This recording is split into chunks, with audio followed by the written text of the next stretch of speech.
Sha-la-la-la, only you. Sha-la-la-la, only you. When I first saw her standing there with the red ribbon in her hair, my heart went boom, ba-boom inside. Nee, won't you be my ride? The stars are bright tonight. Everything feels so right. Can't help falling deeper into your sweet love. Only you. Only you, only you. Only you. Only you. Only you. Only you make my world so bright. Only you. Only you. Only you, only you. Hold me tight. Only you. Only you. Only you make everything alright. Two hearts beating wild and free. Just my knee here with me. Every touch, electric thrill. Time is standing perfectly still.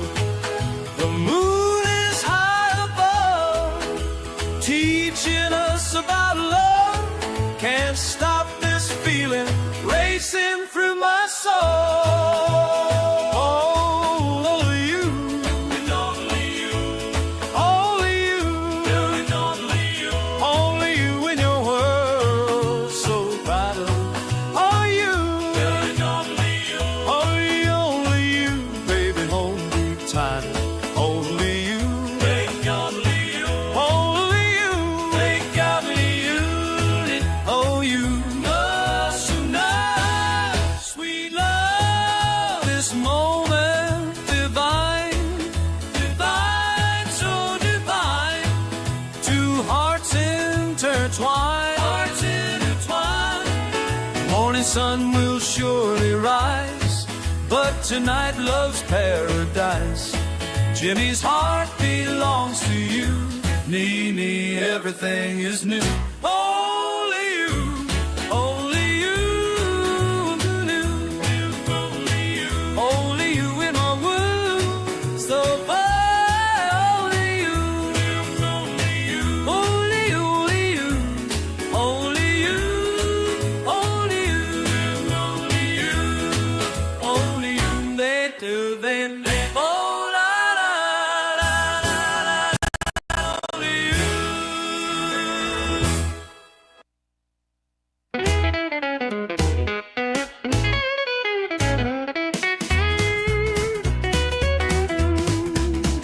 Saw me dancing at the county fair, red dress spinning without a care.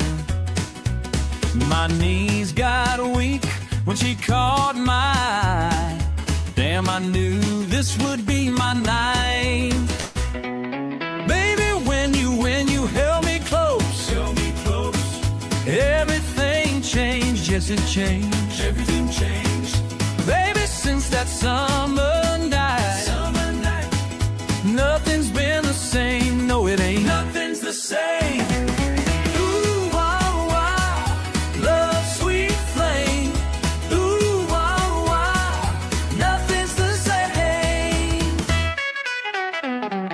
Jimmy's my name, and I ain't too shy, but her touch made me feel so alive. Backseat loving, stars up above, soft sweet kisses, falling in love. Baby, when you held me close, Held me close. everything changed, yes it changed. Everything changed. Baby, since that summer night, Summer night. nothing's been the same, no it ain't. Nothing's the same. Ooh, wow, wow, love's sweet flame. Ooh, wow, wow, nothing's the same.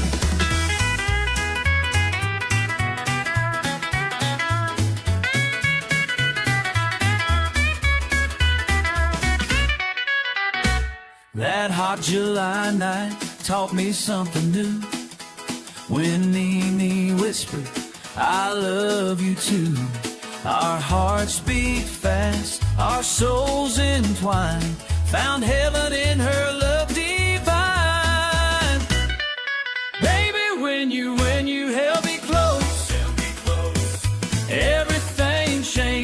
it changed. Everything changed. Baby, since that summer night, nothing's been the same. No, it ain't. Nothing's the same. Ooh, sweet me, you changed my world.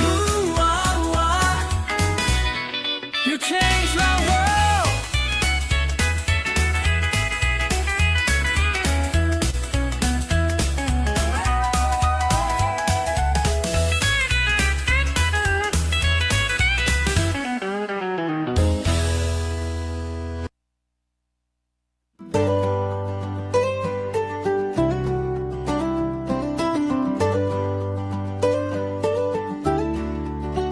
Remember that summer breeze me knee, how it played across the field, just two hearts beating wild and free, with feelings left unrevealed.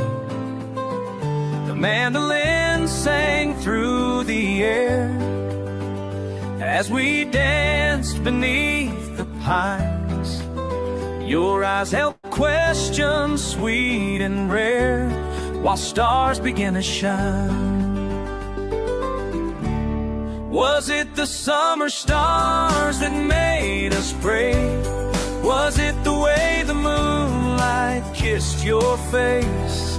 Something in the air that warmed your life, made every fear just fade away that night. Jimmy and Nene, underneath the endless sky, time stood still as we learned to fly. Your cotton dress swayed in time, with crickets' gentle song. My trembling hands found yours so fine,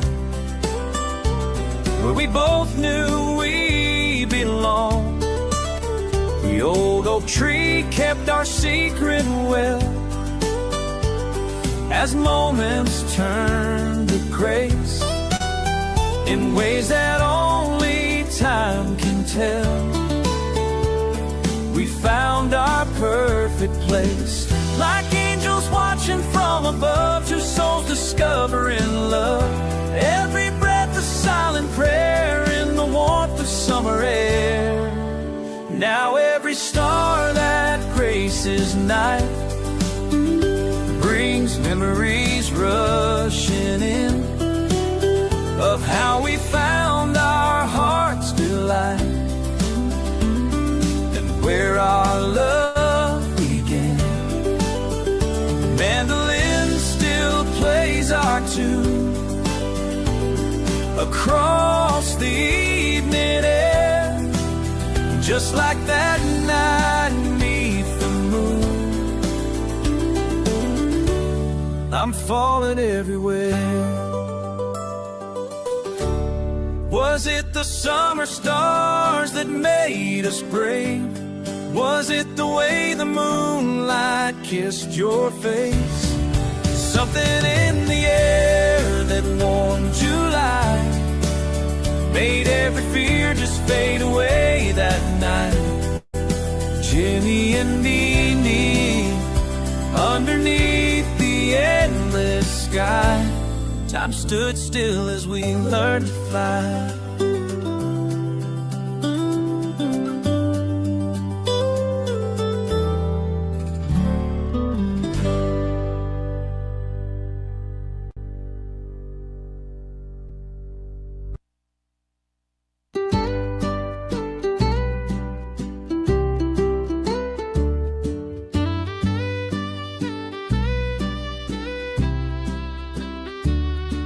Sweet Nene by candlelight, your smile sets my heart right.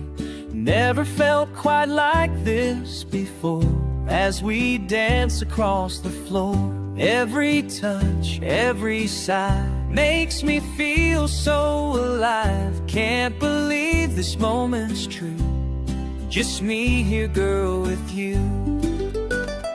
In the light of your sweet eyes tonight, everything feels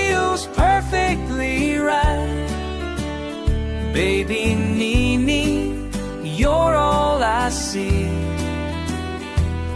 This love was always meant to be. Meant to be, meant to be. Your hand trembles in mine like stars that slowly shine. Two hearts beating wild and free. Just my Nene here with me. Every breath soft and slow. There's so much love to show. This moment sacred and pure. Of that much I am sure. In the light of your sweet eyes tonight, everything feels perfectly right. Baby Nene, you're all I see. This love was always meant to be. Time stands still in this room as our hearts find their tune.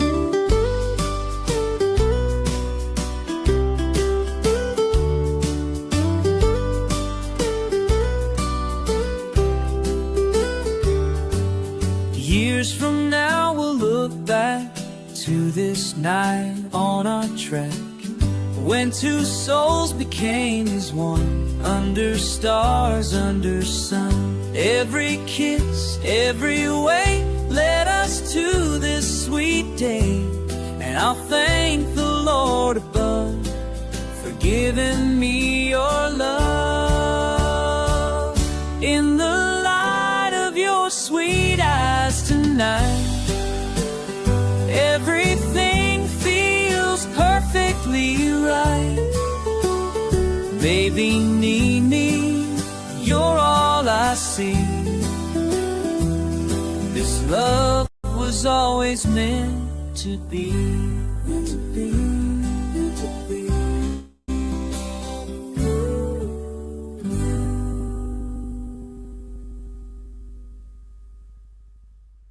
Test.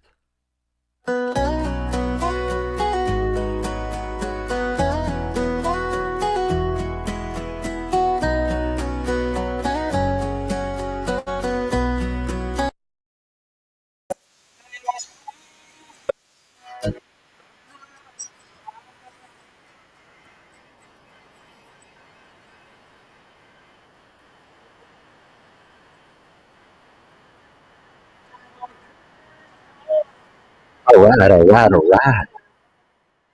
How are we, everybody? It's been a while.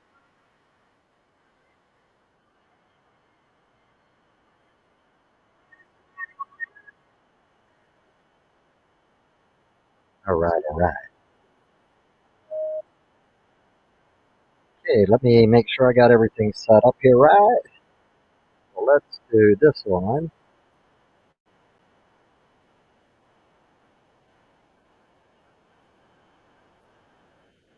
All right. Let me fix my camera here a little bit. All right. So let me pause this. All right. How is everybody this weekend? I hope everybody's doing good. Haven't seen everybody in a while. Well, I've been around, but I haven't streamed in a while. So I thought, what's better than, catching up and doing some streams?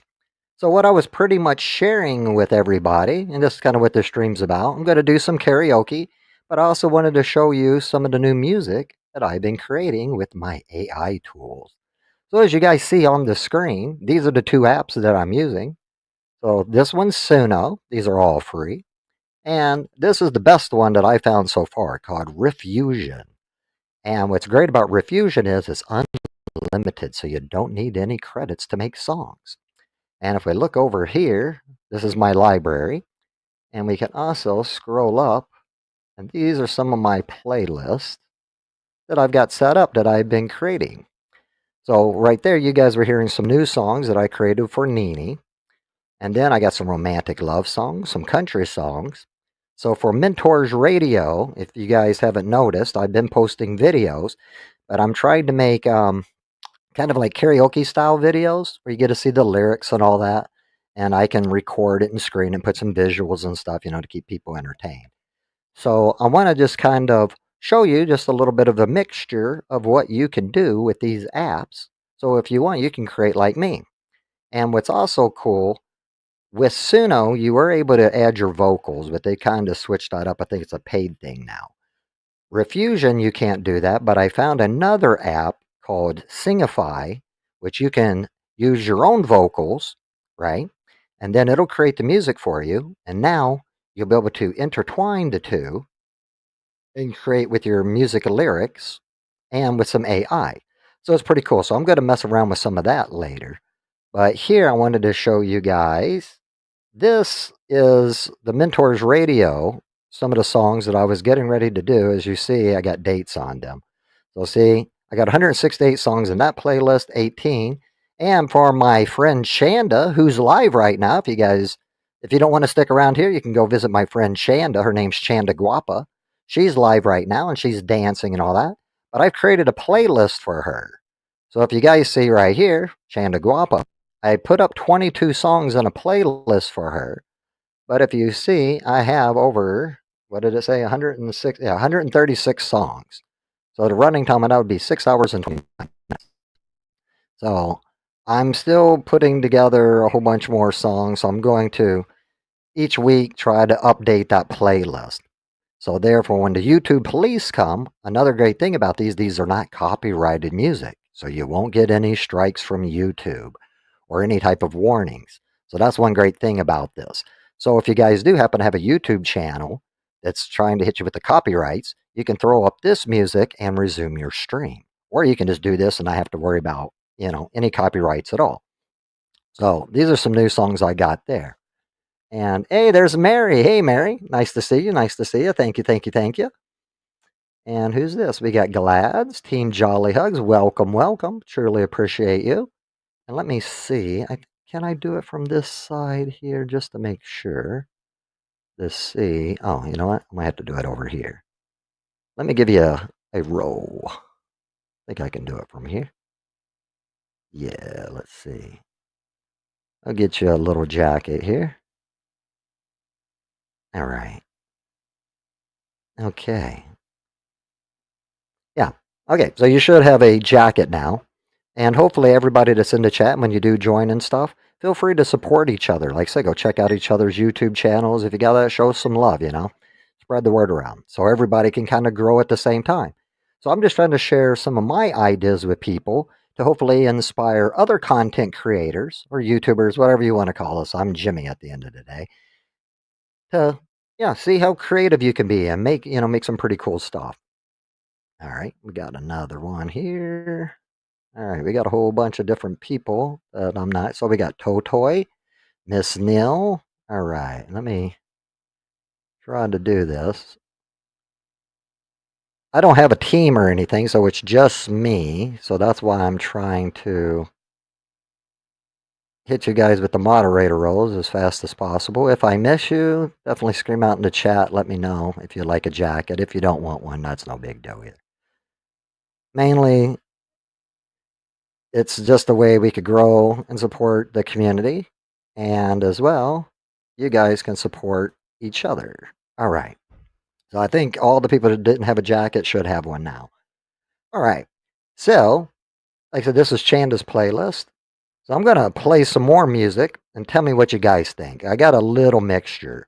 So this was going to be from my last Mentors Radio. I'm still putting together a video that's going to be coming out hopefully this week because I try to make a schedule, but you know how that goes. It's hard to stick with a schedule. So what we're going to do here is, let me see. I don't know why that one didn't. If you're using multiple accounts, you might not be able to get a second roll. So we'll see here. All right.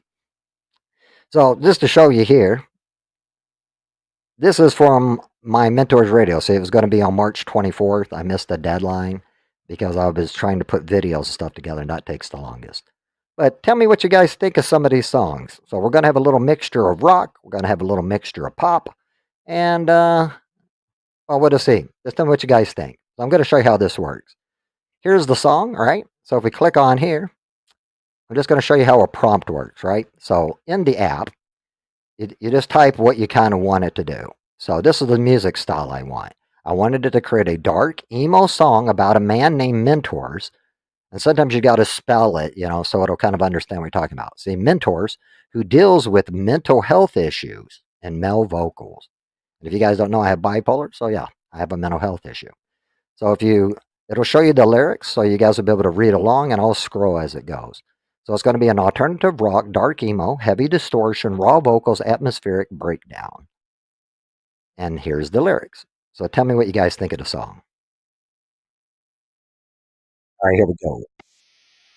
Tell me if you guys can hear this in the chat, hopefully.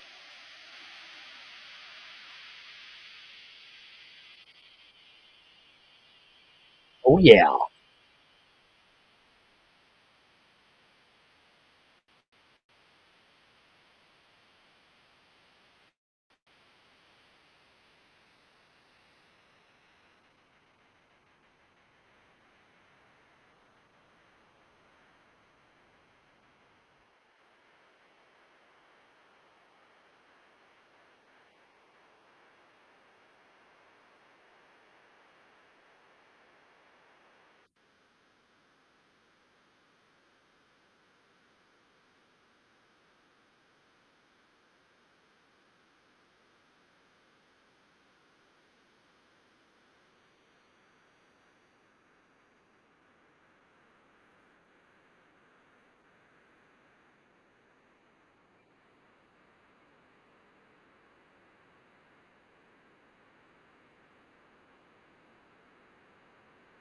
Let's go.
Oh, you can't hear anything.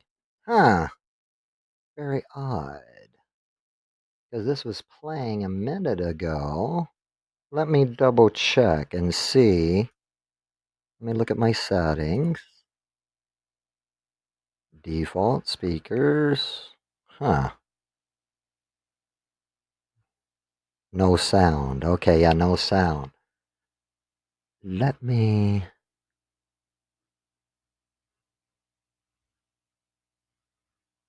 Okay, give me 1 second. I'm going to see if it's my V8. Hold on.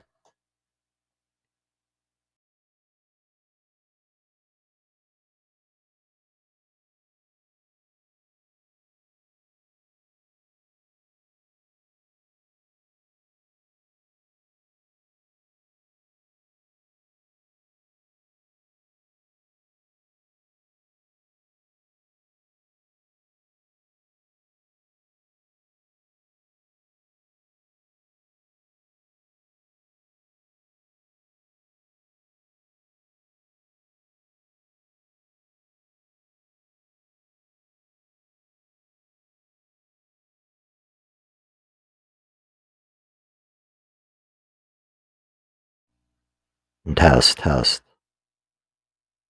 Okay, let's look. Test, test. Okay, can you guys hear my vocals? Can you hear me talking?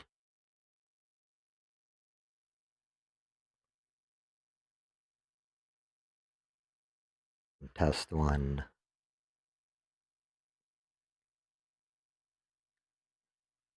Let me double check on my phone. Okay. You can hear my vocals. All right. Tell me if you can hear the music now. Okay. I'm going to play it one more time. Can you hear this music in the background?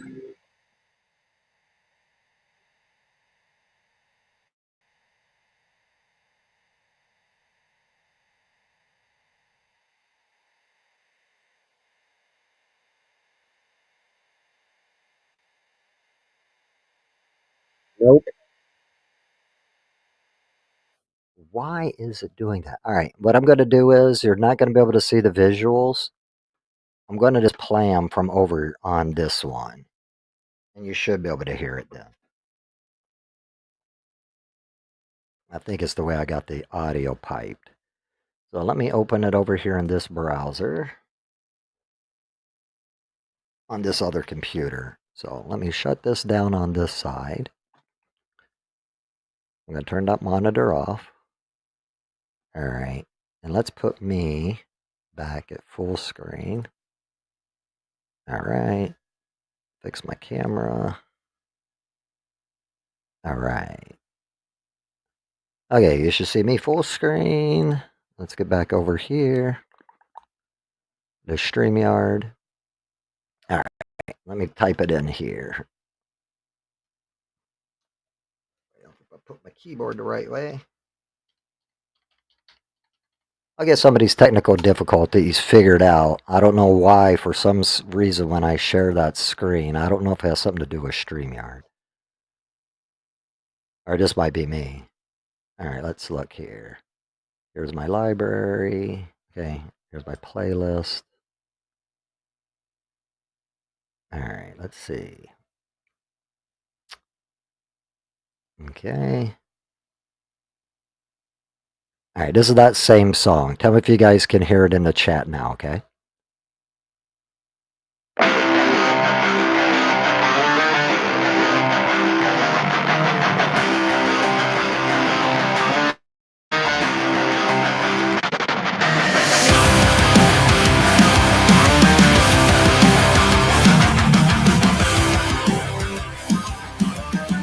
All right, we can hear the music. Good. Sitting in this empty room, paper scattered And you can on hear the my mic at the same floor. time, correct? Can't seem to find the words that make sense anymore. You're losing it again, breaking down the walls. Thank you. Just to build them higher.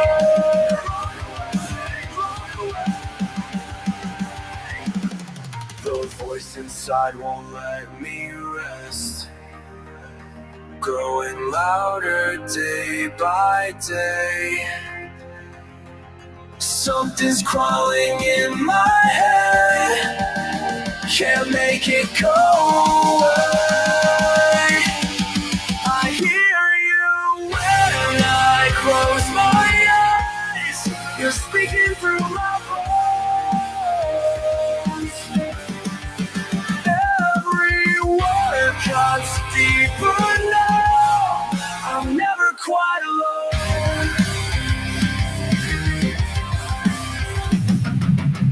Medicine cabinets full of promises and lies. Another failed attempt to silence all these cries. Just take them all, watching as the clock stands still. All right. Thank you guys for helping me make sure I got this set up. So I'm going to slow it down and then I'm going to speed it right back up. These are two new songs, okay?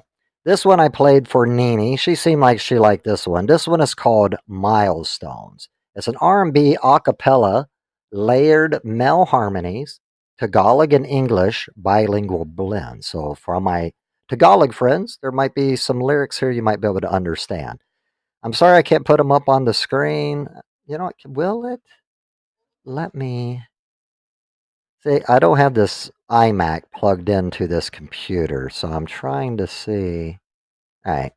I'll have to fiddle around with that. But yeah, this song's called Milestones. So hopefully you guys like it. Sa umaga, nakatingin ako, looking at you in the morning. Every time you smile, it shows. Hindi mo alam I'm watching you grow. You don't know, but I'm here. Every milestone I'm still here. Pinapanood kita from far away. I'm watching you from far away. Every milestone, I'm still here. Well, thank you.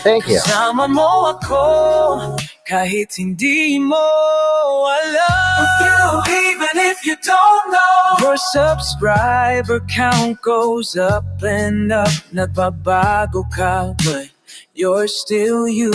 You're changing, but staying true. I click like, share, and comment too. Hindi mo marinig ang mga dasal ko. You can't hear my prayer.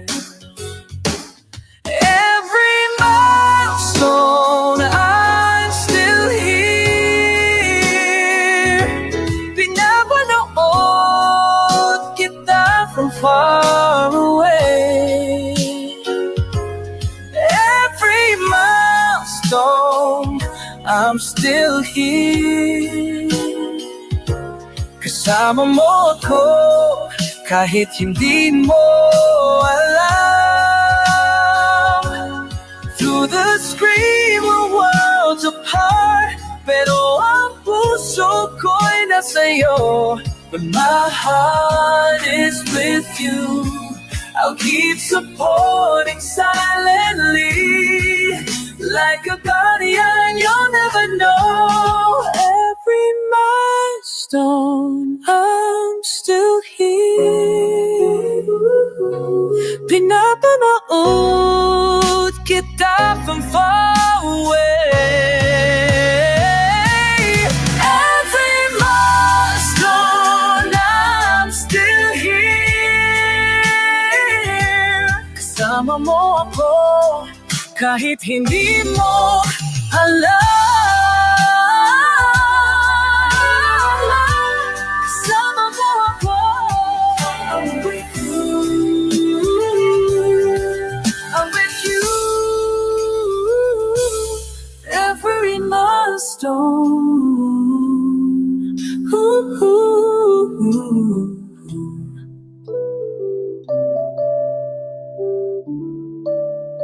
Alright, that song was called Milestone. Alright.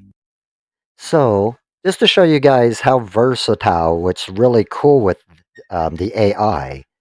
One, like I said, you could try to put your vocals with it, because some of these songs I'm going to try to be able to try to sing along with them, so I'll be able to add them to my karaoke playlist, right? So then I'll be able to sing along with them and, have a little bit of fun with it.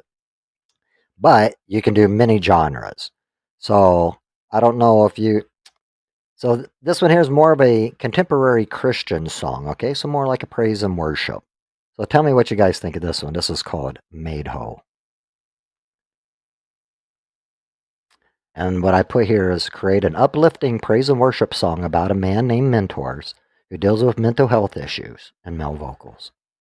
All right, let's play this one. See what you guys think.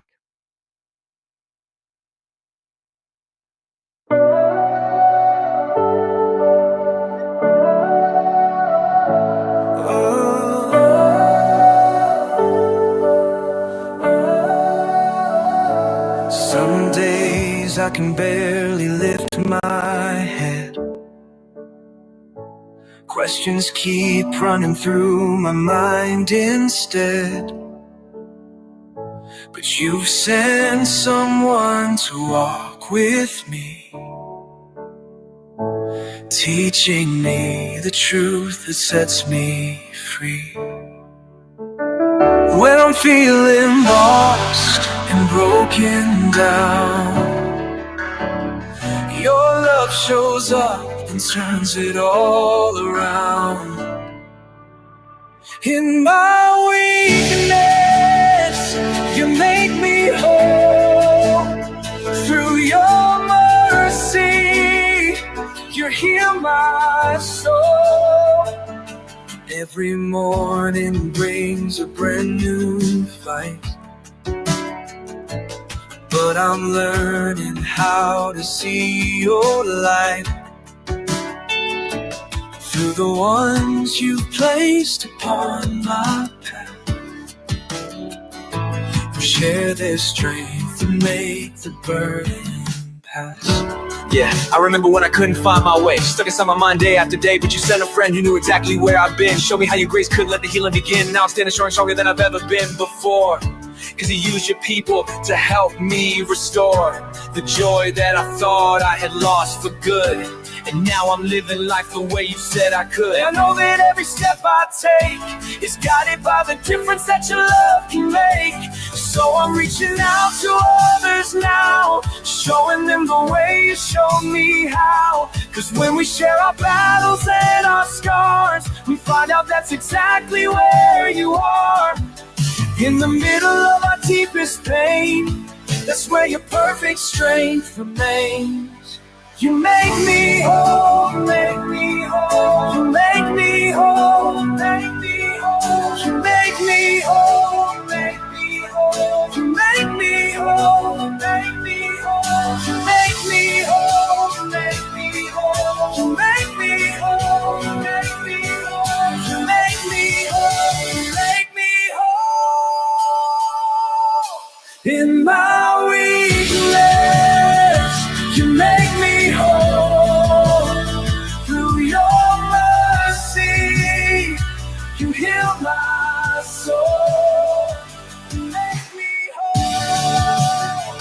You make me whole. Yeah, I like it. It gives you ideas. Very creative. Again, praise and worship, right? So let's look at this one. Now, again, if y'all don't know, I'm bipolar. So the music is going to go from one extreme to the next. This song here is a song that I called Unsubscribe, right? And I don't know if you know certain people that might join your channels or, just be passing through. A lot of them are trolls, we know. But I made a song for this. So this is the description that I gave it. Create an aggressive new metal rap diss hip hop rap song about YouTube karaoke. So, for any of those that like some YouTube karaoke out there and stuff, hopefully you guys might like this song and might be able to relate to it. So, yeah, let's just do it. It's called Unsubscribe. It's a little bit heavier. Here we go. Tell me if you like it. Let's go! You got me heated, can't believe what I see. Scroll through my feed, man, it's making me sick. Acting all tough with your mic and your grip, but your vocals all weak and your takes are all whack. What? Yeah! Every single video's the same old thing. This correction cranked up while you try to sing. Fooling all these kids with your fake expertise. Time to end this game, yeah, I'm about to unsubscribe! Unsubscribe! You're living a lie! Living a lie! Unsubscribe! Watch your views die! Unsubscribe!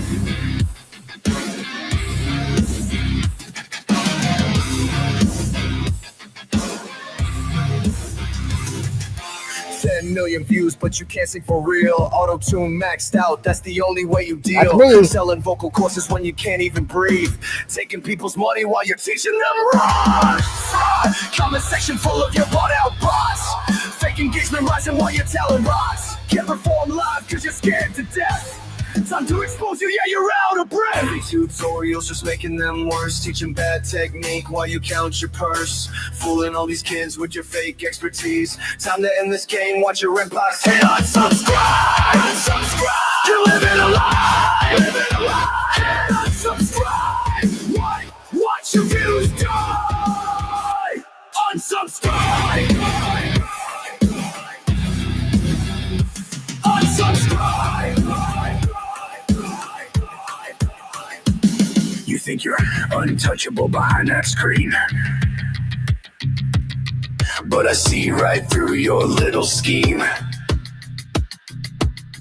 Every fake note, every process take, I'm here to show them all your big mistake. Yeah, let's go! Hit unsubscribe! Unsubscribe! You're living a lie! Living a lie! Hit unsubscribe! Watch your views die! Unsubscribe!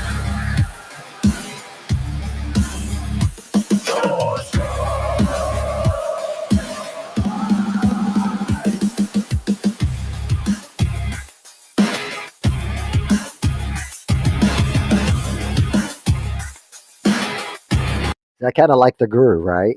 It's got a little, it's a little mixture, you know. It's a little bit of new metal rap. Let's see. Here's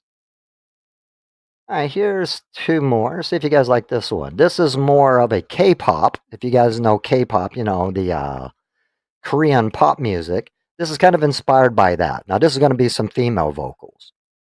And let's see. The prompt I put, a K-pop rap aggressive trap beat, electronic synths, intense male vocals. Sometimes I don't always do male vocals. This song is called Empire. So see what you guys like on this one. To me, this is kind of a catchy dance song. So hopefully you guys enjoy. Oh yeah.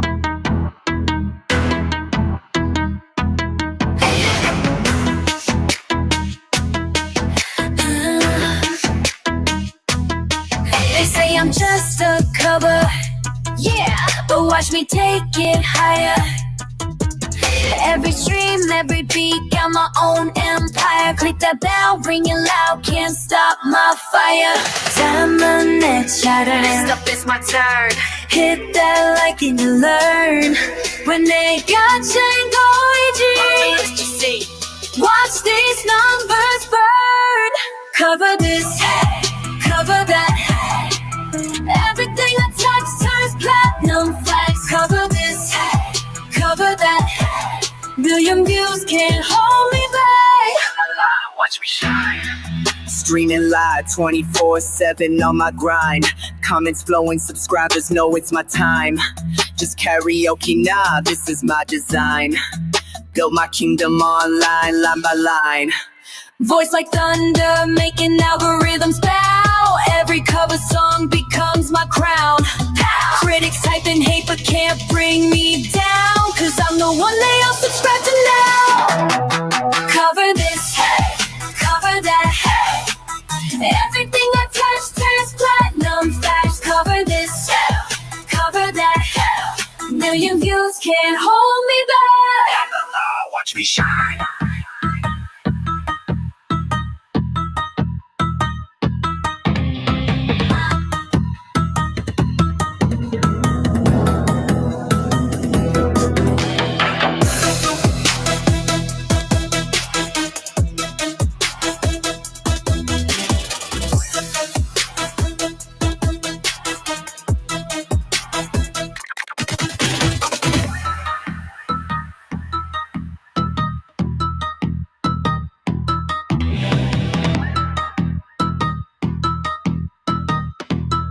See, I like it. I like it.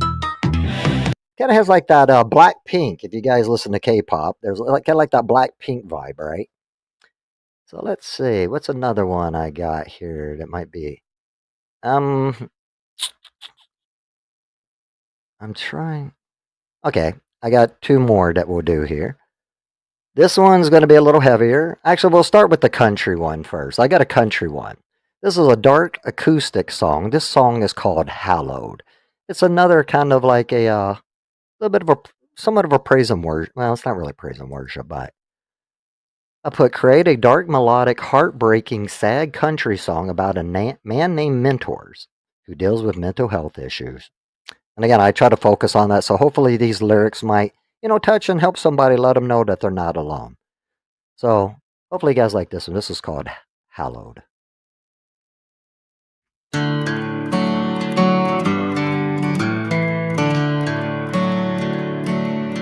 Sunday morning rolls around again, but I can't seem to leave my bed.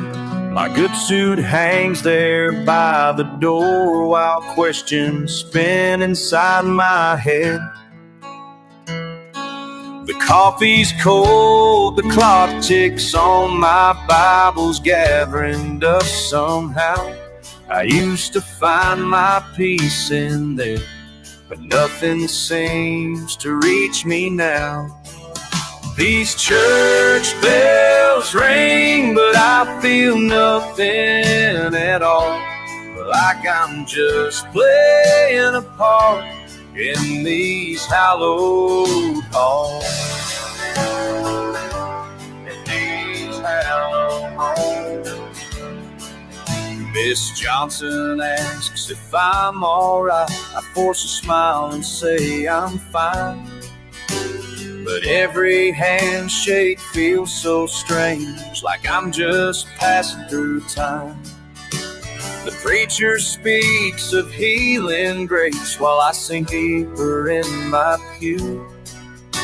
They're singing hymns I used to love, but now they just pass right through. These church bells ring, but I feel nothing at all. Like I'm just playing a part in these hallowed halls. In these hallowed halls. Sometimes I wonder if they see the cracks behind my Sunday best. Lord knows I'm trying to believe, but my soul just needs to rest. The parking lot is empty now. My truck's the only one that stays. I kneel down here all by myself, 'cause that's the only way I pray. The organ's silent in the dark, but in my mind it still plays on. Another Sunday's come and gone, and I'm still here where I belong. These church bells ring, but I feel nothing at all. Like I'm just playing a part in these hallowed halls. These hallowed halls. In these hallowed halls. All right. So that was a little bit of country. So like I said, it's very versatile on the stuff that you can actually sing. Yeah, I know. That's the other cool part too. It'll create and generate lyrics for you. You can go in and edit them to make them more precise on what you're doing. Or if you want, you can create your own lyrics, right? And then the music will generate around those lyrics. But again, you have to be descriptive in your prompt on the mood that you're trying to get. So this one here is another, I like metal, if you guys don't know. So this one here is called Fractured Identity. I'm going to create a dark, melodic, heartbreaking new metal song about a man named Mentors who deals with mental health issues. And now see if you guys like this one. It's a little heavy. All right, let's rock.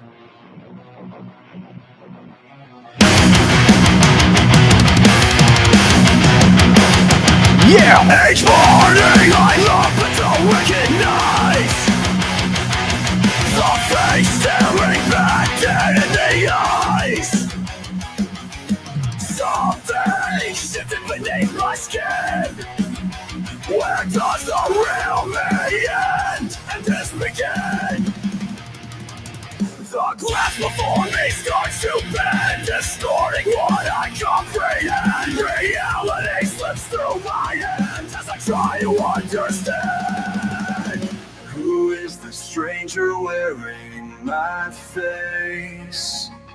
Every feature seems out of place. I'm losing touch with what is real. Can't express the way I feel.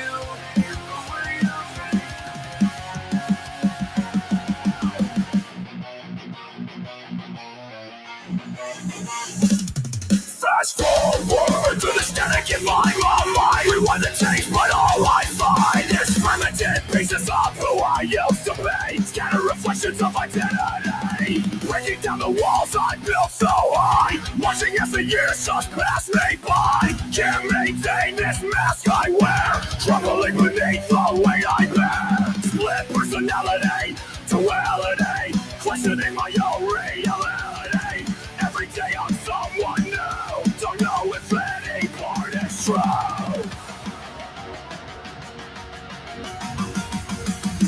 Tear it down, rip it out, find the truth, let it out.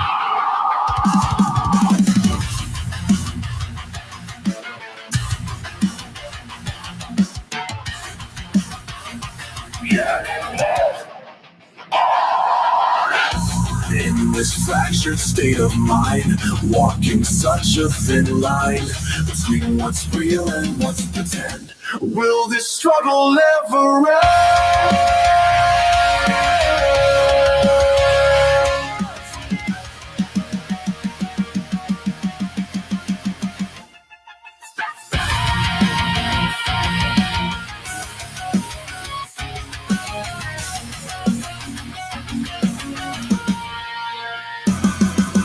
Who is the stranger wearing my face? Every feature seems out of place. I'm losing touch with what is real. Can't express the way I feel.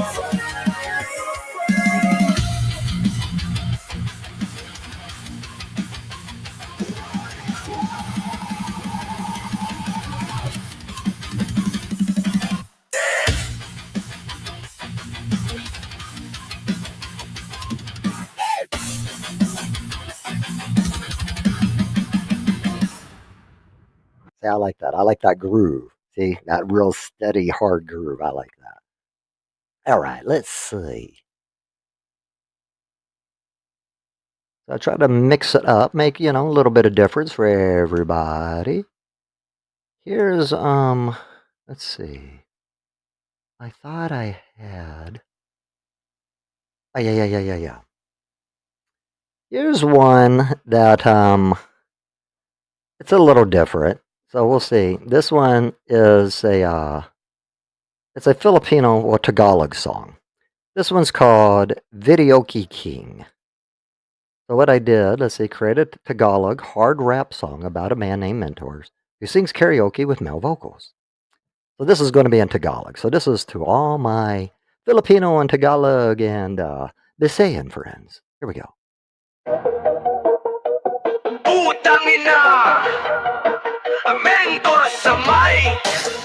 Wala kang laban sa aking karaoke. Mikroponong hawak, dumadagundong. Putang ina mo kung hindi ka matutulong. Sa karaoke spot ko, ako ang hari. Gago ka kung tingin mo pwede kang tumabi. Sinelas lang suot pero respeto binibigay. Mga kalaban ko sa video kinangangatay. Walang makakapantay sa aking boses. Hindi mo ko kaya, wag kang magmamalaki. Hawak ko ang mic, kale ang eksena. Karaoke King, respeto ang tema. Hawak ko ang mic, kale ang eksena. Mentors ang pangalan, tanda mo na. Mga kanta ko may kasamang pananakot. Mga tao dito alam kung sinong may hawak. Sa mikropono ko may dugong tumutulo. Pagkanta ko lang lahat sila todo duro. Walang kailangan ng autotune dito. Raw talent lang, walang fake shit ito. Pag gumalaw kasi sipain kita sa karaoke spot ko. Ako ang hepe ng mga bida. Hawak ko ang mic, kale ang eksena. Karaoke King, respeto ang tema. Hawak ko ang mic, kale ang eksena. Mentors ang pangalan, tanda mo na.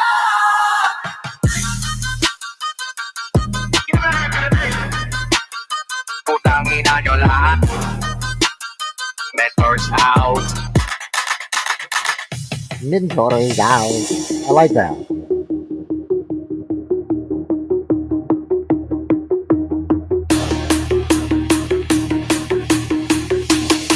Hold up.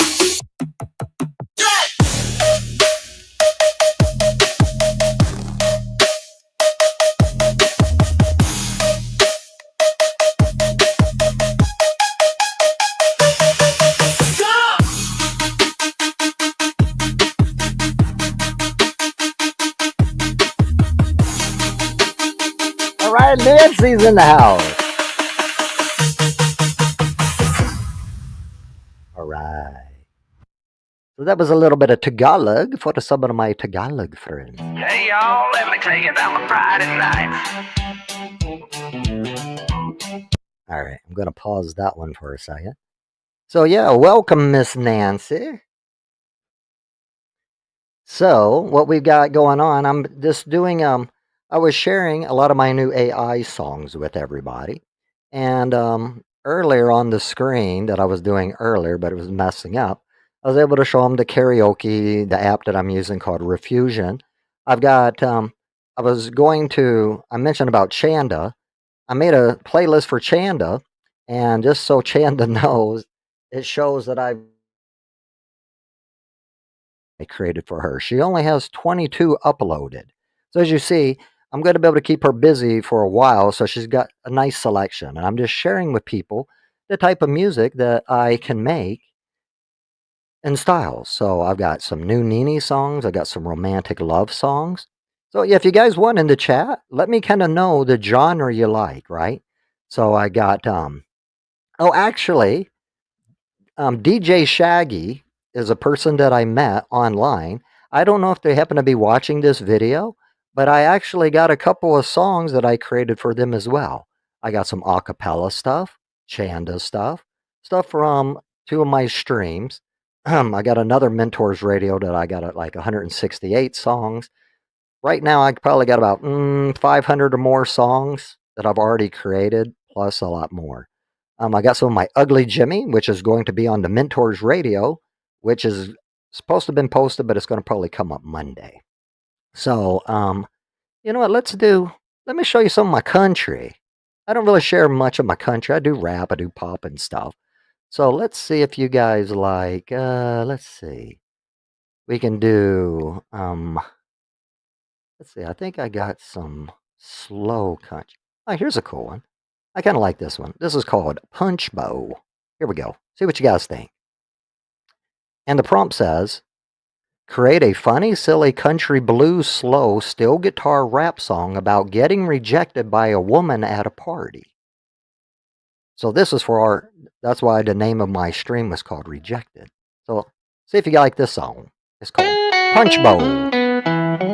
Well, damn, here I am again, standing by this punch bowl, watching my life spiral down into a damn black hole.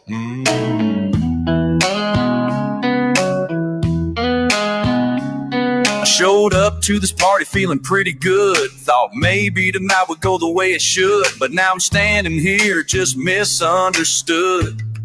Oh yeah.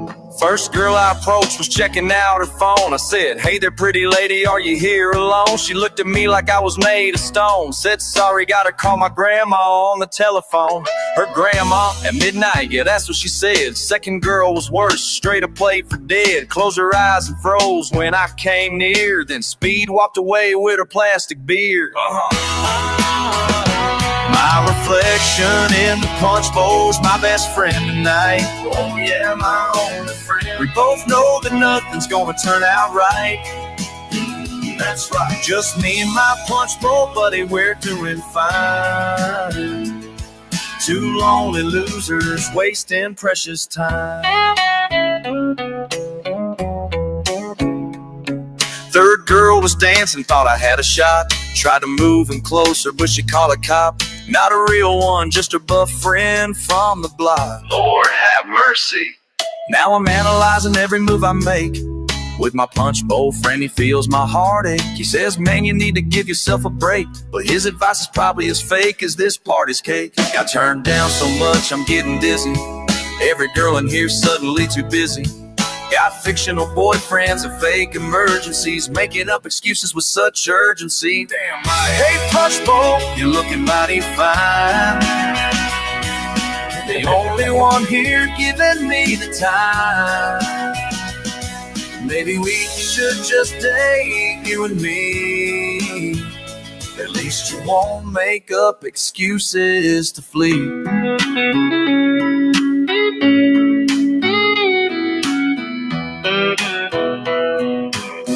Man, I should have stayed home. Netflix wouldn't reject me like this. Even the DJ's avoiding eye contact. Is my deodorant still working? So here's the lesson that I learned tonight. Sometimes you gotta know when to lose the fight. Pack up your dignity and hold it tight. 'Cause me and my reflection, we're calling it a night. Oh yeah, we're done. Hey, Punch Bowl buddy, thanks for keeping it real. You're the only one who seems to know how I feel. Maybe next time I'll just stay at home, 'cause at least my mirror never leaves me alone.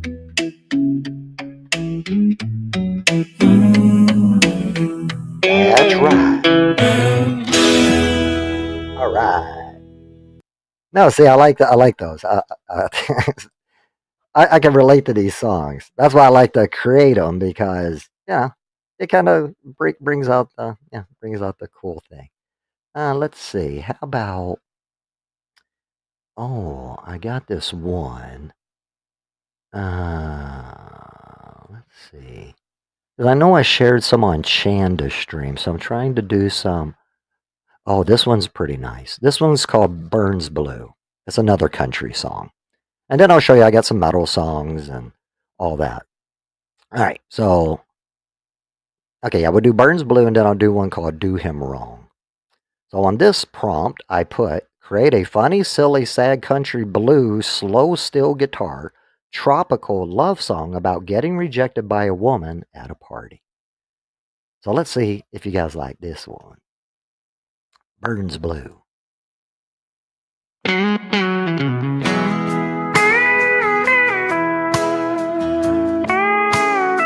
I went to your party in my best clothes,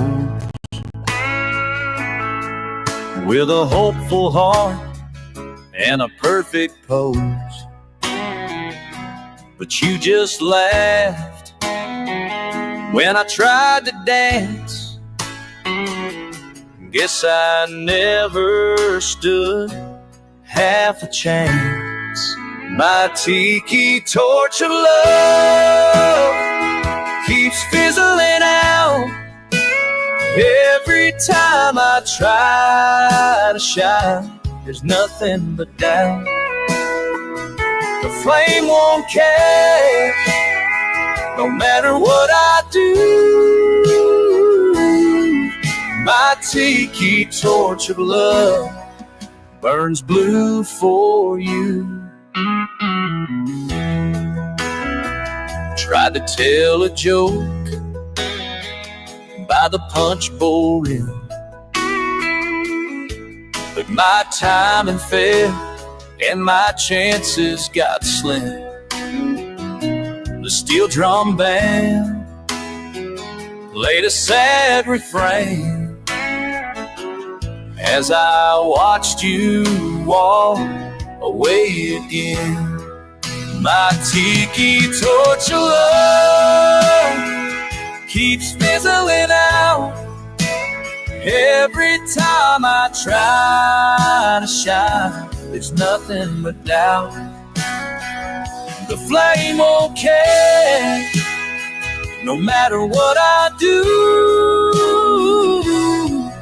My tiki torch of love burns blue for you.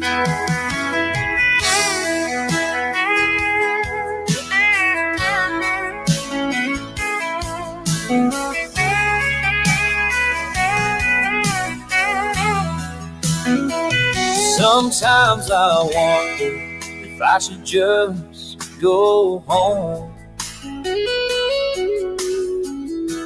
trade this party life for a life alone. Something keeps me coming back for more. Even though I know what's in store, my tiki torch of love keeps fizzling out every time I try to shine. There's nothing but doubt. Yes. So you got to make country songs sad. That's what country's about, isn't it? Yeah, you got to, the wife left you, took your dog. See, I got another one. We got Hold Down Blues, Square Dance. But this one here, and I'll show you some, I'm going to do some poppy songs, more a little uplifting. But this one is a country rap and heavy 808. So this is more of a poppy song. This is called Do Him Wrong. So create a funny, silly, two-step country crunk rap song about getting rejected by a woman at a party. Notice the theme, see? That's why my stream is going to be called Rejected. All right, here we go. See if you guys like this one. This is a little more fun. Yeehaw! Yo, my boy Jimmy at the spot tonight. Trying to talk to Shorty, but it ain't right. Got his boots shined up, his hat real low. But every time he moves, she's like, oh no.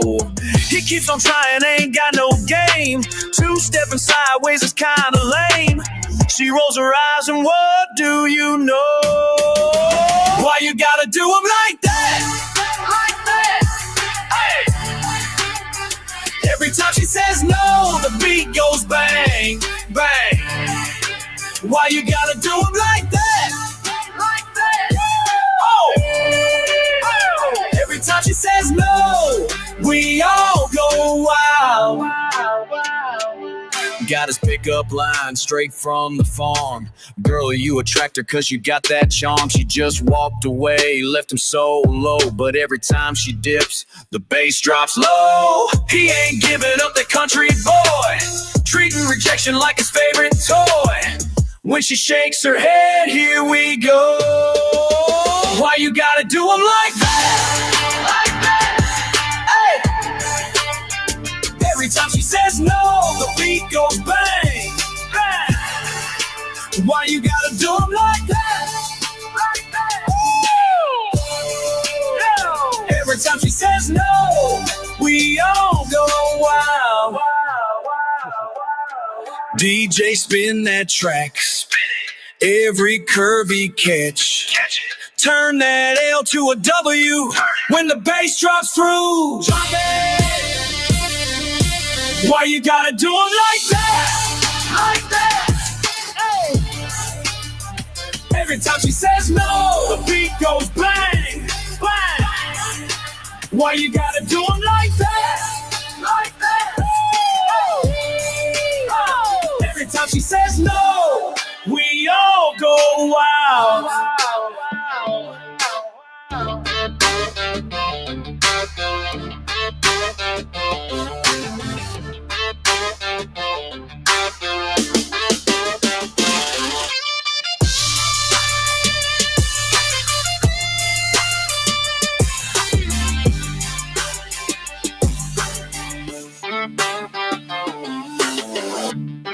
All right. Yeah, I like the beat too. Like I said, it's kind of got that crunk little two-step beat, right? Little two-step. So, yeah, I do these songs of rejection. I was just in a mood where I was like, yeah, I don't know about you. See, I don't know if the ladies know. It's a lot harder for the guys. I know you probably not heard this, or you're just like, oh, yeah, right. See, the thing is, guys are usually ones, if we're at a club, we got to approach the women, right? And then I don't know about other states, but I've been around quite a bit. I've been even out of the country. In my single days, when I would walk up to a girl in a bar, the first thing they usually do, they're sitting there talking with their girlfriends and stuff, ha ha ha ha ha ha. And then, if a girl's interested, she kind of messes with her hair and stuff. Oh, really? But when a girl's not interested in you, and if there's any guys in the chat or whatever, maybe they can, agree, disagree. But usually when you walk up to a girl, you're like, hey, now the way we used to do it back in the day, if I was sitting at a bar, right, and I saw an attractive woman sitting down at the other end of the bar, I say, hey, bartender, come over here. Like, see that girl down there? Yeah. walk up to her, ask her if she likes something to drink. It's going to be on me. And just tell her that, I'm going to buy her a drink, right? And I understand in today's world, and even back then, you got to be careful, right? But the bartender's making you a drink. I'm not walking up and giving you a drink because I wouldn't do that. You never know what the hell somebody stuck in your drink. But you would do that. The bartender gets you a drink. And then next thing you know, you walk up to the girl and you're like, hey, how you doing? And again, I don't have no moves. I never had, I'm not very good with stuff like that. I like talking to people. So I talk to them like normal, right? But when you walk up to a girl and stuff, some guys got the line, talking about you fell from heaven, you're beautiful, blah, blah, blah, blah. I don't do all that. So I would walk up to a girl, right? And I'd be like, hey, how you doing and stuff? Nice to see you here tonight. So is this seat taken? Are you here with anybody, And then, this is what the girl's response usually is, right? Yeah. Are you talking to me? Oh, they always throw that hand up right in your face. Ew. Oh my gosh, is he talking to me? Looking at her girlfriends, and you're like, oh wow. Oh, wow. Yeah. Yeah. Well, yeah, I don't really have a pickup line. I'm not no dating. Yeah, I'm not no dating coach. So I just usually walk up just to say, hey, what's going on? Or, want to hang out, want to talk, whatever. Hey, would you like to go dance? So, situation is when the girl's sitting there, right? So let's say if you just asked her, hey, would you want to dance? The girl's going to sit here and flex in front of her girlfriends and stuff. And then you're sitting there kind of like, okay, well, if you don't want to talk, and then what does she do? She looks you up and down, right? Because most clubs, so I don't go to clubs. Clubs usually, you got a cover charge, you got to dress the part. It's just too much of a pain. I like just to be comfortable what I like to wear. I'm more of a blue jeans, t-shirt type of guy. I can dress up if I have to, but it's not really my thing. I just want to go out, have some fun, just like anybody else. So the girl looks you up and down, right? And what's the first thing she looks at? Your shoes. Always your shoes. So if you got dirty, crusty shoes or whatever, and again, I'm an Adidas guy, so I like to wear just regular Adidas, right? So they'll look down and stuff. I'm like, ugh, yeah. And then they look you up, look at your clothes, and see if they're designer brand or whatever. I'm not into that, right? So then they'll say, oh, no, yeah. They'll think you're broke, They'll sit here and think, what? Oh, and another person that I can't stand, and I don't know if the ladies would agree, Andrew Tate. All that red pill crap? Oh, women are gold diggers and blah, blah, blah, blah, blah. These are men who do that stuff. They hate women. I mean, sometimes they got some valid points, and I'm sitting there like, okay, I can understand it, and women have valid points. But when all you want to do is, shame a woman and because you're hurt and scorned, those are just assholes. Just to be real about it. So that's just my little chant, my little thing about the whole dating thing. I don't And if y'all don't know, I was in a relationship for 20 years. And so I was out of the game for a while. And then I was like, oh, I guess I'll start trying to date again after my relationship ended about 3 years ago. And yeah, I didn't like it. It's changed. And this internet stuff, oh, Lord. Oh, Lord. It is bad. I tried to do the dating sites and all that, Match. And then I did, what was this other one called? I'll tell you, definitely don't use it because it's nothing but scammers, straight up scammers. It was called uh what's the one? Mingle. That's it. Remember there's Christian Mingle? This is called Mingle. But evidently this Mingle site is nothing but foreigners. And all these foreigners, again, all scammers. I was exposing them left and right. I would show them pictures. They use pictures of other people online. I'll make a video on that one time where I'll go back to Mingle and I'm going to show you guys all the scammers. I'm going to show you how we go after and we expose them. How we find the pictures that they're using. You can use Yandex, reverse search, and all that. And then they always want to get you on another platform. So I'll show you how they'll lead me to another platform, and then we're going to hack them. Because you do understand what they're doing is 100% legal. And the romance scams are the worst. When somebody's sad and they're trying to find somebody, and you got somebody trying to take advantage of them, that's just a double insult. You steal their money. But yeah, if you guys want, yeah, we could do some of those scammer bait videos. So I'll make up a scammer box. We'll let them connect to us. So if you guys want to see, like when they do tech support scams and stuff like that, you got a virus on your computer, blah, blah, blah, blah, And I'll show you guys. You've probably seen people like that, like Kip Boga, Pierogi, Scammer Payback, all those. I can do a lot of those same things. So I could show you guys a lot of that too if you're interested in stuff like that. Oh, John Trejo. Hello, John. Let me make sure get you a jacket. And just so you guys know, if you guys don't know, when you give everybody a jacket, this is a way you can get hacked, right? And they can actually take over your YouTube channel. So it's not really good, but even if you keep it limited moderator, it's still not safe. My thing is, though, I do got a backup YouTube channel, and I'm actually trying to grow my Rumble channel. So I really don't care if this channel gets hijacked and I'm not monetized. But those that are monetized, I do highly suggest don't be giving everybody that moderator role. They can escalate privileges and end up hijacking your YouTube account and pretty much take over all your money. And it's happened to very, very big YouTubers. So here's some more little songs I got for you guys. Let's see. How about there's this one. I'm trying to remember all these names. Let's see.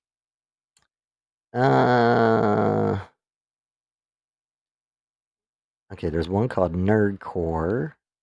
I did that one for Chanda, Mirror Crash. Truth Unleashed. Okay, let's try this one. This is called Turned Up. This is going to be on my Mentors Radio. I already got this song. I already made a video for it. But see if you guys like it. Turned Up. It's a crunk song about rejection. Yeah! What's good? Ugly gang in the building. Ugly gang! They ain't ready for this one. Turn up. I'm ugly, but I'm turned up. What? Can't get no love, but I'm turned up. Yeah. Face look rough, but I'm turned up. Got no luck, but I'm turned up. Hey. Mama said I'm special on the inside, but these ladies only see the outside. Tried to slide in DMs with my best line. Got blocked so quick, thought I lost my Wi-Fi. Everyday nap done, swipe me left. Ain't no matches, man, I'm out of breath. Woo. But I'm still up in the club tonight. Face might be wrong, but my moves is right. I'm ugly, but I'm turned up. Can't get no love, but I'm turned up. Face look rough, but I'm turned up. Got no luck, but I'm turned up. Hey, put my pickup on that tender joint. All the shorties hit me with no thanks. Even catfish profiles curb my game. But I'm still lit, call me ugly flame. Got a face that make babies cry. Make a blind man wish he couldn't try. But I'm bouncing like I just don't care. When I'm in the spot, throw them hands in there. They say beauty's only skin deep, but ugly go right to the bone. Still I keep it pushing, never stop moving, cause being ugly ain't stopping my flow. Ugly and proud.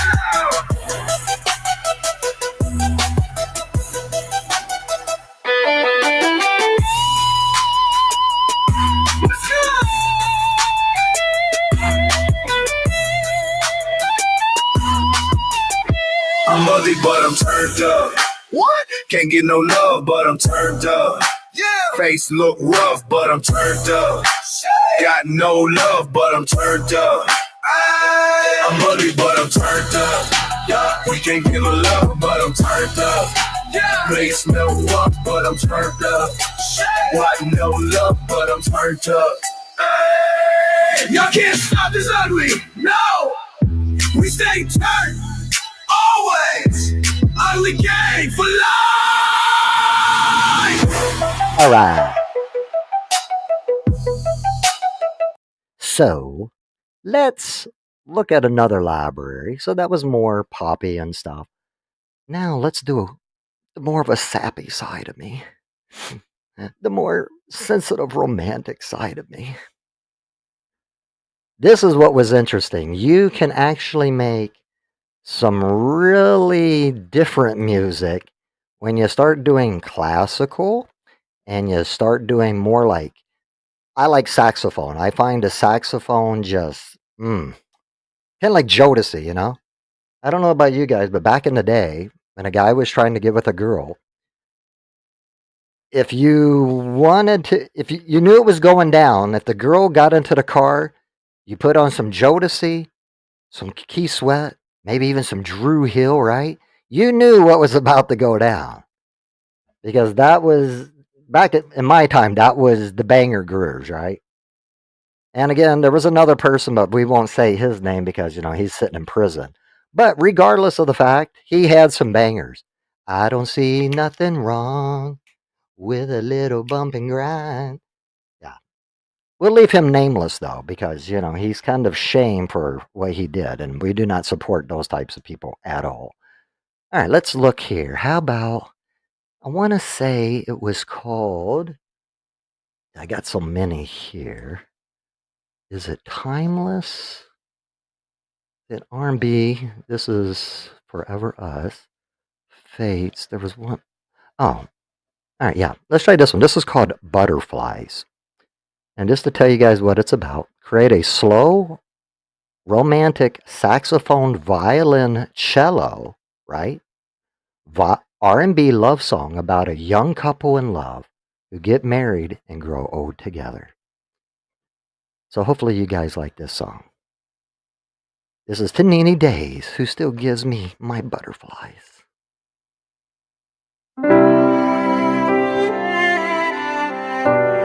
Yeah, my playbook. I don't have a playbook. My playbook's been ruled out. It sucks. Don't follow my rule book, guys, if you're trying to hit up with women. I saw you standing by the window. Didn't know then that you'd be my forever. Just knew something felt right when you smiled my way. Every little moment building up to something real. Can't explain it, but I feel. Never thought I'd still get butterflies after all this time. You walk in the room and I feel 18 again inside. Never thought I'd still get butterflies, but baby, that's what you do.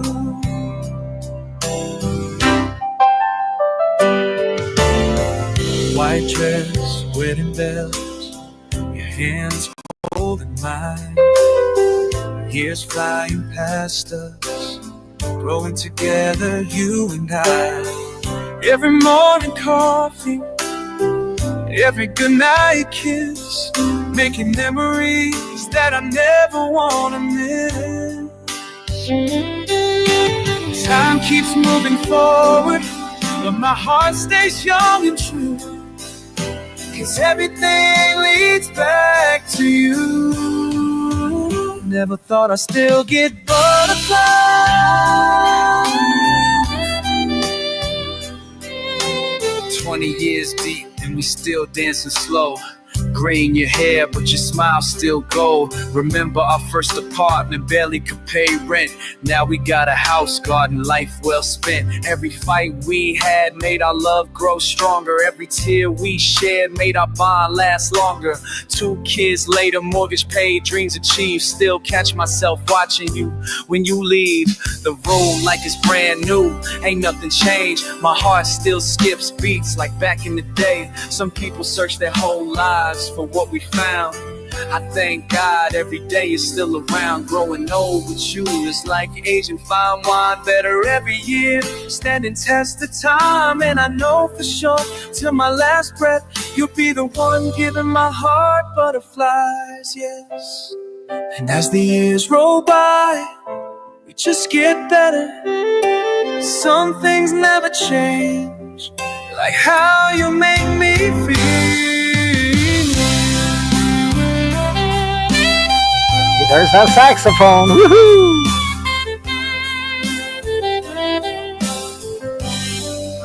Never thought I'd still get butterflies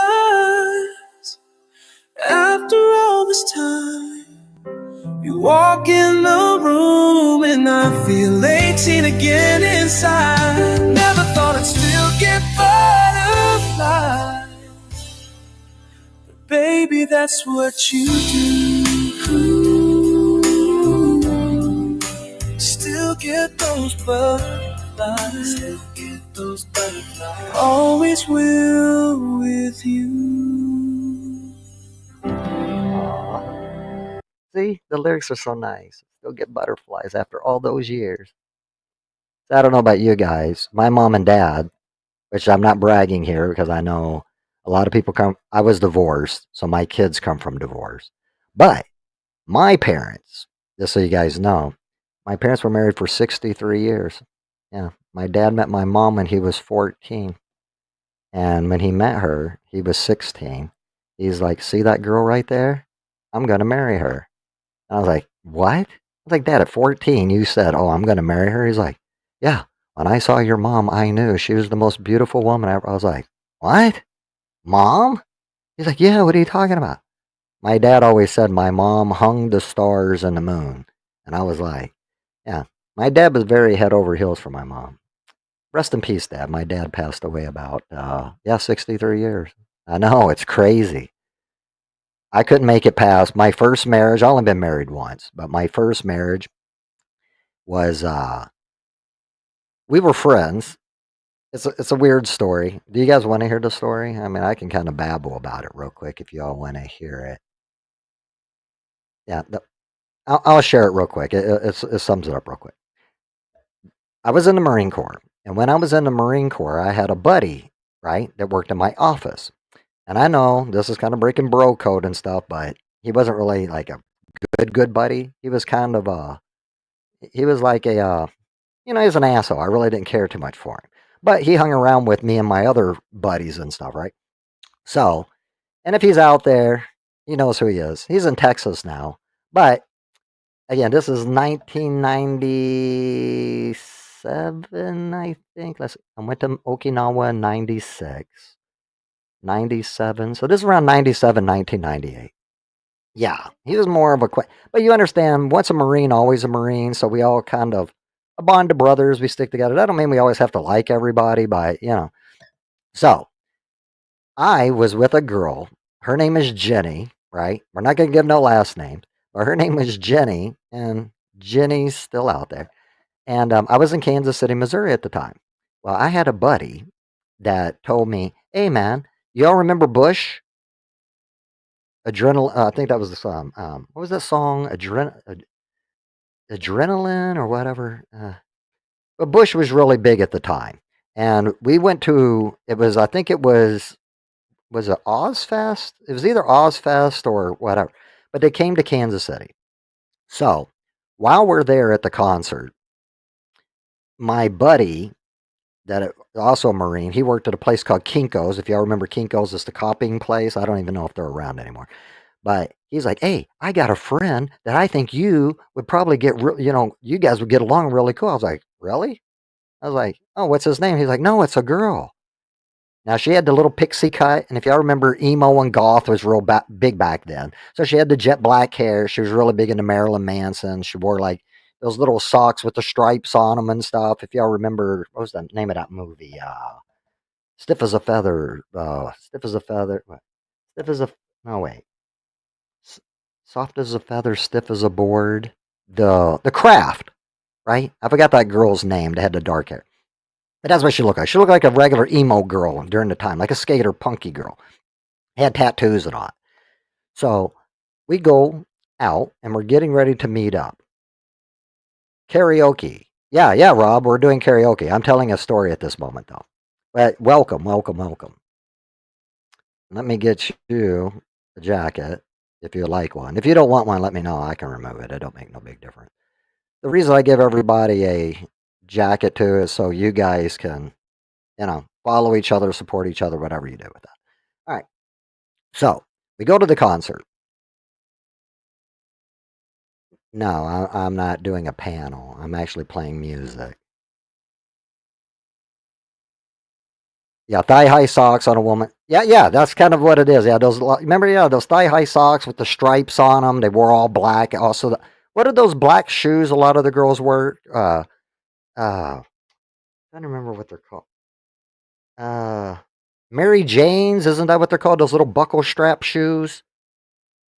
Okay, so the way that it went and stuff, we ended up getting ready to tailgate to go to the concert. We stopped at Burger King, so we're all a little hungry.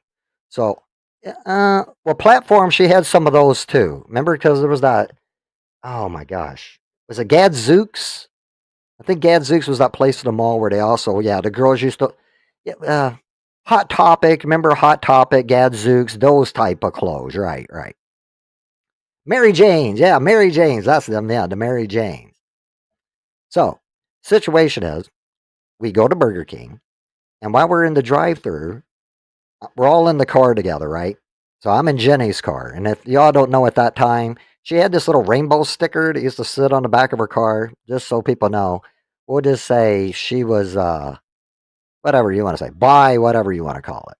We didn't really have pronouns back then, so yeah, whatever. And coming from the 80s, 90s, I'm the type of person, look, I don't care what people do. What you do in your own bedroom's your business and stuff. As long as you don't push it on me, I don't give a crap. But I didn't know all this. I wasn't even trying to hook up with a girl. So she's sitting here, and we go to Burger King. We're ordering a Whopper. Now, this rainbow sticker makes a lot more sense because I didn't realize she was a vegan, right?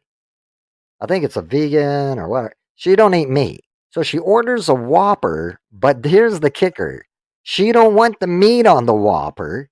She just wants the bun and the lettuce. And I'm like, what? I was like, you're going to pay full price. Why would you not want the Whopper? I was like, I'll take your meat. She goes, no, I don't want the grease to touch my burger. And I was like, so you're going to pay full price for a Whopper? It didn't make any sense, right? So I was like, tell the guy to stick it in a I don't know, in another piece of paper or something. Give it to me and I'll stick it on my burger. Because that's stupid. You're going to pay full price and not get the meat, right?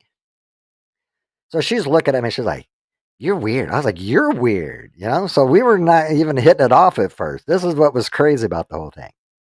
So we end up going to the concert. We're sitting here, we're drinking, we're all having fun and all that.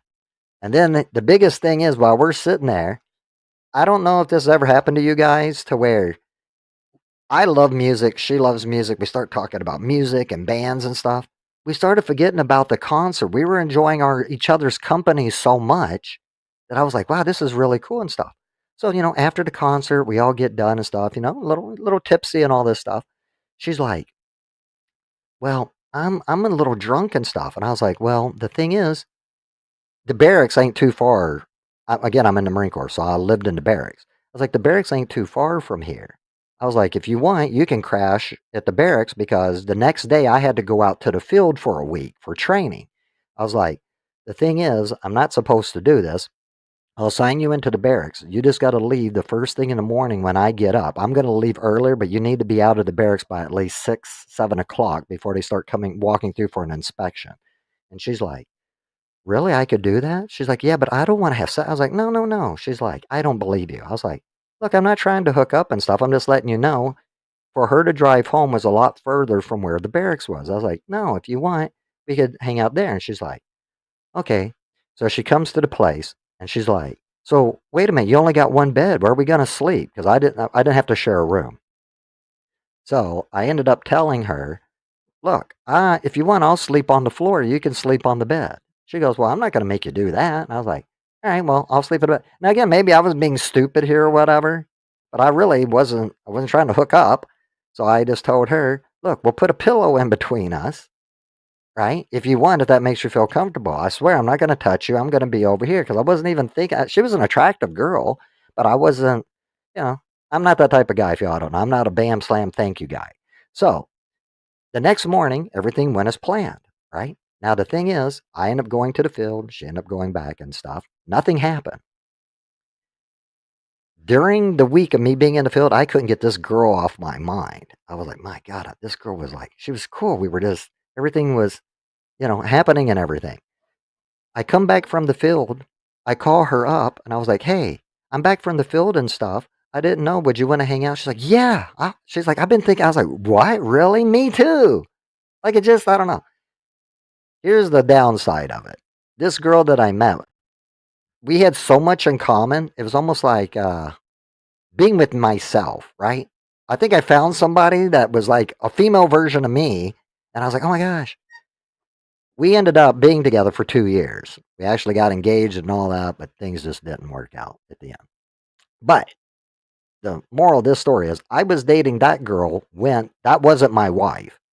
That's the girl I was engaged to when I met my wife. One of my buddies in the Marine Corps, again, the acquaintance, was married to a girl that he was with. They ended up separating and breaking up, but we were all friends. So my girlfriend Jenny knew my ex and her husband. We all hung out together. So what do you think happened? Jenny breaks up with me. He breaks up with her. Me and my ex-wife, that's how we got together. And it was 1999. Okay. I'm getting ready to be out of the Marine Corps in February of 1999. Well, in January, what happens in January, everybody? January 1st, my birthday's January 13th, if you guys don't know. But on January 1st, New Year's comes around, right? Well, if you don't know about Marines, we like to drink. And I was getting ready to get out of the Marine Corps in February. So I'm on leave. Well, it's a separation, right? 30 days. I got 30 days on the books. So I'm still officially in the Marine Corps, but I'm separating, right? So I'm about to be a civilian. So I go out, hang out with my buddies. We're all getting drunk. We're doing whatever. Me and Melinda were living together at this time. That's my ex-wife. And what happens?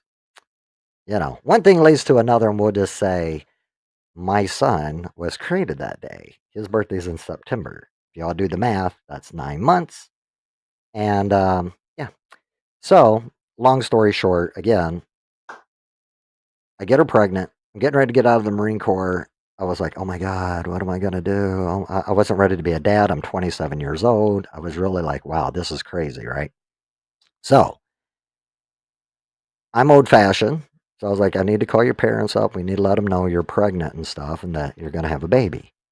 I don't know about you guys, the way I was raised, and my parents and other people. If you get a girl pregnant, you're supposed to marry them, right? No, I'm not doing that. I've seen that fail too many times, right? So I called her parents up, and her dad wanted to do a shotgun wedding. You're going to marry my daughter. You got her pregnant. You're going to take care of her. I was like, no, I'm going to take care of that baby. I have no problem doing that, but I wasn't in love with her. I was still in love with Jenny. I was still trying to get back with Jenny.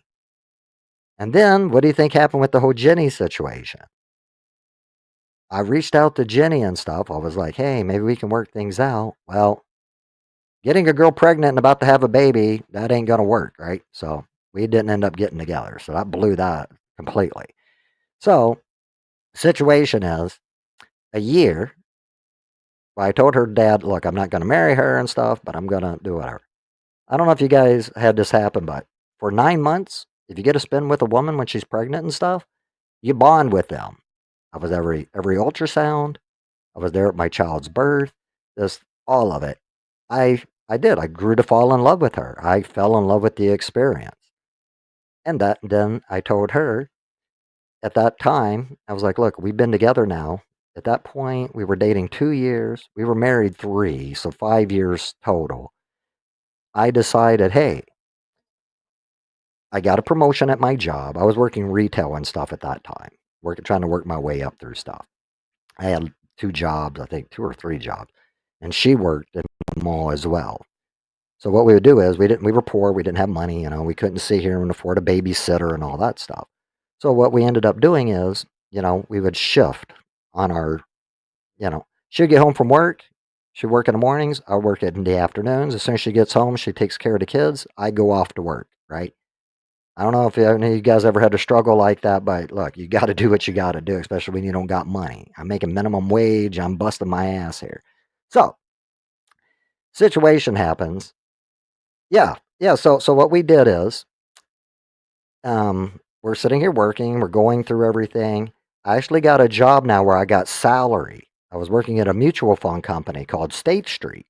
And I don't know, when you guys are making minimum wage and you're getting ready to make $40,000 a year, at that time, I'm like, woohoo, 40,000. I thought that was a lot.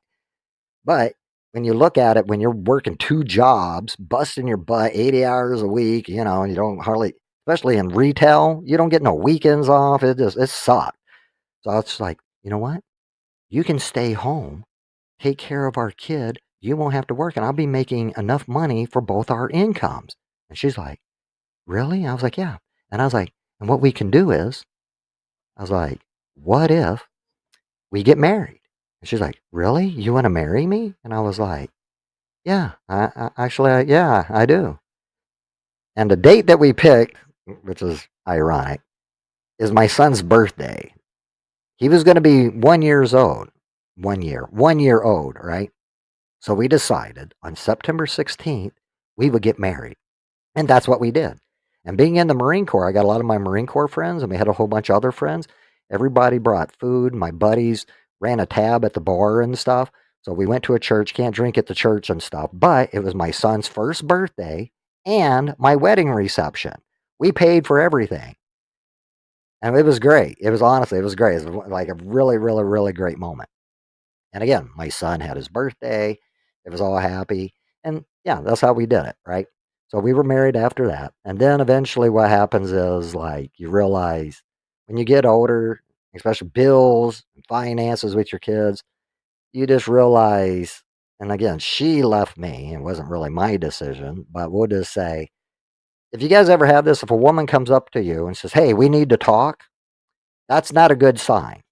And we were having issues like anybody else. But she's like, hey, we need to talk. I was like, okay, what do you want to talk about? And I'm not stupid. I know we had issues. But when a woman says this to you guys, it's over. Don't even try. She goes, she's sitting there staring at me, right? And I'm sitting there looking at her, and I was like, what are you doing? Why are you staring? Like, I understand, like, you got something on your chest? Just tell me, you know? I'm a very open person. And she's like, what if I told you I don't love you no more? I was like, what? Whoa, whoa, whoa. What? What do you mean you don't love me no more? She goes, I just don't feel it. She's like, eh. And the way that she tells me all of it was, at that moment, right? She don't love me no more. Women, I'm not gonna say all women, but sometimes they're organized. This don't just happen on that day. This was leading up. Because the next words that come out was, well, just so you know, at the end of the week, now remember, I'm in the Marine Corps. When we got together in that apartment, I believe if it don't fit in the sea bag, it don't go with you. I didn't need a whole bunch of shit in the barracks because that was all provided for me. So when I got with her, she had furniture. She had all this stuff that she set up the apartment. She's taking all of that. She's like, at the end of the week, I'm leaving. I'm taking the kids. Well, she didn't say take kids. She's like, she's moving to a new apartment. We were still under a lease, but I was like, okay, because I was like, where are you going? She already had that lined up. She had the U-Haul truck coming. And I was like, whoa, wait a minute. You must have been planning this out. Like what? She's like, well, it is what it is. Now you understand, for that whole week, I sat here and I planned on trying to save my marriage, trying to figure out, hey, what can I do? I'll go to counseling. I'll go do whatever. When a woman's mind's made up, she ain't gonna change, right? She don't want to be with you. And a lot of times, was there probably another man? Looking back, possibly. But I knew she didn't want to be with me no more. And then, once a woman's kind of feeling that way, you start thinking about stuff like, I was hurt, I was whatever. But after the divorce, which, takes some time and stuff, I end up coming down to Florida after that, after I get out of the Marine. Well, I was already out of the Marine Corps at the time. But I ended up coming down to Florida. Financially, it destroyed me pretty bad. I had to start all over again. But the thing I did learn, and this is for any younger guys out there that might go through a situation, you're not alone, man. A lot of us have went through this. The main thing is take care of your kids, right? Love your kids. Even if you don't have the money, and it's not always about child support. I get it. Yeah, you need to pay, but sometimes you don't have the money to pay. And if you don't have the money to pay, you could still reach out to your kids. Your kids are the most important thing in your life. No matter any differences you have with your ex or your girlfriend, none of that matters. And if you don't understand too, when you go through a divorce, the lawyers are going to talk and they're going to make you look bad. And next thing you know, sometimes it gets messy. The moms are going to keep you from your kids and it gets bad and people pick sides. You lose a lot of friends and stuff. They think you're an asshole. People start showing their true colors. At the end of the day, it don't make who gives a shit? Take care of your kids, right? Focus on your kids. And then focus on yourself. Because the thing I learned at the very end, I wasn't in love with her. Looking back at it now, I was in love with the idea of her. I was wearing a lot of hats at the time. At 27, I still, at 25, your brain's supposed to be fully mature, but I still didn't even know who I was at that time. I became a dad. I was a Marine. I was this. I'm wearing all these hats, and then you lose your own identity, right? And then I was caught up with this idea of just like most people, the white picket fence. You want to have this family, do the right thing. And I was doing all that, but sometimes you realize you're miserable. You can do the right thing, but be miserable. If that's the case, you're not in love. And I look at it now, I was hurt at the time, but I'm very thankful that she was the one that pulled the trigger. It needed to be done. We were both, we're not compatible. I was growing in my life going this way. She's going this way. We didn't have much in common. And then after that one, that's how I met the girl that I was with for 20 years. And we didn't marry and all that stuff because, again, child support, all that stuff gets very complicated. But yeah, I was with her for 20 years. And she had a daughter. And I was with her daughter since she was 6 years old. And now she's like, 27? So, I was kind of like the dad figure in her life. She didn't call me dad. I didn't want her to call me dad. But, I did the best example that I could. And like I said, people, we just grow apart.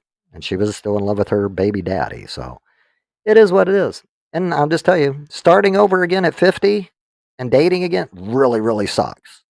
Because it is not at all, like I was trying to say at the beginning, the way dating was back then. I like to be more in person. The internet stuff, you have no idea who the hell you're talking to on the other side of the screen. You might think you see a picture, a lot of times might not even be them. Facebook, horrible. And the whole thing with the whole online dating and stuff, if somebody's telling you their camera's broke or their phone's broke, they're a scammer. And then, even if that is the person on the camera, you never know what their intentions are, right? So that's why I always tell people, if you really want to meet somebody, you can talk to them online, you can do that, but try to meet them in person. Like I said, you might think somebody's the most beautiful, handsome person, whatever, until you meet that person in real life. Who knows? Maybe they stink, right? Number two, maybe you just don't have that chemistry. You might have it online, but when you meet them in person, you might realize they give you a bad vibe. Go with your gut feeling. It usually don't lead people wrong. So my story that I always try to tell people and stuff, always just be genuine, know who you are, and know what you're looking for. Because even out on the internet, a lot of times people don't even know what they're looking for. Some people want, hookups. Some people want this. Some people want that. At the age of my life, like I said, I've got what I need. The thing is, I just want somebody I can share it with, right? I guess the younger guys, sometimes they don't always get that. As we get older and stuff, oh, well, I can get money. Who cares? Money comes, money goes. I mean, everybody needs money. But at the end of the day, what good is having all this money and fancy cars and all this crap if you don't got nobody to share it with? But again, maybe that's just me. Maybe that's just me. Some people really get into all that, not I. I'm just a simple country boy. Like to sit back and enjoy myself. But yeah, that's a little bit of the life story. So yeah, if you actually look at that, what I just shared with you guys, from 1997, pretty much currently, almost up to now. So therefore, we got a good, 30 years that we discovered. I don't know. However, I was rambling. But yeah, you guys got to hear that. I never understood that. See, you're talking to someone for 2 weeks and no FaceTime. Like, yeah, catfish. I don't know how they don't see the red. Yeah, see, I don't know. And again, what's also helpful, Nancy, is I look at it could be this generational thing. Because I'm 53. I was born in 1972. I grew up in the 80s. So I believe most people from Generation X, we didn't have all the social media, right? We didn't have the internet. I had a Commodore 64 at 11, and I still remember had dial up, but again, there was no internet. So we had a modem that you stuck your phone on a beep, and you had to know where you were calling. Remember MCI? We used to have those long distance phone calls. Was it 25 cents a minute? You have no idea where it was calling. Get this big phone bill. Your mom would pick up the phone. You're like, Mom, what is that noise? Oh, you just disconnected me. Hang up the phone. So I was a nerd even back then. And that's the other thing I'll tell people. When you are younger and stuff and you're trying to find yourself, life is kind of like a 180. See, some people say like a 360, but it is like a 180. That the person that I was trying to run away from, a little bit more about me, I was a nerd, right, in high school. I went to a private school. We didn't have a really big class. People, I'm going to say people like me and talk to me and stuff, but I've always been a misfit, socially awkward, right? You guys think even online and stuff? I like to talk to people. I'm very talkative, but I'm very direct. I don't have a filter. And being bipolar, people think, oh, that's a bad thing. I kind of like it. It keeps me sharp, keeps me witty and stuff. But when you're younger and you're still trying to figure out, it's very complicated. My brain never shuts off. I always got stuff going, and then it speeds up, especially at night. So therefore, I can engage in like 3 or 4 conversations, and some people are like, "Whoa, where are you going with this?" You know. So that's why, like, if I do present a class or something, I have to write it all out, or I'll go on tangents all over the place. My brain will be like, "Oh, look, there's a squirrel, squirrel, squirrel," you know, and I'll start going down these rabbit holes. But the cool thing about, like I said, being younger and stuff is you realize the nerdy Jimmy that nobody liked. I used to get beat up. Like I said, I learned to fight from getting beat up. After you get beat up enough, you learn to fight back. I'm not telling people you should go fight. I'm not saying that it's a good thing, but if you don't stand up for yourself, it's going to continue. And when people say, oh, well, when I get out of high school, I'm letting people know, even when you become an adult, this is just high school 2.0. At jobs, there's dickheads. There's people that was the school jocks that just might be over you, right? And at the end of the day and stuff, don't take no bullshit from anybody. Stand up for what you believe. Know your character. And the thing is, when one door shuts, another one opens. Now, I've actually had good jobs, and I've blew those, not because of my work, because of my mouth. I'm the type of person, if you say some shit to me, I'm going to respond. I'm not one to sit there and be quiet. I can't play politics. I'm not a suit guy. So therefore, yeah, I would never be good in a position of leadership for a company or a sponsor. So same thing when it comes to YouTube. When people start getting monetized and stuff, I'm never going to be a spokesperson for any product. If it's a piece of shit product, I'll tell you, hey, I got this product that got sent to me, and they want me to sit here and tell you about it. And I'm going to give you a fair review. If it's good, I'll tell you it's good. If it's shitty, I'm going to tell you it's shitty. Thanks for sharing your life stories. Got to take care, and keep the. No problem, no problem. Thank you, John. Thank you. Yeah, exactly. Advocate. That's what I always said too. If you don't believe in yourself, nobody else will. And the thing is, like I try to tell people even out on YouTube, the person that you see on this screen is me. I don't ask you guys for money. I don't care about your money. When people talk about their jobs, again, I'll sit here and I'll tell people, hey, you know what? Congratulations. But I don't give 2 shits about what type of job somebody has. I don't care what money you have. I don't care about what house you have. My dad always told me, we all put our pants on the same, one leg at a time. You might have a better pair of trousers than me. What I like to know, though, I'm more of a people person. I want to know what's up here. I want to know, what do you think? Why do you think, right? Who, what, when, where, why? Logical, critical thinking. And that's one thing when I do my YouTube. It's more than just karaoke. I do like to said, I would like to do talkies, like have panels where I can invite people up and we talk about random topics. I talk about all sorts. If people don't know me online, I go by Jack, right? By Jack, many people know me. I'm a political debater. I debate people about politics. I debate people about religion. People are like, oh, you can't speak about that stuff on YouTube. I don't give a shit. I can talk about whatever I want. And that's when I kind of wanted to do it. But y'all seen this YouTube channel. It started out a tech channel.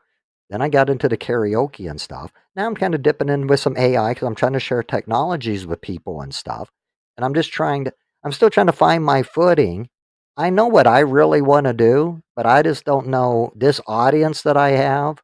I'm getting up to almost 1,000 subscribers. I'll finally be able to get monetized. Because I'm thinking before I didn't care, but I'm like, you know what? If I can get some extra money, why not? The thing is, though, I don't know what direction I want to go. Because I know if I quit doing the karaoke and the music, I'm going to lose a large amount of my subscribers. My thing is, though, and this is just a question out to anybody that's subscribed to this channel and those that actually come and watch the channel. Just because you're subscribed don't mean anything. The people that actually come, hang out, engage in the community. I would like to know, like I said, if I go the techie route, or if I wanted to start going more talking about ideologies, right? Talking about theology, talking about politics, doing maybe reviews on different types of music and stuff. Because I want to show my true personality. Because I kind of feel if you build it, they will come. What? No, and that's fair. See, again, like people that don't speak on politics because they don't understand it, don't mean that you can't understand it, but I get it. It's not for everybody. But as a United States citizen, the way I always kind of look at it, it's always best for us. I don't care about Republican, Democrat, Independent. I don't care about those titles. I'm more of a constitutionalist, understanding our rights. So if you guys watch First Amendment audit videos, that's the topics I want to talk about. Inform people of your constitutional rights on how they can be violated. If you don't know your rights, how are you going to know somebody's stripping your rights away? So just better educating people. Because in America and stuff, sadly, there are many people that's on the streets. They don't even know vice president, the president. They don't even know the three branches of government, Congress, Senate. They don't even know how a bill gets passed. And again, Generation X, we all learned this. Why? I'm just a bill sitting on Capitol Hill. Schoolhouse Rock. Remember, we learned a lot of things. But for some reason, millennials, and I don't want to say they're stupid because they're not. They're very informed, but they're informed about stupid things. Pronouns, all this other LGBT. Nobody cares. And if you look at this last election, and again, I'm going to be political, Donald Trump won this last election because they're talking about things that nobody cares about. Calling somebody, again, trans in sports, there's a difference. There's male and females. Do trans people exist? Yes, they do. They existed even in the 80s. I have nothing against these people. I don't care if you're gay, straight, whatever you do in your bedroom is your business. I don't care. The thing is, though, why do we have a sports called women's sports? We have that for a reason. Women do not compete with men. Are there some women that can, let's say, be as strong as a man? Maybe stronger than me. I'm a small guy. I'm 5'6", 130 pounds. There are women that are stronger than me, yes. But if you look at the science, right, the biology that we were all taught, women cannot compete with men. But because of feminism, all women. And the thing is, again, I'm a religious man, okay? When I say religious, I don't follow organized religion, but I believe in Jesus Christ, right? So therefore, there are two sexes. See, when people talk about genders, yeah, there can be all these different genders. I don't buy into any of that bullshit. Sexes, what I was taught in school, male, female. Are there some people that are, we'll just say, in the middle, right? And you know those types of people, hermaphrodites, somebody that's born with two organs. Again, above my pay grade, yes, I agree. These people do exist. I don't know how we label those people. But the thing is, they can tell us. I know men that are more feminine, right? Because there's certain traits. There are some men, like with me, I'm a sensitive guy on certain things, right? That don't mean that I'm a woman. And when we got Congress and all these other idiots that sit up and say, when you're asked a direct question, what is a woman? And they can't tell you. And then we got to use stupid words like a birthing person. You mean a pregnant woman? And to me, this is the thing that just pissed me off. I understand during the Me Too movement, a lot of these feminist and sexist women got men canceled, got their lives destroyed. I'm not going to say in return we should destroy women because that's what's happening in these trans sports. They are sitting here defeating records that no woman's going to be able to defend. And when they talk about safe spaces, yeah, these women need to be in a locker room where they can be safe and don't have to worry about some perv coming into the bathroom and changing with them. And I'm not saying all trans or all gay people, because a lot of people don't even like being. I got gay friends. They don't like even being labeled in this LGBTQ plus blah blah blah blah blah. Why can't we just go back? I'm Jimmy. You're Dave. There's Nancy. There's whatever. In a job application, nobody gives a crap when you sign, hey, by the way, what do you do in the bedroom? What type of sex? Nobody asks that. Nobody cares. Can you do the job? That's what we want to know. Are you competent? Can you do your job? But what do people do? I got fired because I'm transsexual. I got fired because I'm black or I'm white. Can that stuff happen? Yes. But the majority of us, if people can show me that this is truly going on and it happened to you, I'll fight alongside of you.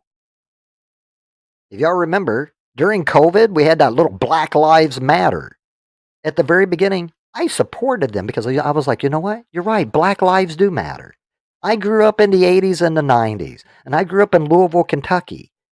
If you guys don't know, it was racist back then. They used to use the N-word, right? I can use it. I got people down here in Florida that use it all the time still. Yeah, I'll tell you about them, and I'm like, I hate those people. But guess what? I believe in freedom of speech, absolute freedom of speech. You can call anybody any name. There is no such thing as hate speech. Hate speech is garbage because the First Amendment of the United States of America protects speech. As long as you're not trying to cause violence like Black Lives Matter, when you're burning down cities and race dividing people, that's against the law when people are dying. But you don't care, and then trying to tell white people are horrible. They've been enslaving us. There's no future in the past. We've all been trying to move forward, right? You get the civil rights movement. And the thing is, almost everybody, any slave owner is dead. Slavery does not exist in the United States unless you want to say, it's not even hypothetically, theoretically, paying taxes is slavery. Working for a job is slavery. If everybody wants to be independent, quit your damn job, start building your own companies, and build your own success. When I talk about Social Security, all this other stuff, get rid of all these damn safety nets. Make everybody be accountable for your own actions. And I guarantee you people will lose their shit. Why? I got to work and be responsible? Yes, we all got to be responsible. Our country has become a nanny state where we're bailing everybody out. I understand people need assistance, but no, you don't need to be on no food stamps and social. When I say disability, I get it. If you're in a wheelchair, but a lot of those people even work at a grocery store. The ones I'm griping about is when you have all these kids, you sign up for welfare and your food stamps, and you're on that for 18 years. You raise your kids with that? Why didn't you get a job? That's what irritates me. And I think the American people finally got up. We're fed up. And then we see all these other programs we're paying for, billions, trillions of dollars. It's ridiculous. And most people I think that I've even met online, you're either center left, center right. And I say some of us are maybe just independent. We want less government, the government to leave us alone. I believe we can do better with our money than the government can. The only thing our government needs to do is protect us. And notice they can't even do that. They leave the borders wide open. And remember, we're not allowed to say, see, I don't know. You remember how times have changed? Back in the 80s, we were told about, remember? Well, it wasn't climate change, right? Global warming. If y'all don't know, look at the history. In the 60s and the 70s, it was global cooling. The world was freezing to death. And then all of a sudden, now it's global warming. Remember Al Gore? A lot of the kids, I remember when I was going through high school, right after I graduated, I remember this documentary, An Inconvenient Truth. The polar bears were going, global warming. That the polar bears were going to be extinct. All of it was a lie. And they keep lying to us. Because now notice, it's not global cooling. And now we don't have global warming. Now we call it climate change. Why? Because they were wrong. And I do agree. Yes, the climate does change, but not in the way that they're freaking everybody out when all these companies are making buttloads of money off this green new. Do I think these technologies are good? Yeah. Tesla's a great thing, but now notice Tesla's on the wrong side of history. Let's go burn down all the Teslas because Elon Musk is with Trump. I don't care about Republican and Democrat. I care about American. And that's one thing I do like about this administration. Tulsi Gabbard, she was a Democrat. She left. Another person, right? RFK. If you look at RFK, a Democrat. Elon Musk was a Democrat. Trump before was a liberal, right? I like such independence mixture. This party is now evolved. The Mitch McConnells, the Nancy Pelosi's, the Chuck Schumers, all of them are gone. These are the people I want gone. We want a new America. America, I don't care, red and yellow, black and white, they are precious in a sight for all Americans. I don't care if you're Democrat, Republican, independent, constitutionalist, whatever. Even Antifa. I want a good America for those assholes. People that believe in socialism and destroying the country, which we know would never work good anywhere. And again, these are topics that I feel is not really deep politics, but it's just social, right? Social things that are going on that people are talking about. And it does interfere in our lives. Why? Because they're making laws, political laws that affect us. When you start making a law to say hate speech, because the First Amendment, if anybody don't realize, do you know why it was created? To protect offensive speech. The speech we were saying against the King of England, Washington and all them, it was a revolution. If we would have lost that war, Washington's head would have came to the king on a platter. Freedom of speech, it means you can say whatever. I don't have to agree with it.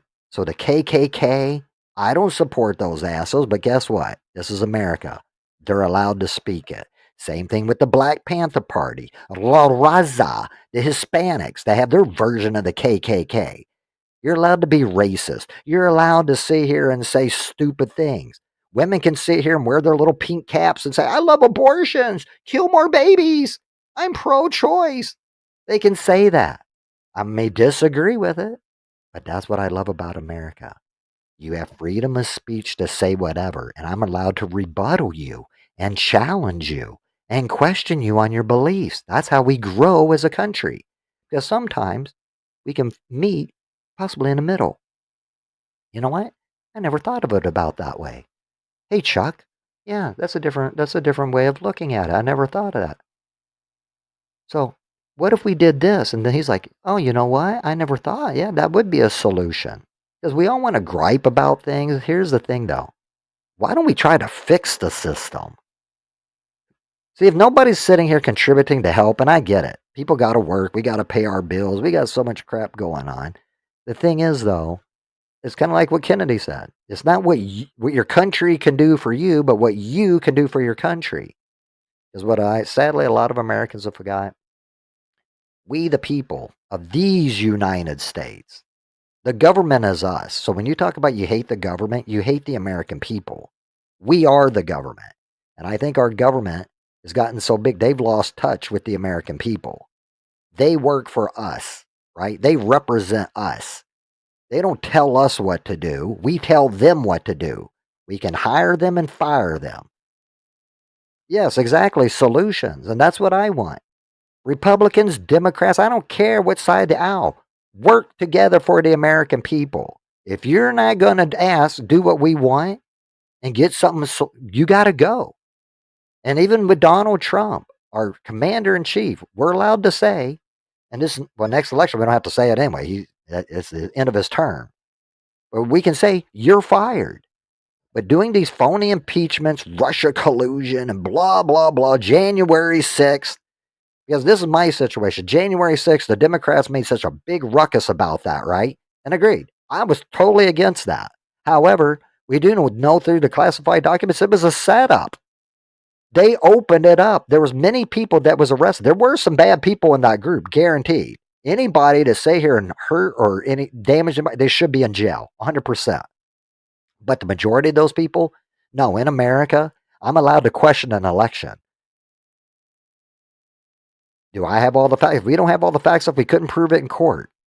But do I still believe that election was stolen and YouTube can censor me and cancel me? Hell yes. We all watch those numbers. Arizona comes up, you go to bed. I'm thinking Trump's going to be the president. And then I wake up, Joe Biden. If you look at that whole race, Joe Biden wasn't leading in any polls. Where the hell did this guy come from? And like Kamala Harris, we now prove for a fact Joe Biden is the worst president in American history. Well, I won't say American, in my lifetime.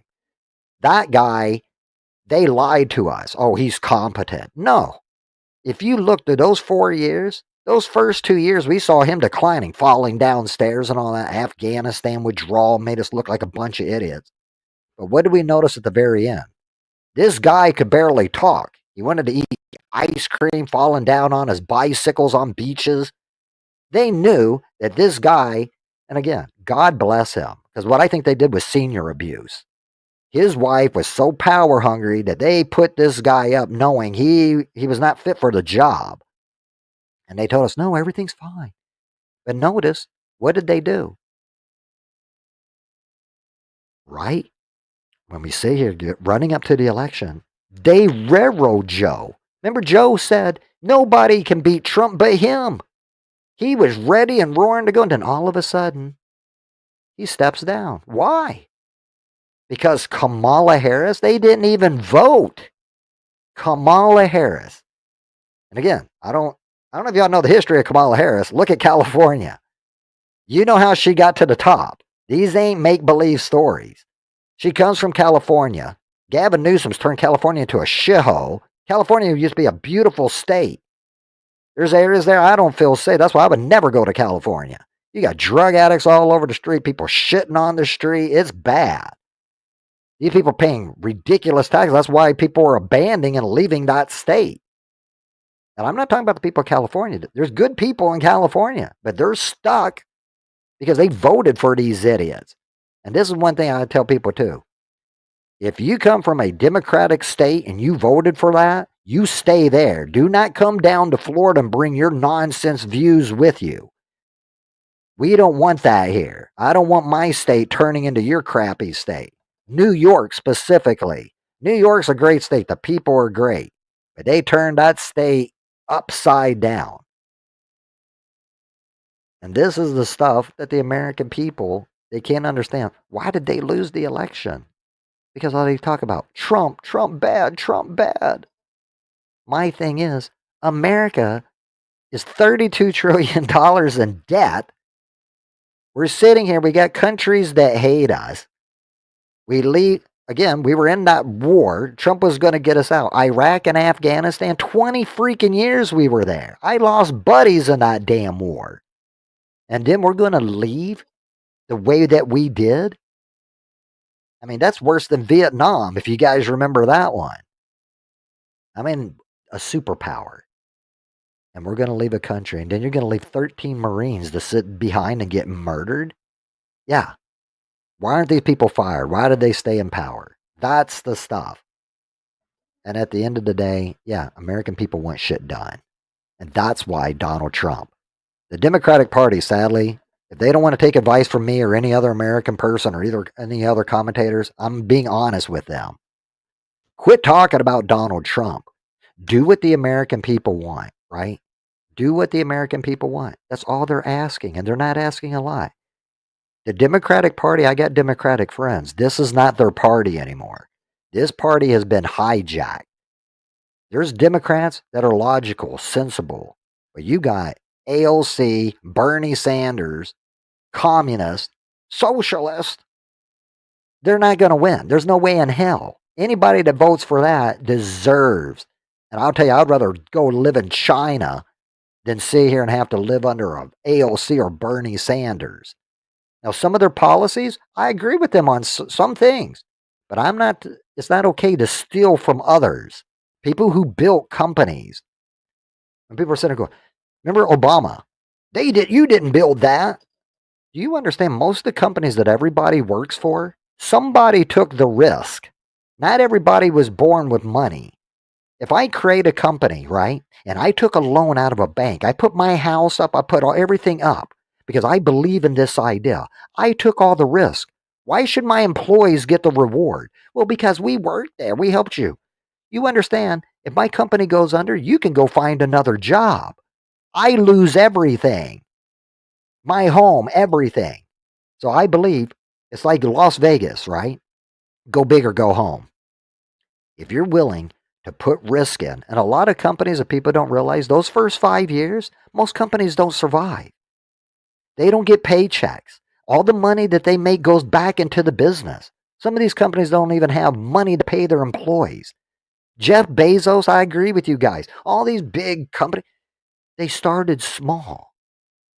My thing is, I'm a true capitalist. I don't care how big you get. You're allowed to make billions of dollars if you want. And I'm not the moral police. Ethically, morally, some of them do it wrong. And if you guys don't know in the business world, maybe it's a rude awakening for people.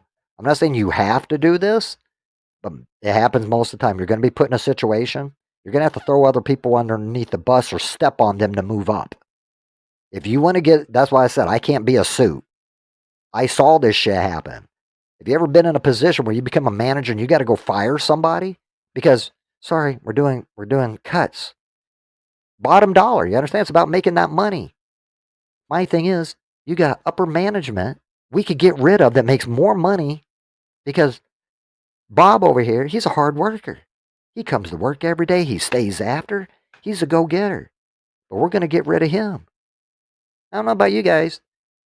If you ever been in a position where you actually have to tell somebody they just had a kid, they're young, they're coming up, they're so excited, again, they're always wanting, you can see they're hungry, they want to move up, and that's the person we got to fire.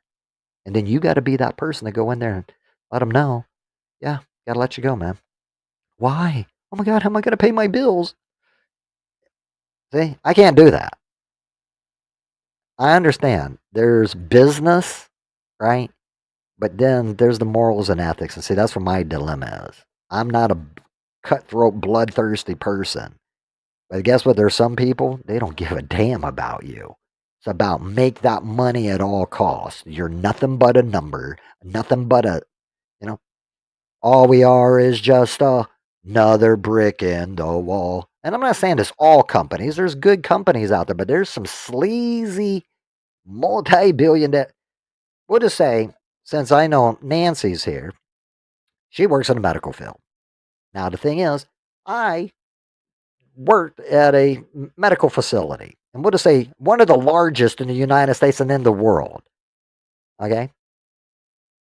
So here's the whole situation. In the medical field, and again, I've talked to many other people and stuff because I was like, oh, maybe it's just this hospital. No, no, no, no, no, no, no. There is, and again, I'm not the moral police. You got doctors who got really, really good money. Surgeons make really very nice money, right? You know these people are cheating on their fucking spouses? Yeah. They're banging the nurses. People are doing all sorts of weird shit up in the hospital. And then you're sitting there thinking like, they got all this money. You would think, and you know their wives. You've been to the company functions, right? The Christmas parties and the New Year's parties. And you're sitting there like, I thought these people were happy. You truly don't know what people are going through. Now, again, it's not up to me to say, excuse me, sir. You're sitting here sleeping. Again, that's not me. But it's the hypocrisy. When these people want to sit here and talk about, we donated money to this country and we did this and all these good things, when it's like, they're a piece of a shit person. I'm more old fashioned where, a spade's a spade, right? If it looks like looks like a duck, walks like a duck, it's a fucking duck. But people are trying to argue, no, that's not an ugly duck. Why are you making fun of it? And if you haven't seen these ads too, remember fat shaming when we used to see here? Anybody around the world, if you don't know, America is the most obese country on planet Earth. We're the most spoiled, fattest, nastiest country. Now, again, if people want to be fat, that's up to you. But we're not allowed to say that because that's called fat shaming, right? That's not called fat shaming. The thing is, obese, fat, right? That's excess fat on your body mass index, all that, right? If you remember these girls that used to sit here and go, I'm beautiful because, was it plus models and all that? There's these videos that are out now. You can see them on TikTok and stuff. The majority of these girls that thought they were so great and was sitting here, yes, I'm beautiful because I'm whatever, fat, are dead now. They had heart attacks. See, common sense went out the window. It's not okay. It's unhealthy. You're going to probably have a heart attack. If you're 30 something years old and you're weighing 300 to 400 pounds and stuff, that's not good. You go through childbirth and stuff, more than likely, you're going to go into cardiac arrest. They're going to have to do an emergency C-section. I'm not saying everybody needs to be thin, because again, I'm not. I'm a smoker. I do all sorts of stuff. My thing is, though, it's okay to be conscious, right? And be truthful with people. And you don't have to be nasty and mean about it. I'm not going to walk up to some woman and go, oh my gosh, you're some fat ass lord. No, that's rude. But the thing is, if you actually got a friend or somebody, what if you actually care about your friend? Oh, hey, yeah, what is all this that you're buying? If you're at the grocery store, you're buying all this junk, go, how about get a couple of vegetables and stuff? Yeah, put the chips back. Oh, well, I'm busy and stuff. That's not good for them. You're drinking all these sodas and all that. And again, it's the younger generation. Gen X and stuff, yeah, people are sensitive and stuff, and I got it. We can be respectful, right? But you're not helping anybody and being respectful to lie to other people. If somebody comes up and, again, when you say transgender, there's a difference when people use those terms, right? Because there's some people that actually have a dysphoria, right? A mental illness. But that number is very, very minute and small. Just because you identify as whatever don't mean it's true. Because there's some people out there that do actually have dysmorphia. That when they look in the mirror, it's like anorexia, right? Remember those girls that look in the mirror? They're thin as anything. They look like skeletons. Some like 67, 77 pounds, and they think they're fat. Those people, that's concerning. So I don't care if you're fat or you're skinny. You don't think with me growing up, I'm a skinny guy. People used to make fun of me being skinny all the time. Hey, toothpick legs. But it's okay to make fun of skinny people, but you can't say nothing about fat people. See? The logic, it just don't make any sense. Should you do it at all? No, really, no. But in America, you can say whatever the hell you want. And if people are sensitive about it, like I used to tell my friends and even my kids, it builds character. Remember, sticks and stones may break your bones, but words may never hurt you. And if you do let those words hurt you and stuff, that means you're a weak person inside. You have a low self-esteem of yourself, and you need to build it up. And I do believe through the scars and through hardships and being able to overcome things, that's how you do that. And I again, I try to motivate people. I've been through a hard ass life myself. I did alcohol. I was an alcoholic. I was a drug addict. I've been homeless. I've made some really bad decisions in my life. And I still pay for that. But at the end of the day, you got to believe in you, right? Because the thing is, and again, it can be through God, religion. That's how it helped me. God saved me. But I'm not one of these people who's going to sit on a soapbox and go, you need Jesus, you're going to go to hell. I'm not that type of person. But the thing is, I'll never deny my God. Never. Christ is king. I will never deny that. And if anybody ever wants to talk to me about salvation or whatever, yes. Mental illness, I deal with it every day. So I try to let people know through the streams and the music, and even though I know I can talk a lot, there's people out there that are like you. I might be like more people than they realize. And the more we listen and care about each other, because again, I don't care from India, Pakistan, wherever, we all can relate as human beings. We all know what pain is. We know what love for family is. We know what heartbreak is, sadness, sorrow. Some of us know more than others. But we also know to see a beautiful sunshine, right?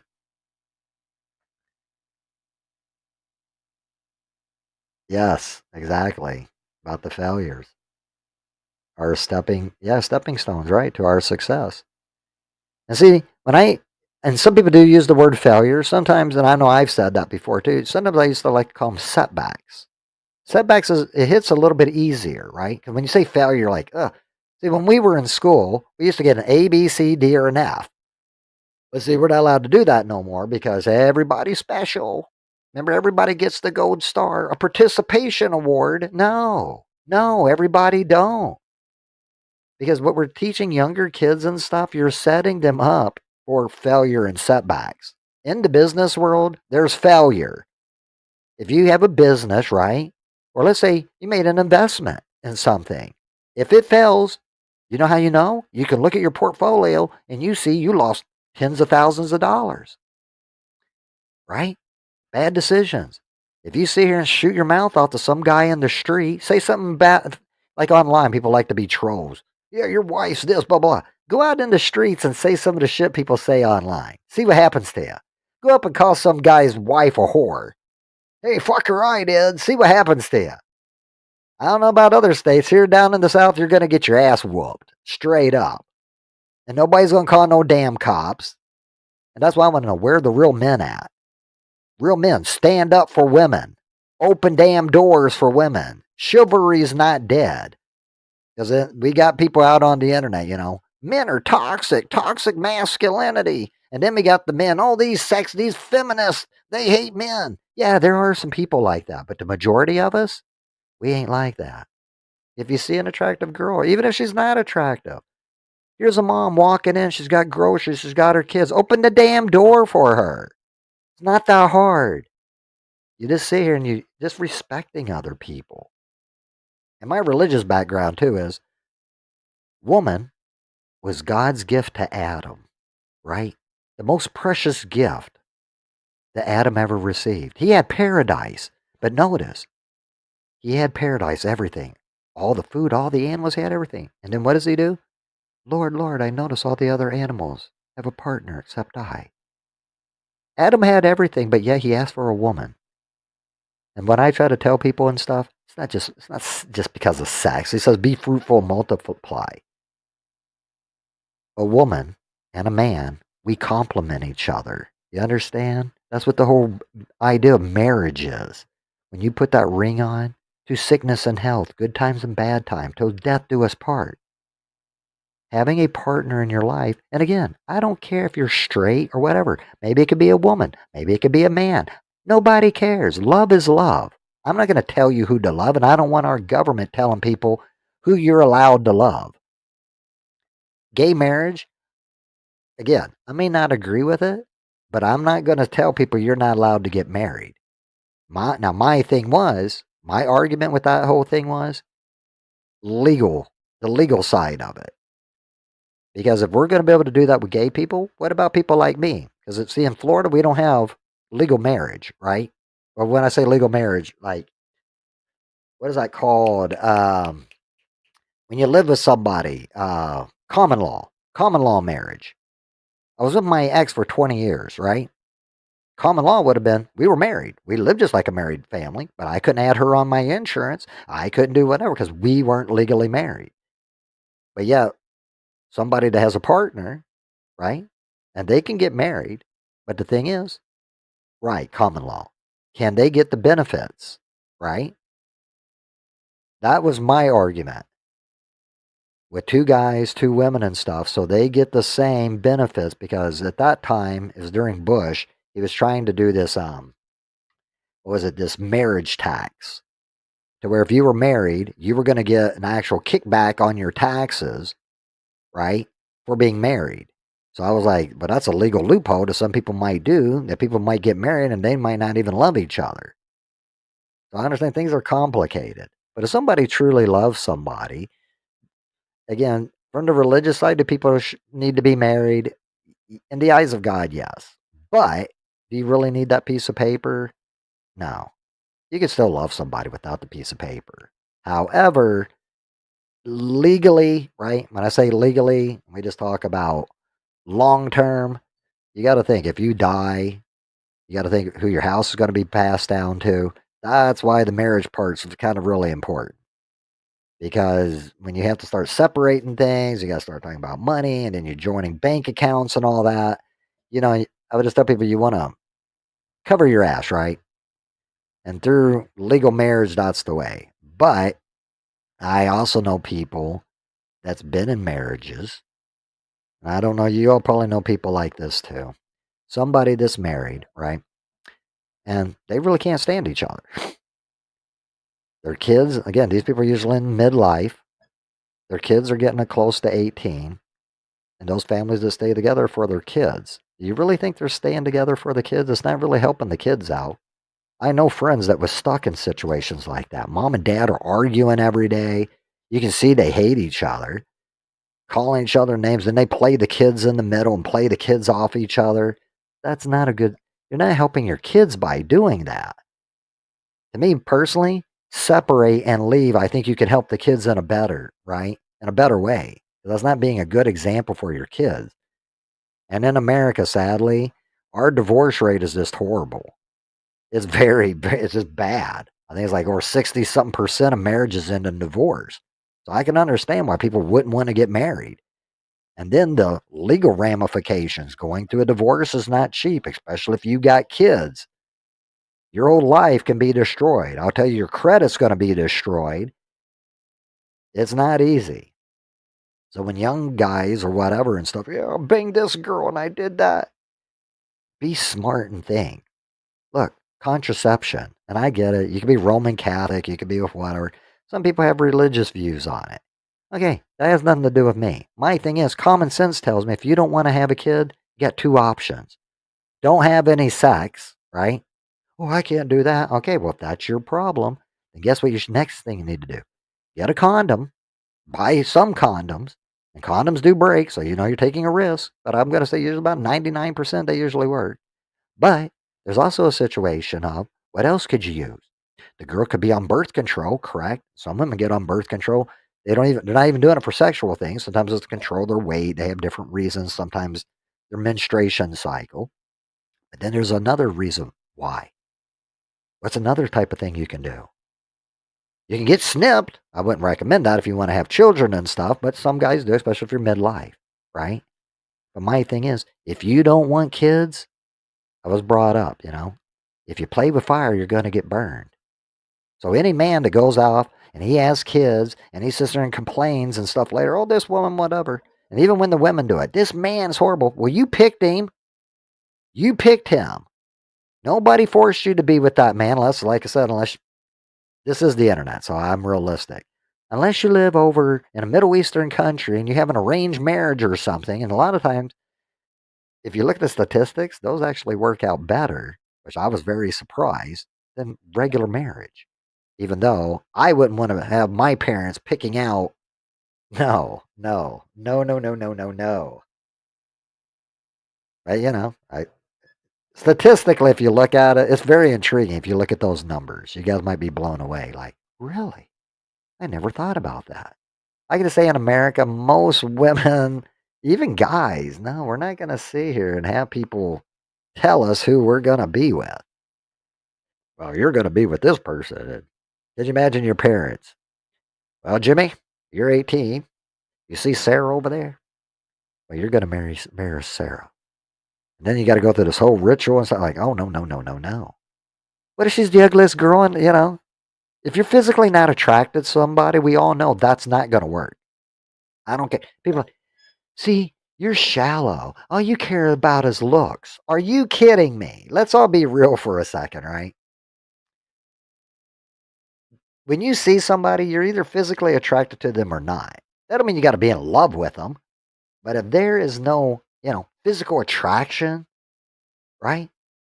More than likely, no. Why would you want to be in a relationship with that? They could be the most sweetest, nicest, caring person in the world. And what happens if you sit here and you say something that you notice, oh, I'm not attracted to them. You're an asshole. You're an asshole. You know that? It's because I'm fat, right? Yeah, it's because I'm fat. Well, yeah, you are. You are about 20 pounds overweight. Yeah, that's not an attractive look for me personally, though. Because you understand, what's the thing they say? One man's trash is another man's treasure. and I'm not calling a woman trash, right? But what I'm trying to make the point of is what you find special and attracted to, I might not. That don't mean I'm a bad person. And not everybody deserves to be with everybody, right? And then there are some people, sadly, you don't deserve anybody. There's some women and some guys out there, just to be honest with people, you're assholes. You're straight up bitches, and those guys are dicks. And those people, if they want to be together, they're going to be miserable because they're going to cheat on each other and all that. Good. Let them do it. Maybe we should get a little island where all the cheaters can be. Because again, with me, I've been cheated in relationships. It's horrible. To me, that part is where, when trust is gone, when you get betrayed like that, there's nothing left. Especially when you thought it was built on something. And then once you lose that, and I would just tell people it's your own journey. But just from my experience, because this has happened to me a couple of times, but we're just going to say, once a cheater, always a cheater. I now stand on that. Before, I used to be, oh, no. Now, people make mistakes. No. If somebody cheats on you, they did it for a reason, and they're going to use it against you, right? You weren't there for me. You weren't supportive to me.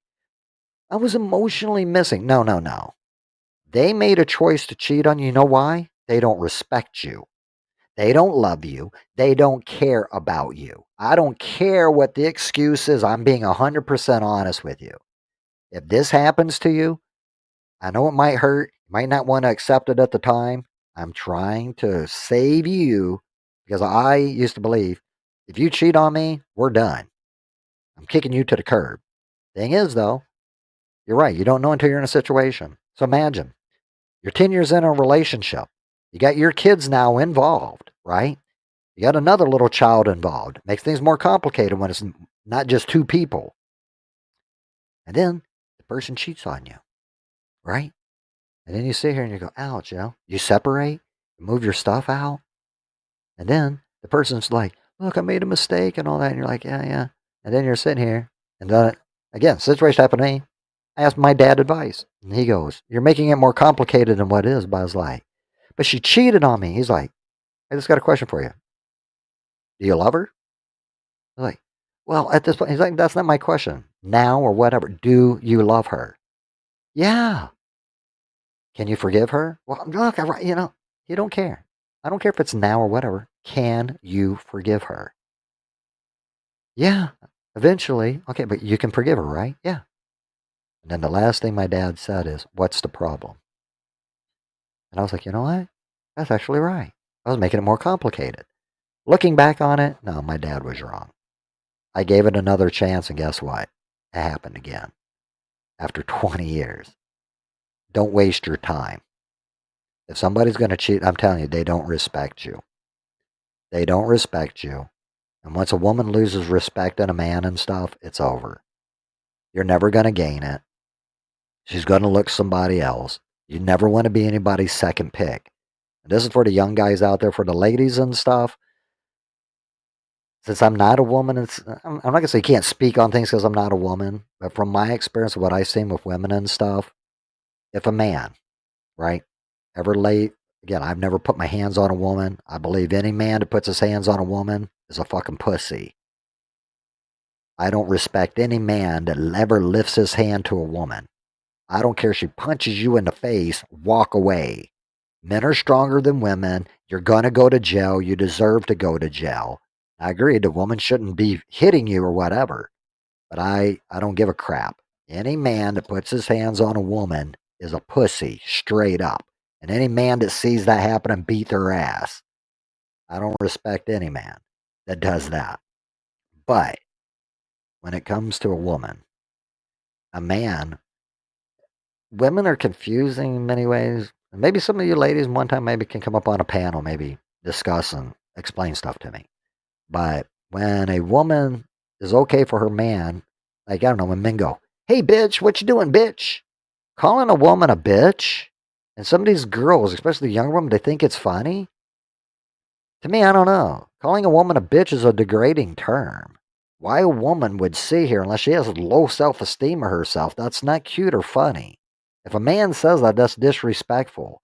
Because if women don't know, from the streets, if another man calls another man a bitch, those are fighting words. You get it? Those are fighting words. If a man walks up to me and says, "Hey, bitch, what the fuck did you call me?" We're going to square up. Men don't call men bitches, so I don't understand when another man is calling a woman a bitch. The same thing even with women, right? They'll call each other bitches. Now, again, I'm not the speech police. People can say whatever they want. I just don't understand the logic and reasoning behind it. It's disrespectful. And my thing is, if you're going to call your girlfriend that, would you call my mom that? How about her mom? You're going to walk up to her mom and go, "Hey, bitch. What's up, bitch? Come over here and suck my dick, bitch." Is that what they're going to say? See, if you're not going to say that to somebody's mom, why would you? You understand? This is going to be hopefully the woman that you love. You're going to spend the rest of your life with, and the mother of your children. Are you going to call her a bitch in front of your kids? Right? Your kid's mom? "Hey, bitch." See, it just don't make any sense to me. I don't know. People are not thinking long term. So at the end of the day, that's why I find stuff. I like to be consistent. Men do stupid shit. Women can do stupid shit. But at the end of the day, can we all respect one another, right? And that's the thing to where I'm on the internet quite a bit. I'm on Discord and stuff. It's the younger generation. I mean, I know the older generation, especially Gen X, we're not perfect. If y'all don't know, Gen Xers, I'm not going to say all Gen Xers, but we'll just speak for myself. Sex, drugs, and rock and roll. That's kind of the way we came up, right? Did we used to like to have sex? Hell yeah. And again, our sex was a little bit different. We don't eat the booty like groceries like these cool kids do these days. That's disgusting. But we used to do other little things, The Hummers. If y'all don't know, if you're not Gen X, we got to throw out a couple of words for you. Getting yourself a Hummer, maybe a Zinger, right? We used to sit here and once you pop, you can't stop. How many licks does it take to get to the center of a Tootsie Roll pop, right? We used to do stuff, right? First base, second base, third base. If you get your hand up a girl's shirt and fill her up and stuff, that was a good day. Remember, you go to the movie theaters. The guy would try to stick his arm around the girl and try to stick his hand down her pants. Try to get a little, There's certain words I could use, but I don't want to embarrass myself. But y'all probably maybe heard them, Stinky Pinky. You ever heard that one, Stinky Pinky? I don't know. We got some of my foreign friends here. But we all know. That's how we all came up, right? You used to do the little, I don't know if y'all knew this, in the movie theater, you could buy the big thing of popcorn, right? Some people used to put the little hole in the bottom, you stick your dick through it, so when the girl reaches in to get the popcorn, she can be able to stroke your dick, right? You do that so you don't get caught in the movie theater. If you sat in the back of the movie theater, most people are going to be making out in the back of the movie theater. That's usually what went on. Then, you also got people to remember we used to smoke. A lot of us like to smoke weed. We used to sit behind, the gas stations. Y'all remember, what was it, mall rats in the 90s? That reminds me of the 80s. People used to hang out in the ditch. When we were kids, we used to ride our bikes, the BMXs and our Huffies and pop Willies, right? Then you get a car, and at that time, people were driving around. Like I said, you had your Mustangs, you had your IROC Zs. Yeah, bringing me back, exactly. That's how a lot of this stuff was. And the thing is, we put put the T-tops up, right? You go hang out with your friends and stuff. We'd hang out at the mall and stuff, right? We used to go to the roller rink and stuff. And it's like, we look at it as innocent fun, but there was a lot of bad shit that went on. There was a lot of fights out in the parking lot, especially at the skating rink and stuff. We'd all smoke our weed. We'd go to little parties. We'd have rave parties. If y'all don't remember how these worked, you'd be going to a mall. You get a little pamphlet, person standing out in the mall. "Hey, man, we're going to a rave." And they'd hand you a little paper and it'll give you directions, right? And then it's usually downtown somewhere in a warehouse district or sometimes even close to the mall, because behind the malls, there's usually a big field. And what people would do is we would drive up in our cars and we turn our headlights on. Then we get out and we all start turning the music on, right? Turn it to a certain radio station. And we get out of our cars and you get your glow sticks and you're pulling out your kegs of beer. Then you're sitting here and you got your funnels on. And again, maybe this is in Kentucky, maybe more redneck, I don't know. But even some of the bigger raves you would go to, it might be in a warehouse. You get there And they had, I'm not trying to promote drugs, but what to say, all sorts of stuff. Back in those days, we had uppers and downers, white crosses. We used to have the little stamps, right? They used to have little acid hits like this, little clovers stick in your tongue. You drink some orange juice. I'm not telling people how to do drugs. So I'm not saying that at all. Again, drugs are bad. But again, if you're an adult, do whatever. And again, face the accountability and the consequences. In many states, it's against the law. Shrooms, all that stuff, right? And the thing is, X was really big as well.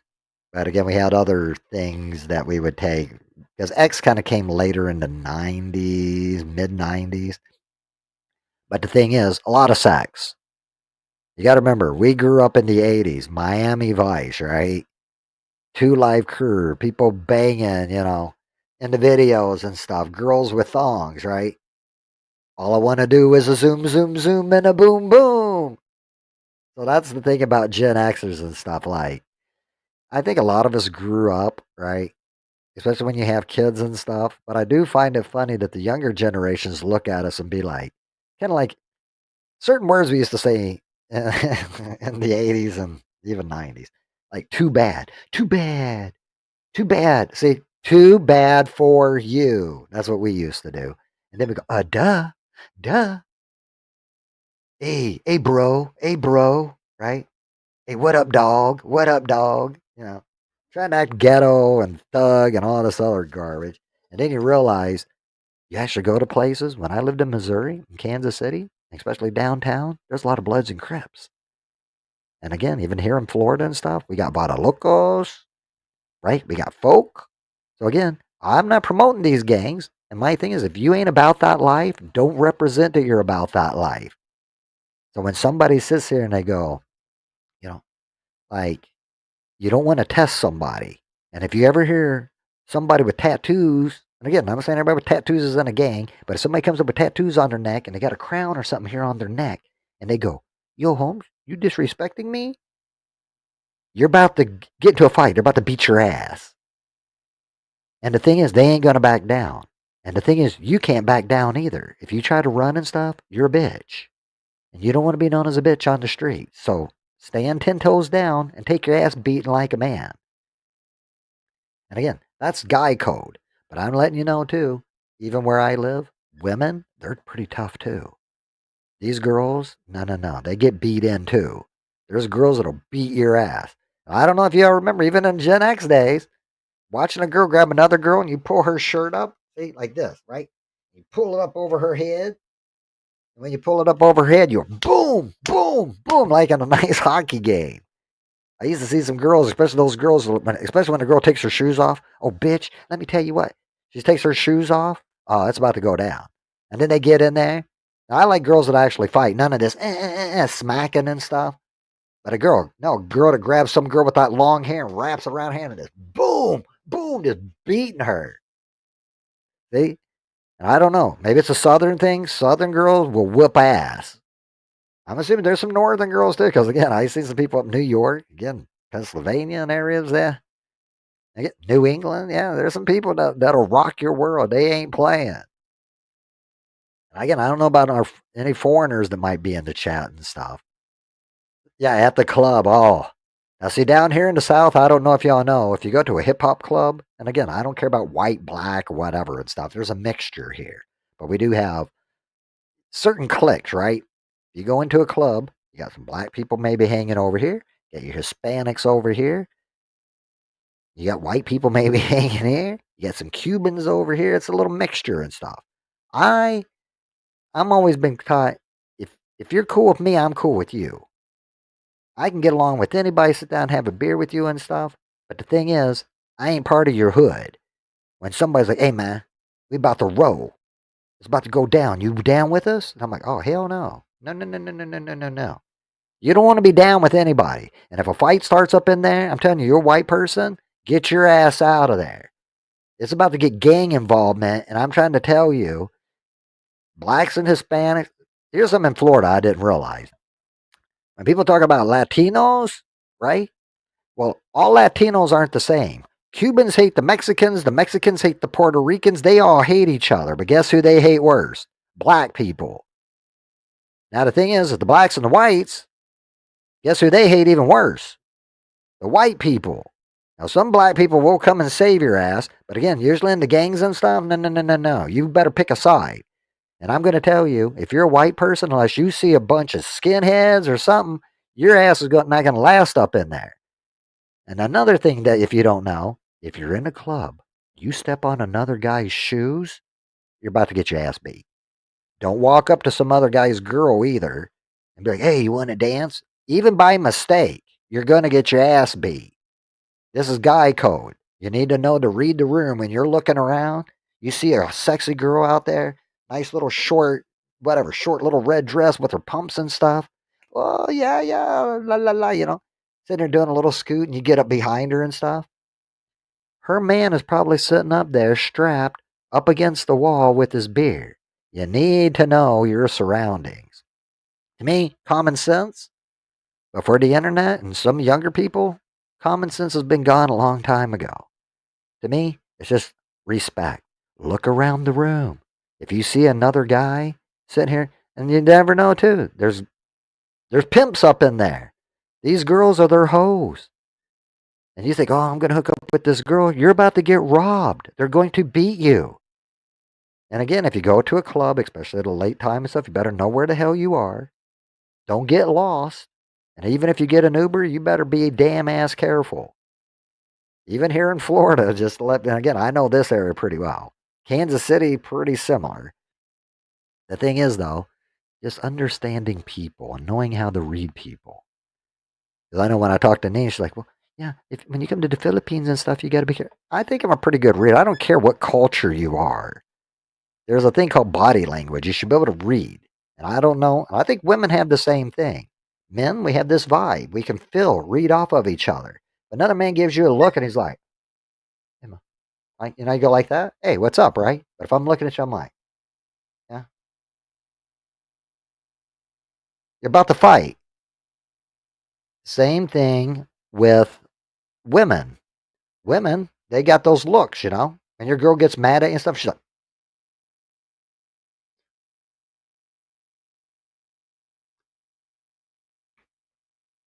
she's upset with you, right? But have you ever seen a woman when she gets mad at another woman? If you see another woman going, taking her earrings off, she's about to fight. Oh, bitch, hold my purse. Hold my purse. Bitch, well, I know you ain't fucking talking to me, bitch. You fucking nasty hoe. What, cunt? You want to fight, bitch? I'll fucking be. Then you start seeing them kicking and stuff. You're like, oh, shit. It's about to go. And what do the guys do? We jump in, normally, right? Now, first we'll let them fight.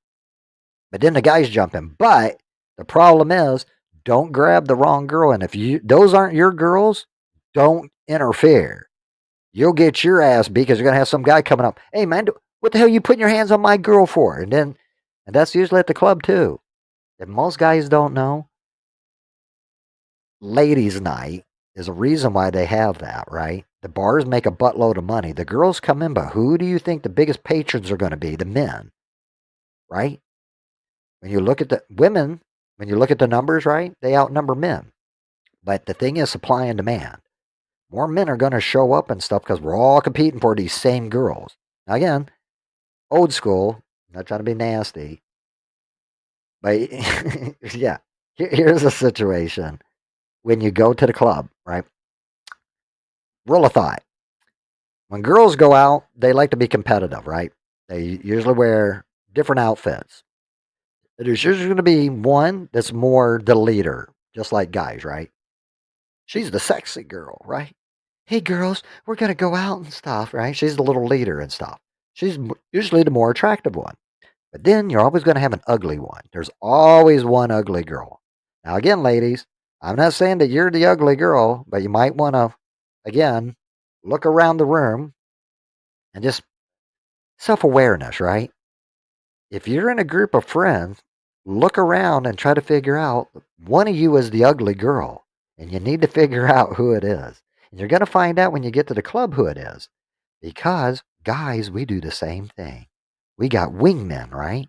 You got the one guy that's like, hey, man, we're going out tonight, boys. Yeah, we're going to get laid. We're going to get some pussy. Hell yeah. And we're like, fuck yeah. All right, Jimmy, Now, what you're going to do when we go in and stuff, I'm going to look around at the girls. Let's see who can get the most digits tonight. All right, boys? I was like, well, look, guys, I'm already taken and stuff. Well, Jim, this is what you're going to do, though. You're going to go up. You like to talk, dude. You like to talk. You're going to go up and go talk to some of these ladies, man. You get them going. You send them over my way, right? Send them over my fucking way. I'll fucking get in there. And then, like I said, I was like, all right, dog, I got you. I got you, homie. So now, what do? We all go out to the club. And now the girls are there. You know, they're sitting here. And again, if it's ladies' night, guys are going to buy girls drinks. The girls get a drink for free, right? And then the guys will even come up, hey, give me a shot, girl. Give me a shot. Oh my God. Oh, we're having so much fun. And then we know girls, they're sitting there and they're looking at the guys. Oh my God. I think he just looked over this way. You see his ass? Oh my God. His ass is so fucking fine. Those jeans. Shit. Oh my God. Oh my God. He's coming over here. He's coming over. Oh my God. Sarah, he's coming over here. Don't worry. I got it. Hey, how you doing? Hey, girls. What's going on? Now, again, I'm not no player, right? So here I come walking over. I'm sitting here. I was like, oh, Mark, I didn't know you were here. Oh. But, you know, mention about the two women, right? Oh, wow. Hey, ladies, how are you guys, ladies doing and stuff? So if you guys don't know, yeah, this is my friend Mark and stuff. Oh, Mark. Oh, yeah, my name's Jimmy, by the way. Like, now what you're trying to do is we're going to do divide and conquer, right? Because now some of the other girls that was out on the dance floor is going to come over. Oh my gosh. Oh my God. Who's this? Who's this? Now imagine you're having a good conversation, right? You're going to have. And guess who's going to be the one that's going to speak up? It's the ugly one. Oh my gosh. Girls, it's getting late. I need to go home. I need to go home. I'm not feeling good. Oh gosh. You know, and you're like, she's the cock blocker. That's what she is. This girl, you can see she's interested. And again, what grown folks do, maybe they want to have sex. He wants to go home with her. They want to go hang out and stuff, but you always got that friend. Girls, it's getting late. Come on, we got to go. Well, you can go home. Go on. You can leave by yourself. No, I'm not going to leave any of you girls behind. You know, we all start together. We got to finish together. I do agree with that. However, with the guys, this is where Jimmy steps in. I'm the wingman. So again, if you ever watch Jersey Shore and stuff, somebody's got to take the grenade. And that's going to be me. I'm going to jump on the grenade. So I'm going to cut in with the ugly girl, right? And the thing is, hopefully she's, I don't know, finds something of interest that she likes. So if you see her sipping her drink, she's like looking at stuff like that, you go, you know what he is? He's a douche. Start agreeing with her. Because what I'm trying to do is distract her long enough so they can get the fuck out of here. I'm looking at my buddy and stuff. I'm like, hey, man, I got this. Yeah. Yeah. Yeah. You know what? That's my friend Mark. He's an asshole. You know, he always comes in. He's always trying to get with the girl. Yeah, I can see that. He's trying to get with my friend. I don't know why she's fine. I was like, well, you know, I don't know and stuff. Well, it seems like your friend, like I said, she's kind of, yeah, she drinks a lot. So I'm getting a lot of information from her friend, but I'm also giving them time to hopefully get the fuck out, whatever they're about to do. Bounce. And then I can hopefully keep this girl distracted long enough because then some of her little friends start coming around, right? Who are you? Aren't you his friend? Oh my gosh, Lisa, what are you doing, Lisa? Come on, we gotta go. Well, you ain't going home with him. Oh my God, I hope not.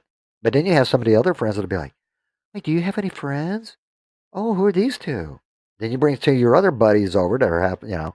I'm not the attractive one. Like, so on a scale 1 to 10, I'm like a 4. It's the guys that are usually like 7 and 8, maybe even a 6. 6, 7, and 8, those are the ones. There's no perfect 10. Just like the girls, there's no perfect 10s. Any woman that believes she's a perfect 10 is delusional. You see those girls too. Miami, South Beach, and stuff. Oh, Lord God. They're fake. Fake boobs, fake everything. But these are the girls that walk in and they're like, all the boys are looking at me. I'm so hot. I'm so hot. And you're sitting there like, and again, I've seen some very attractive women. You know what I can't stand though? And again, this is me personally. And you can say, well, you're ugly anyway. These girls, you're right. These girls probably won't talk to me. But the thing is, I can't stand about some of these women. Very attractive women, dumber than a box of rocks. If you can't keep my mind engaged or keep me in a conversation, I don't care how freaking hot you are. I find you ugly. Because I'm like, oh my God. Oh, really? Tell me more about it. And then the girls that tried to act like they're witty or intellectual, right? Oh my gosh. You know what? I was thinking that too. And you're like, oh, really? Well, explain some more so we can go deeper down the conversation. So you start going down the little rabbit hole. And then you start realizing they're bullshitting you. They have no idea what the fuck they're talking about. And see, I'm the type of person, and people can say I'm an asshole, which a lot of people do. I'm going to look at you and say, you know what? You're fucking stupid. What? Oh my gosh, you're rude. Yeah, bitch, you're fucking stupid. You're sitting here, blah, blah, blah, blah, blah, blah, blah, talking. If you don't know something, anybody with common sense knows. If you don't know something, like you were saying before, don't talk about a topic you don't know what you're talking about. So if you're going to sit here, it's okay to ask questions, but you understand? We try to tell our kids there's no dumb questions. The dumb question is the question that's not asked. That's full of shit. They're ignorant moron questions. And there is a way to ask a question. See, I'm not going to sugarcoat to people. If a kid or whatever, even if I'm doing a class, right, and I'm presenting something, it's great to ask your question, but what do you need to do? You need to be detailed about your question. What does your question actually involve, right? Tell me the techniques you came up with when you were doing something and what's the results that you got. Did they fail? Did they succeed? If they failed, why did they fail? Do you know why they failed, right? Then that helps me to troubleshoot with you to help you figure out what's going on. But if you're just going to ask some random question that you didn't even take the time to even Google on your damn phone to find out the definition, or you use big words that you think is going to, impress other people. Well, yes, I was looking down at the. Well, I don't know. I can't even do it because I can't even think of stupid big words. I can use acronyms because we use them in tech and stuff all the time. But you understand, it's an acronym. This ain't magic. I don't mean you're smarter. And that's the thing too when people do that. I'm smart. There's a difference. There's smart and wisdom. Would you rather be wise or would you rather be smart? I would choose wisdom. Wisdom means the information that you've learned, you know how to apply it in a wise way. Somebody that thinks they're smart and they read a lot of damn books and stuff, if you can't comprehend it and actually be able to use it, it's worthless information. And who's to say they even comprehended it right? Well, this is my opinion.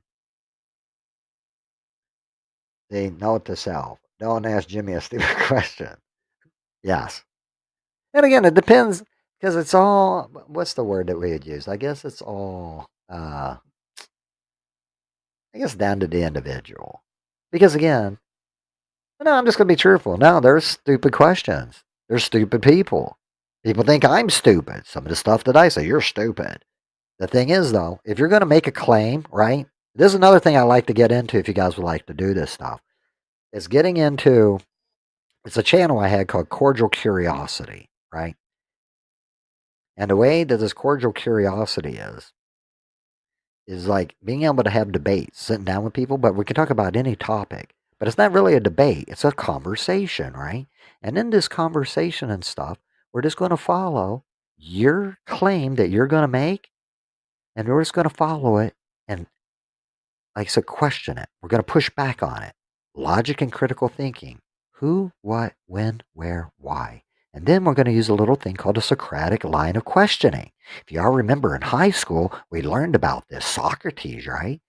You're going to come up with a thesis, right? And then you're going to say, I'm going to go through these steps. But what's the first thing you're going to do? You're going to say, you know what? I'm going to make a prediction. This is what I believe is going to be the outcome. Now we're going to step through it. The scientific method. Do y'all remember that? Now, the thing is, if you go through your steps and it fails, well, you go back and you repeat it. But what's the first thing we need to do? Make a baseline. So therefore, we know if something succeeds or it fails, right? Well, we can do that in everyday conversations with people. And when people also try to say, like the word, what would they say? Narcissist. Some people call me a narcissist. You're a very big narcissist. No, I'm looking for truth and I follow logic and reasoning. Anybody can make a claim. Opinions are like assholes. Everybody's got one and they all stink. I want to understand how people think, right? I want to understand how they tick. How do they come up with these views and ideas? It's more personal, and that's when things people say about me too that they don't like. I ask too many personal questions that I want to know too much. Hey man, I don't know you like that. Okay, then say no. But if I ask you a question, just say, hey, fuck you, I don't want to answer it. You can be direct. That's why I try to tell people. You can be direct with me, but guess what? I'm gonna be direct right back with you. I give people the energy they give me. Now the thing is, Christians do this to me a lot too. Am I a Christian? Yes. Do I swear a lot? Yeah. I use a lot of profanity. Well, you're not a Christian. Christians don't smoke. Christians don't drink. They're full of crap. So I'm just going to mention that to people too. Now, again, morally and ethically on certain things, yeah. And should God convict you of things? Yeah. And there's things that I struggle with as a person every single day. But does that make me not a Christian? No. Now, just outside the Christianity, if you're an atheist or agnostic and stuff, am I supposed to hate you? No. I find people interesting, just like I love music. I love all sorts of genres of music. I find people interesting. Now, here's the thing people may not understand. Do you know why I find people interesting? I'm trying to grow and heal within myself. I'm not fully together yet. This has been a journey for me as well through my life. I've had a lot of bad stuff. And if you don't know, I was adopted, okay? I did have to go through. Now, this is where it gets a little bit more personal and deeper and stuff. And again, I don't want to share too much. I'm an open book. I'll tell people stuff because hopefully my story might help other people. But as a child, I was sexually abused. I had a lot of physical abuse that went on. I was burnt with cigarettes. A lot of bad stuff happened to me. But we'll just say those actions were the actions of other people that don't define me. Did it affect me? Hell yes, it did. Does it stay with you your whole life? Yes, it does. So you don't need to think about it. You just need to let it go. Let it go. Let it go. I'm sorry.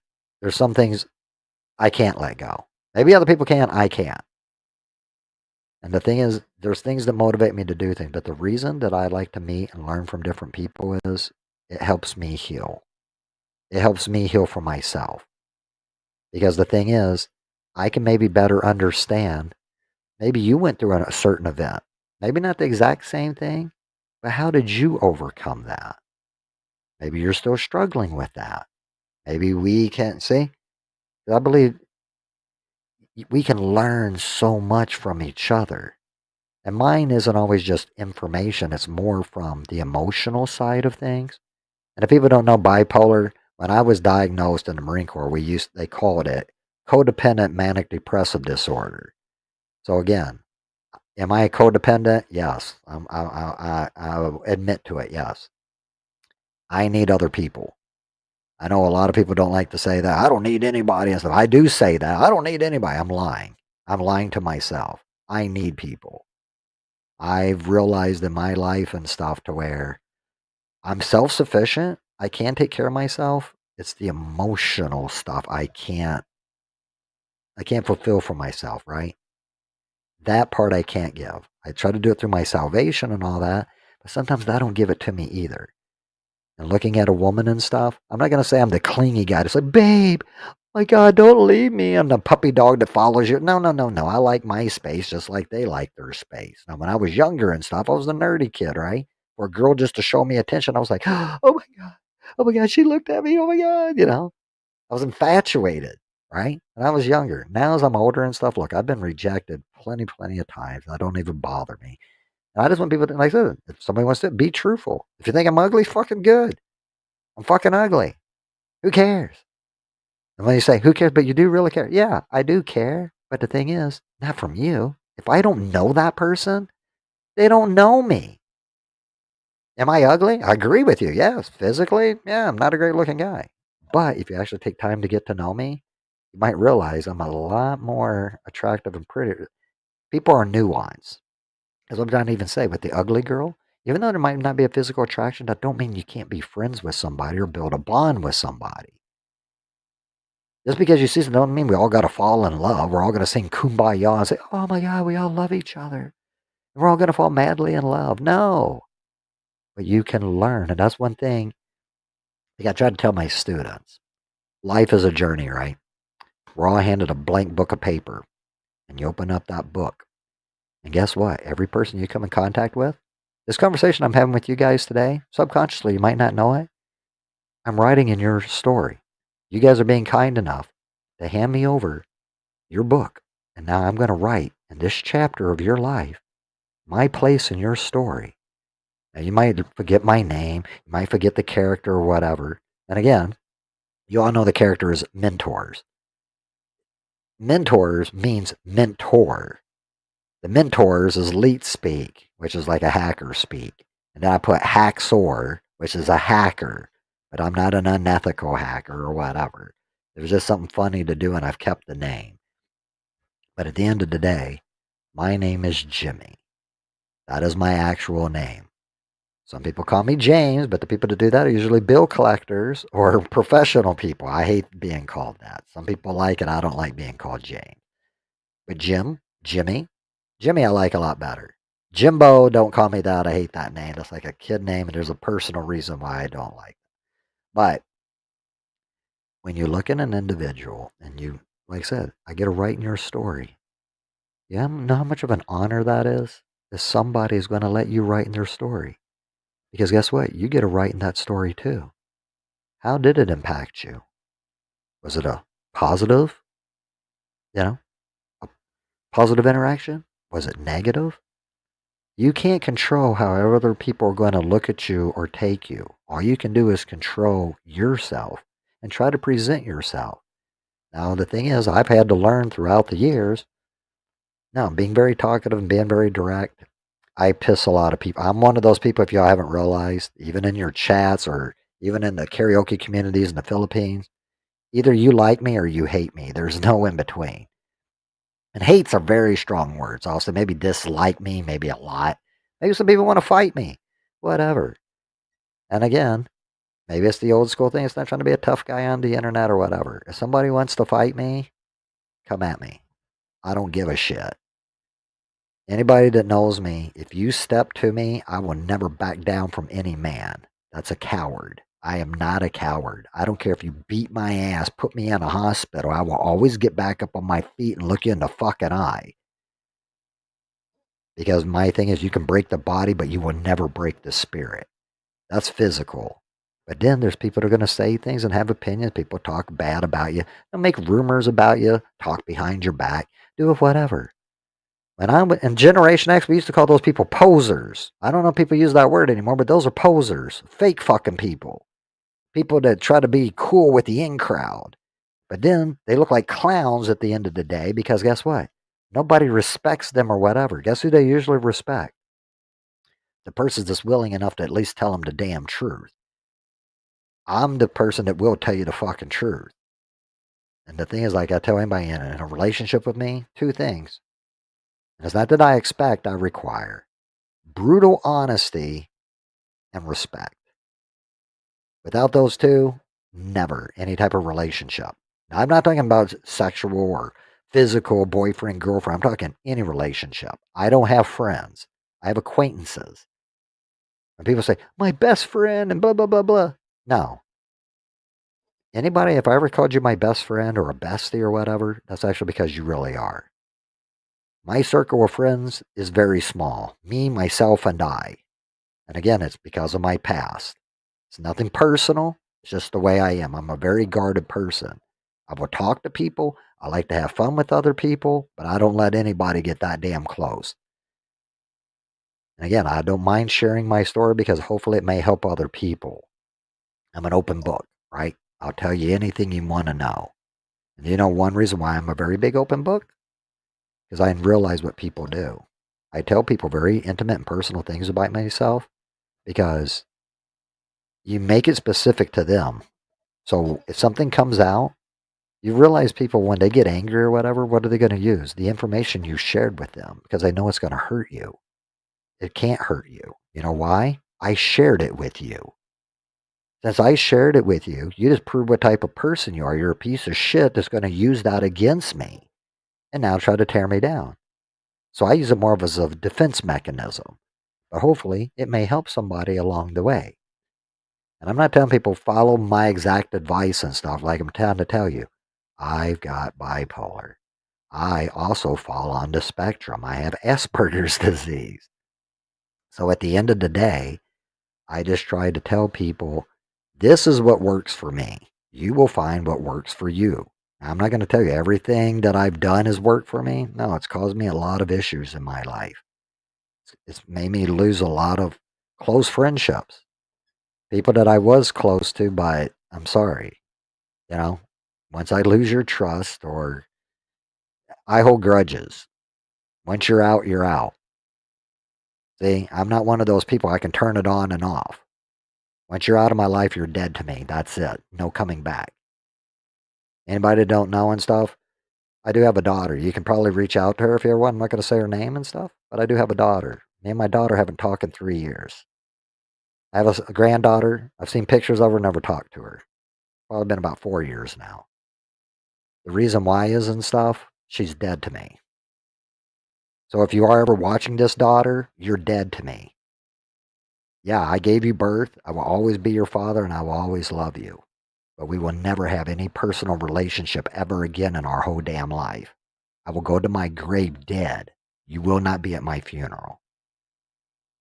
If you do, I will have them escort. I'll be dead, so I won't care. My thing is though, no. People can hurt you bad enough.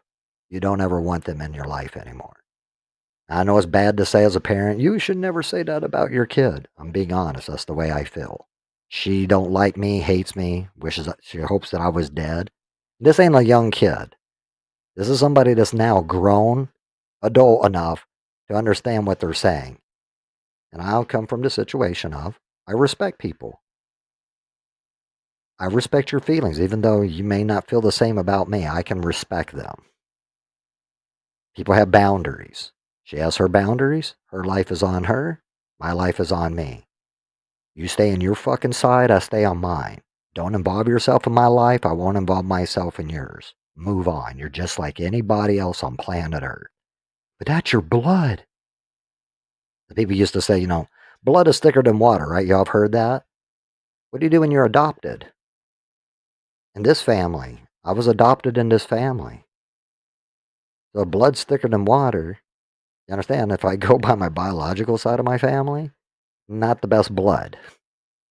Some bad shit. Some crazy shit. Some mental illness and shit. So my thing is, no, family is family. It's all built on relationships. Love, whatever. And then some of us, again, not trying to be Mr. Negative, but I'll just say I'm a loner.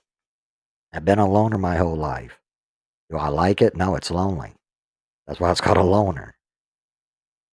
So people will say, go, oh yeah, some people do like it, so I don't. Be truthful, it's a hell. It's horrible. Going through life and stuff. And the reason, and again, it's me. I'm guarded, very guarded. And being so guarded, it keeps you alone. You want to drop down your walls and be open with people and stuff, but to a point. And again, when people have been hurt enough and stuff, you just can't do it no more. Now, am I willing? Because my thing is, I still believe in love. Yes. And this is another thing. When it comes to relationships, when people talk about love, when you sit down with your partner, I realized this kind of earlier in my life too.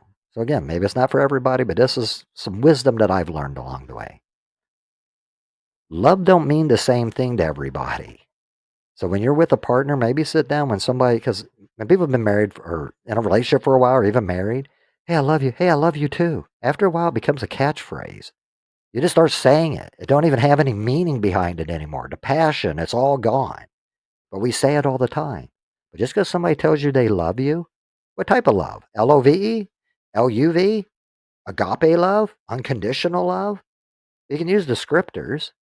What type of love are they talking about? Do they loathe you? See, that's the thing. When you look at the definition of love, think about it. There are different types of love, right? The love for your children is going to be different from the love you have for your wife or your husband. Every relationship's different, right? The love you have for a parent is going to probably be different. Maybe you love your dog. Maybe you love your dog more than you love your kids. Maybe you love your dog more than you love your wife or husband. There's different types of love. The thing is, do any of us ever actually sit down and ask the other person what do they actually mean when they say that? Because in most relationships, you'll realize it might be different. And then there's also, what to say, variances of love. What percentage do they love you? What do they love? Do they love their car? Do they love their job? Do they love their money? Start making a little list and breaking things down. Look at the percentages. See where you fall in that love category. Do they love the car more than they love you? How about the dog? How about the kids? And people used to say, well, you're going to always love your kids over your partner. No, that's actually wrong. Why? Why would you? Your kids are going to grow up and have their own life one day. You're going to grow old. Who's going to take care of you? Oh, your kids? Not guaranteed. What if you're like me? Maybe you have a kid that don't like you no more. No, they don't care if you die. So the situation is, you might be alone. So wouldn't you want your spouse to be the person? Yeah, because that's all you're going to have. Unless you're one of those loner people and you're going to die alone. And again, not trying to be negative, just being realistic here. But again, let's look at the love levels, right? When somebody says they love you, what do they mean? What does that word actually mean? And again, if you actually want to go down a rabbit hole and even go into the religious context, the Bible actually tells you what love is. Love is patient. Love is kind. Love is enduring. Love is everlasting. Now, the thing is, you're worried about the other person. Now, that's me being codependent, right? But the thing is, ask yourself that question. What do you love? Do you even have those characteristics of love? Because again, you can't accuse somebody else of something if it's kind of hypocritical, right? So this is the thing that I've had to do for probably the past 3 years of stuff, soul searching. Just because somebody leaves you, there was a reason why they left. 20-year relationship, it just wasn't one-sided. I had a part to play in it too. I stuck around for 20 years when stuff was going, why? And that's where things really, the rubber meets the road, right? Things get really complex and you got to be truthful with yourself. And when people go to bed, the only person you can be truthful to is you and God. But again, if you don't believe in God, in yourself or your higher power, whatever you want to call it. But at the end of the day, it's one of those things to where, does happiness truly exist, right? That's what we all want to think. Happiness and joy. What is that? Because it varies, right? On the individual. The form of happiness I need might be a different happiness than what you might be looking for in your life, right? Like a different level. Maybe our gas tanks are at different levels, right? Maybe you're already full. You got more joy and stuff and happiness. So what I try to tell people, when you see people online and they're singing and stuff, if you guys haven't realized that when I sing my songs, I'm more caught up in this music because that music, I live through it. The songs I pick, the songs that I make, even when I'm singing a karaoke, they have special meanings. You know why? Music to me captures a special moment in time, a bad memory, a good memory, a happy time, and they're snapshots, so it plays in my mind. So now when I sing that music, I'm not focusing on a chat. I'm not focusing on YouTube. I don't care. I sing and do this stuff, and I'm not even a singer. I do it because, and I think you can feel it sometimes when people sing and you see them doing stuff. You can see who's just doing it for a show, going through the motions, and who people that you can feel the energy and all that. I don't know if you guys even feel any of that. I feel it. When I'm doing it, I'm focused. I'm engaged in the music. You can see it in my expressions when I do different things. And to me, it's like, I do this for me, not for any of you. So that's what this whole YouTube journey is about. In a way, it's kind of like my time capsule. At 53, I'm going to be older one day, right? 60s, 70s, 80s. The internet's forever. Now, YouTube might be gone and stuff, but these YouTubes could be floating around on the internet. Isn't it interesting that I could look back? That's what's cool about the YouTube journey. You can look back at your earliest videos and see where you started from and see how you've grown, different things that you've done. Now, I'm very analytical, so I like to look at the analytics. So I can see certain videos that I've done, certain things that kept people engaged, how many people stuck around for the watch hours, the click-through rate. And the thing is, it's enough to drive you crazy. Because I'll be sitting there thinking, oh man, I could do this. I could do this. I should try this. I could do this. But now I'm starting to realize just be myself. I'm Jimmy. Anybody, if you don't like the talking, leave. I don't care. If you don't like me talking on a YouTube video, don't watch my videos. If you don't like my singing, unsubscribe. You don't have to come to my channel. None of you pay me. I don't pay you. And I'm hoping that at the end of the day, we all enjoy singing. We can have fun in the karaoke. And again, this ain't nobody personal here. I'm just letting anybody know that's out on the internet. If you come to my channel, if you watched in this long, then evidently, I don't know, you're bored, have nothing better else to do, or you like my content and what I'm saying. If you're that type of person, yeah, then I want you to stay. Welcome. I consider everybody family. Now, when I say family, family means different things to different people too. My family is my family that I created. This is my internet YouTube family. I don't know any of you personally. To be truthful, most people on the internet, I'll probably say about 99.9%, I've never met in person, ever. I know, now again, I've made relationships with people online, and you get to know them. But to physically meet somebody and stuff, no. And again, it's the 21st century. That's the way people, I guess, do things now. And I'm not going to say you can't have a special bond with people and you can't grow and stuff, because I do believe that you can. But my thing too is, you don't have to. I know I'm taking things serious, but you guys don't have to. YouTube can be fun, right? You can sing, you can do whatever and stuff. But you also got to remember too, there are sometimes people in chat maybe not having a good day. Maybe they're going through a divorce. Maybe their wife or husband cheated on them. Maybe their kid passed away. You know?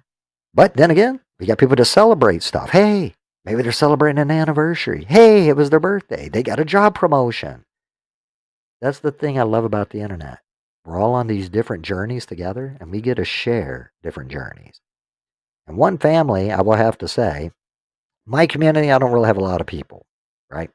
I got my subscribers. It's not really a lot. I mean, to me, it's a lot, but other people say, that's not a lot. But over here, no, I want to have fun. I want to engage with people. I love it when you guys actually say stuff in the chat, because that keeps me engaged in my brain. If not, I can play my music, sing my songs, and do all that. But you understand, if I'm streaming, then I'm streaming that for me. I don't even need to do that. I don't even have to turn the camera on. I can just sit here and play it out on my computer.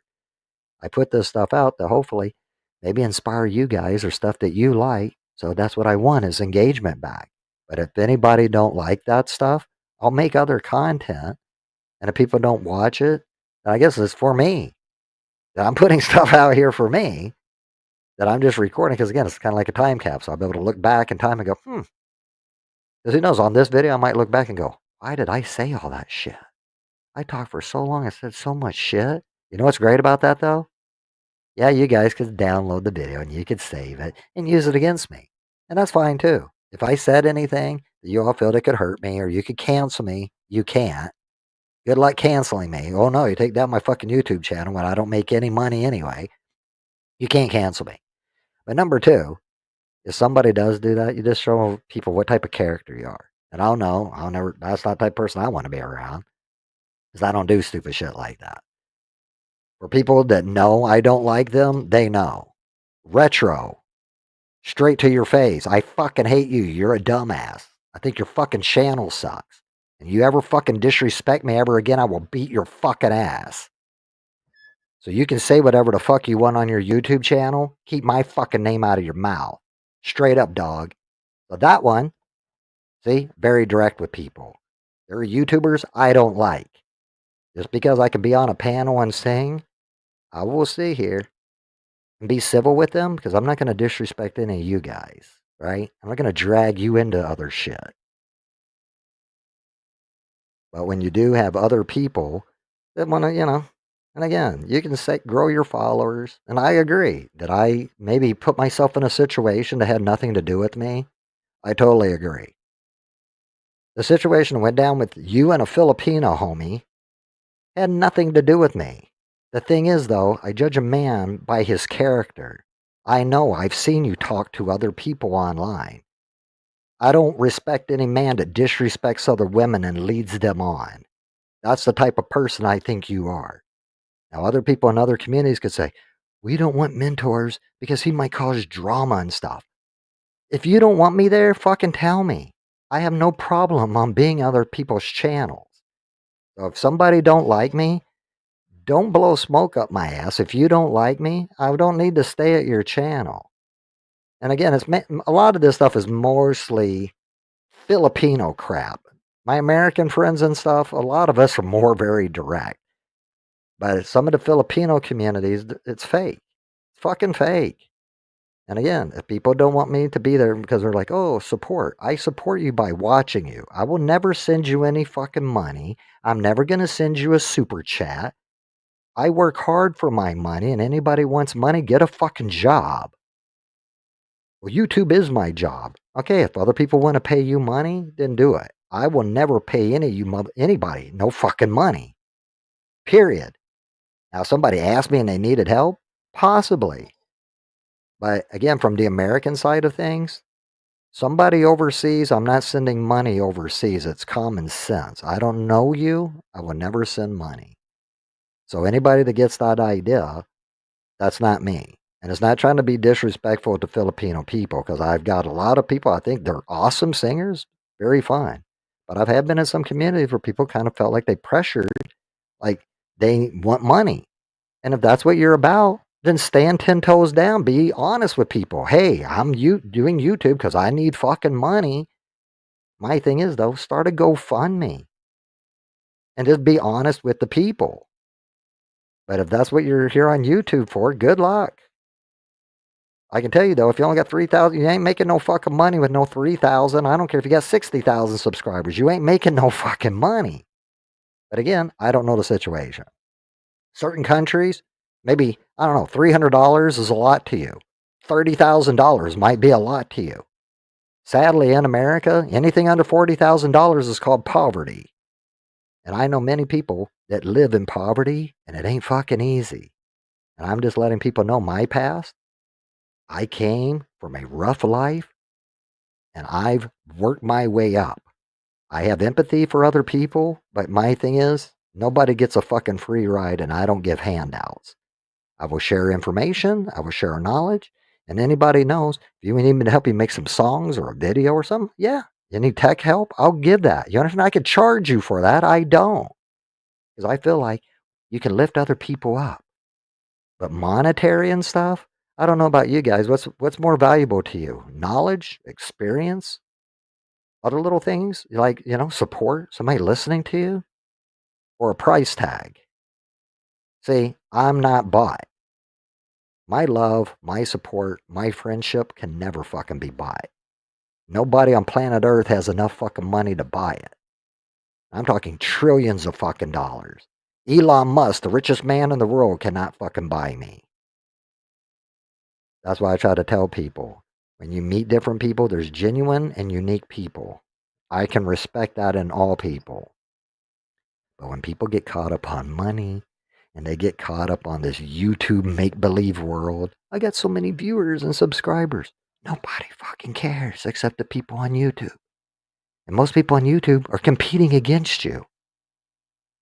But in the real world, the people that work, nobody watches, nobody gives a shit. This is entertainment. That's why I try to show you guys in these songs, when I was doing some of the rap songs, I'm making fun of myself because I don't take YouTube seriously. Some people do it. I get it. It's a business. They made an LLC. If you are doing that, this ain't about you. I'm talking about karaoke. Nobody, if anybody took this seriously, you would be professional. If you're not professional, nobody gives a shit. You might be talented, you might be a good singer. You ain't making no money off of it. If you're on YouTube, I mean, that's just being real. You should go on American Idol, you should go on something or get produced. And again, if you're grinding and you're trying to put your music out there and stuff, yeah.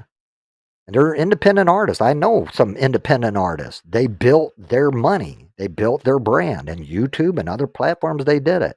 That I can support. But it's singing karaoke, you're singing other people's songs. That means you're not talented. You might be a talented singer, But everybody knows when you do karaoke, it's copyrighted. And by you sitting here deleting the music and trying to work around the copyright, enjoy your days. They're about to end. AI is here. All these YouTube channels that do that are about to go bye bye.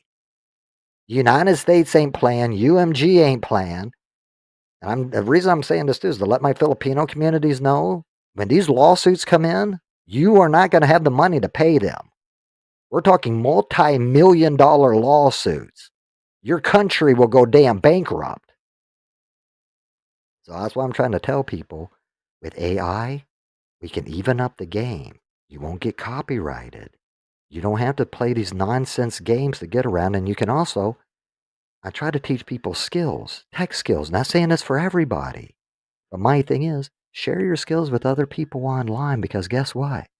You can actually get a job. You can actually make money and do karaoke on the side or make YouTube videos, make other type of content. And you can get monetized. And I'm not going to say you can't make a lot of money, but you understand you got to have at least over 100,000 subscribers to even make a dent.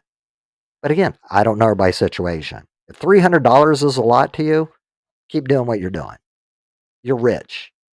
You're delusional in your mind. You think you're rich or wealthy. Never come to the United States with that attitude. $300 will get you nowhere. You'll be lucky if you can buy groceries for the week for $300. And again, it's not trying to put other people down. I'm just trying to show people, culture-wise, if you have not been out of your, understand, it's like you're a big fish in a small pond, just like me. But I have been around the world. I've been, not all around the world, but I've been to other countries. I know how the United States is compared to others, and I'm sorry to say, and it's not sorry to say, the United States is the greatest nation on planet Earth. And people can say, morally, whatever, that's not even what I'm talking about. When it comes to wealth, we're the most wealthiest country on planet Earth. You could even talk about our debt. Natural resources, our GDP, the numbers don't lie. The American people will outproduce you. And what I love about when I say American people, immigrants. My family's an immigrant. My adoptive families are immigrants. But most Americans, we're immigrants. Not illegal immigrants, we're immigrants. We're a melting pot. We represent. We are the most diverse nation on planet Earth.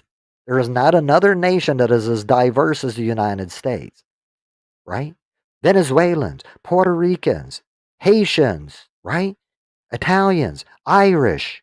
You get the blacks. You got people from Zimbabwe, Filipinos, right? Russians, Chinese, Japanese.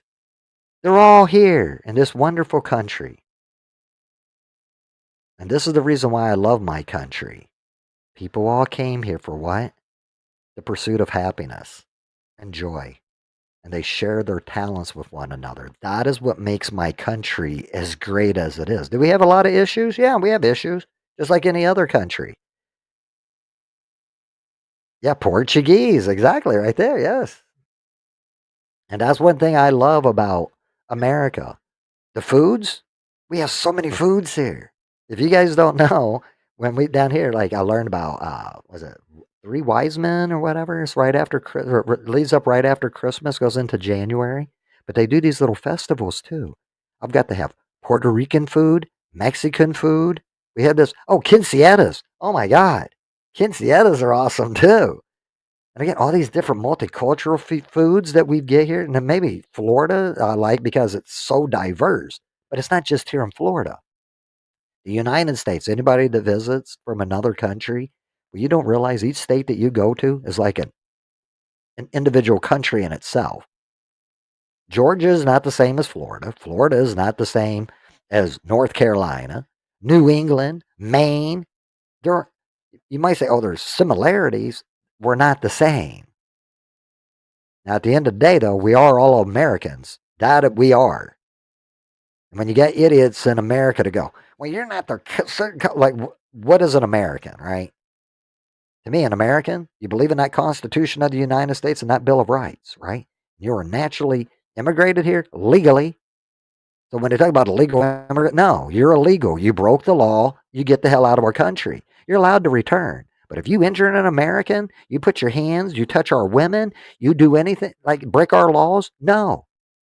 To me, there is no amnesty. You break our laws, and depending on law. Now, you kill a person or you cause violence, hell no. You will be deported out of our country, never to return. And if you do, we will shoot you on sight. Period.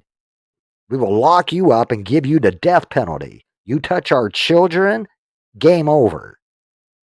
We will send you back to the country you came from. This gang violence and all that, no. And the American people is the same as any other country. You surely would not want, let's talk about these other countries, Mexico or whatever. How about all the Americans, 350 million of us, just get up and let's move. Let's go down to Mexico. They wouldn't call that an invasion? We don't even need 350. How many crossed our border? 10 to 20 million. Let's take 10 or 20 million Americans and go into Mexico. Oh, I bet they would lose their shit. That's an invasion. Because every country, right? You're sitting here, you're allowed to pick and choose who comes into your country, who's beneficial to your country. And the thing is, with America, I love immigrants. I really do. I love the cultures. When people come here, yeah, should you learn English? Yes, but don't forget your own origins. Speak your language. I love to hear other people's languages. But it's also great if you explain to us what you're saying, right? But your culture, we can all learn. That's to me, out of seeing the world, I've been to other countries. No, nothing like the United States. Now, some things I could say I could see from other countries that we could benefit from here in the United States. But the thing is, Americans, we do love each other. No matter what the world fucking thinks, we're not as divided as the world thinks. Politically and stuff, if everybody wants to go down that route, yeah. But when it comes to human beings, Americans are very patriotic. We love our country. We love our children's. We love our family.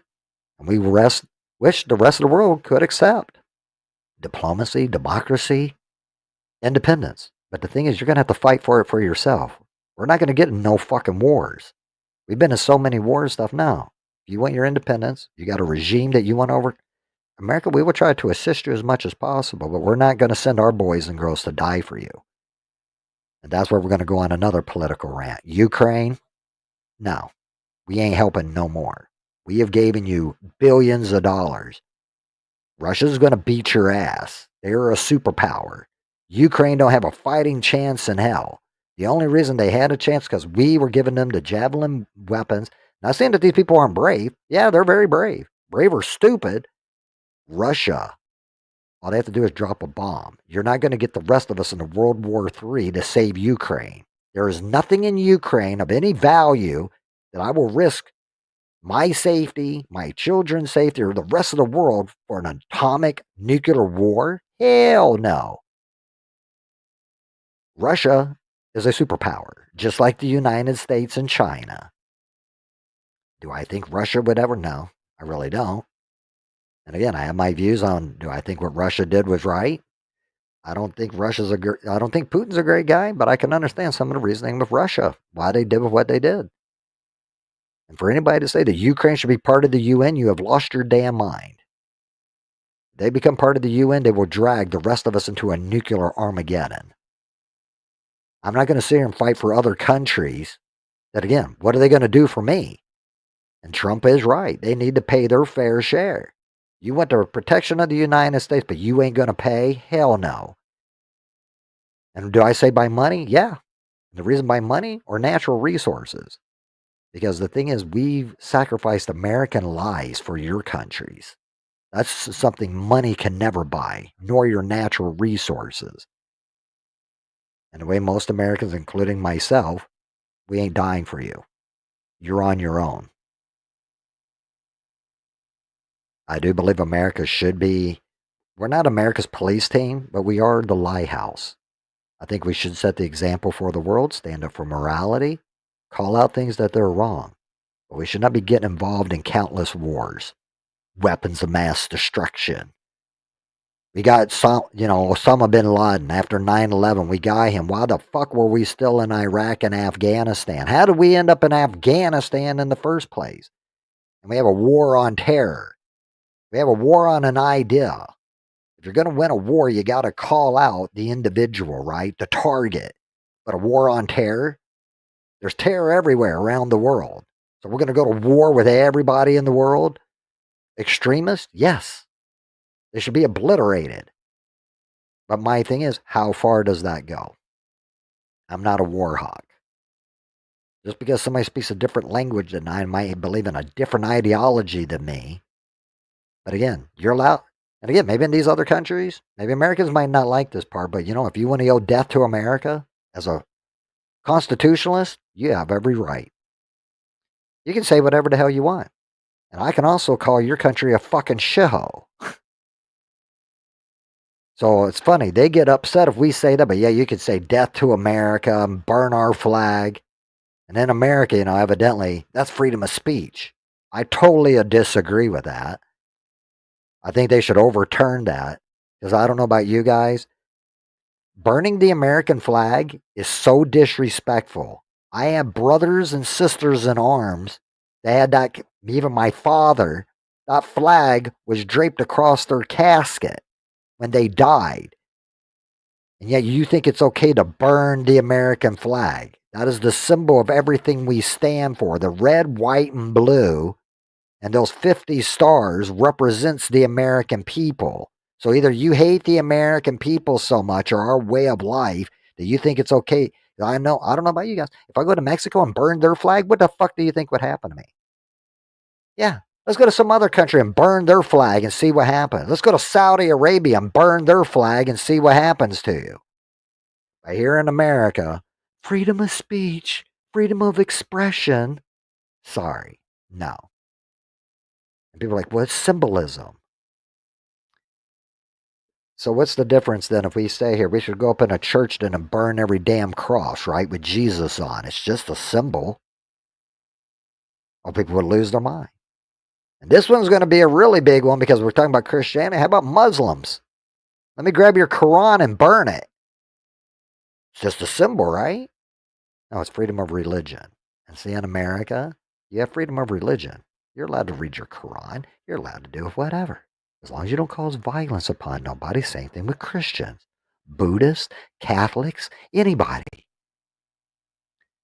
So if you guys don't realize, I'm more kind of like, I guess, an independent, or I kind of sit in the middle. I can be a little liberal, but I can also be more, I guess, conservative. I'm a fiscal conservative. Definitely fiscal. Our government's spending way too much damn money that we don't have. And that money is all they're doing is printing it. But guess where that money's coming from? Us, the taxpayers, that are busting our ass. And when other people in other countries, if you don't realize how the United States works when it comes to taxes, we have federal tax. Now, in Florida, I don't have state tax, but in many other states, they have state tax, right? Now, if you sit here and think, oh, that's the taxes. No, no, no, no, no, no. You're forgetting all the other taxes. So if you sit here and you look at 15 to 20%, we're going to pay in federal tax. If you add into state tax and stuff, I'm going to guesstimate it, okay? We're going to go on the lower end.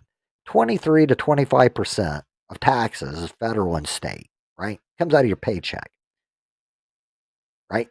Or that you have to pay into the government. If you make over a certain amount of money, you got to pay. And then sometimes you do get a return if you make under a certain amount of money. That's why we have write-offs, right?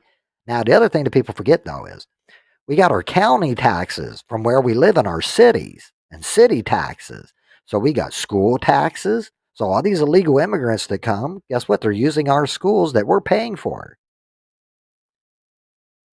right? So we're sitting here spending all this money, but they use our schools for free. Yes. Yeah, I say pay state and, yeah, right. So, right, you'll have state and federal. See, thank God in Florida, we don't have state tax. But one thing that people don't realize in Florida, we do have other taxes. We have our toll bridges, which that's where we get a lot of revenue coming from, and also from tourists that come in, and that's why it keeps our taxes low. And our property tax is rather high here. Compared to other places, maybe not as bad, but it's still pretty high. But we are a tourist state.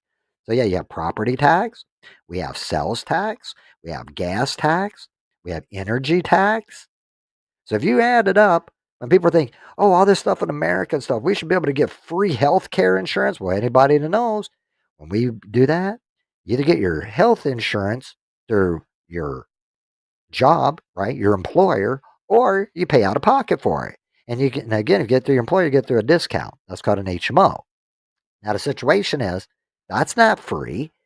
We still pay for that plan that we sign up for. So our health insurance ain't free here. And you want to give everybody free insurance? No, get a damn job. Then you can pay for your own insurance. Now, there's some people that don't have it and stuff, right? And that's why we have Medicaid and Medicare. And again, I'm not saying these programs are bad, but what we're seeing through Doge and all this information coming out, and people say, oh, fake news, fake news. No.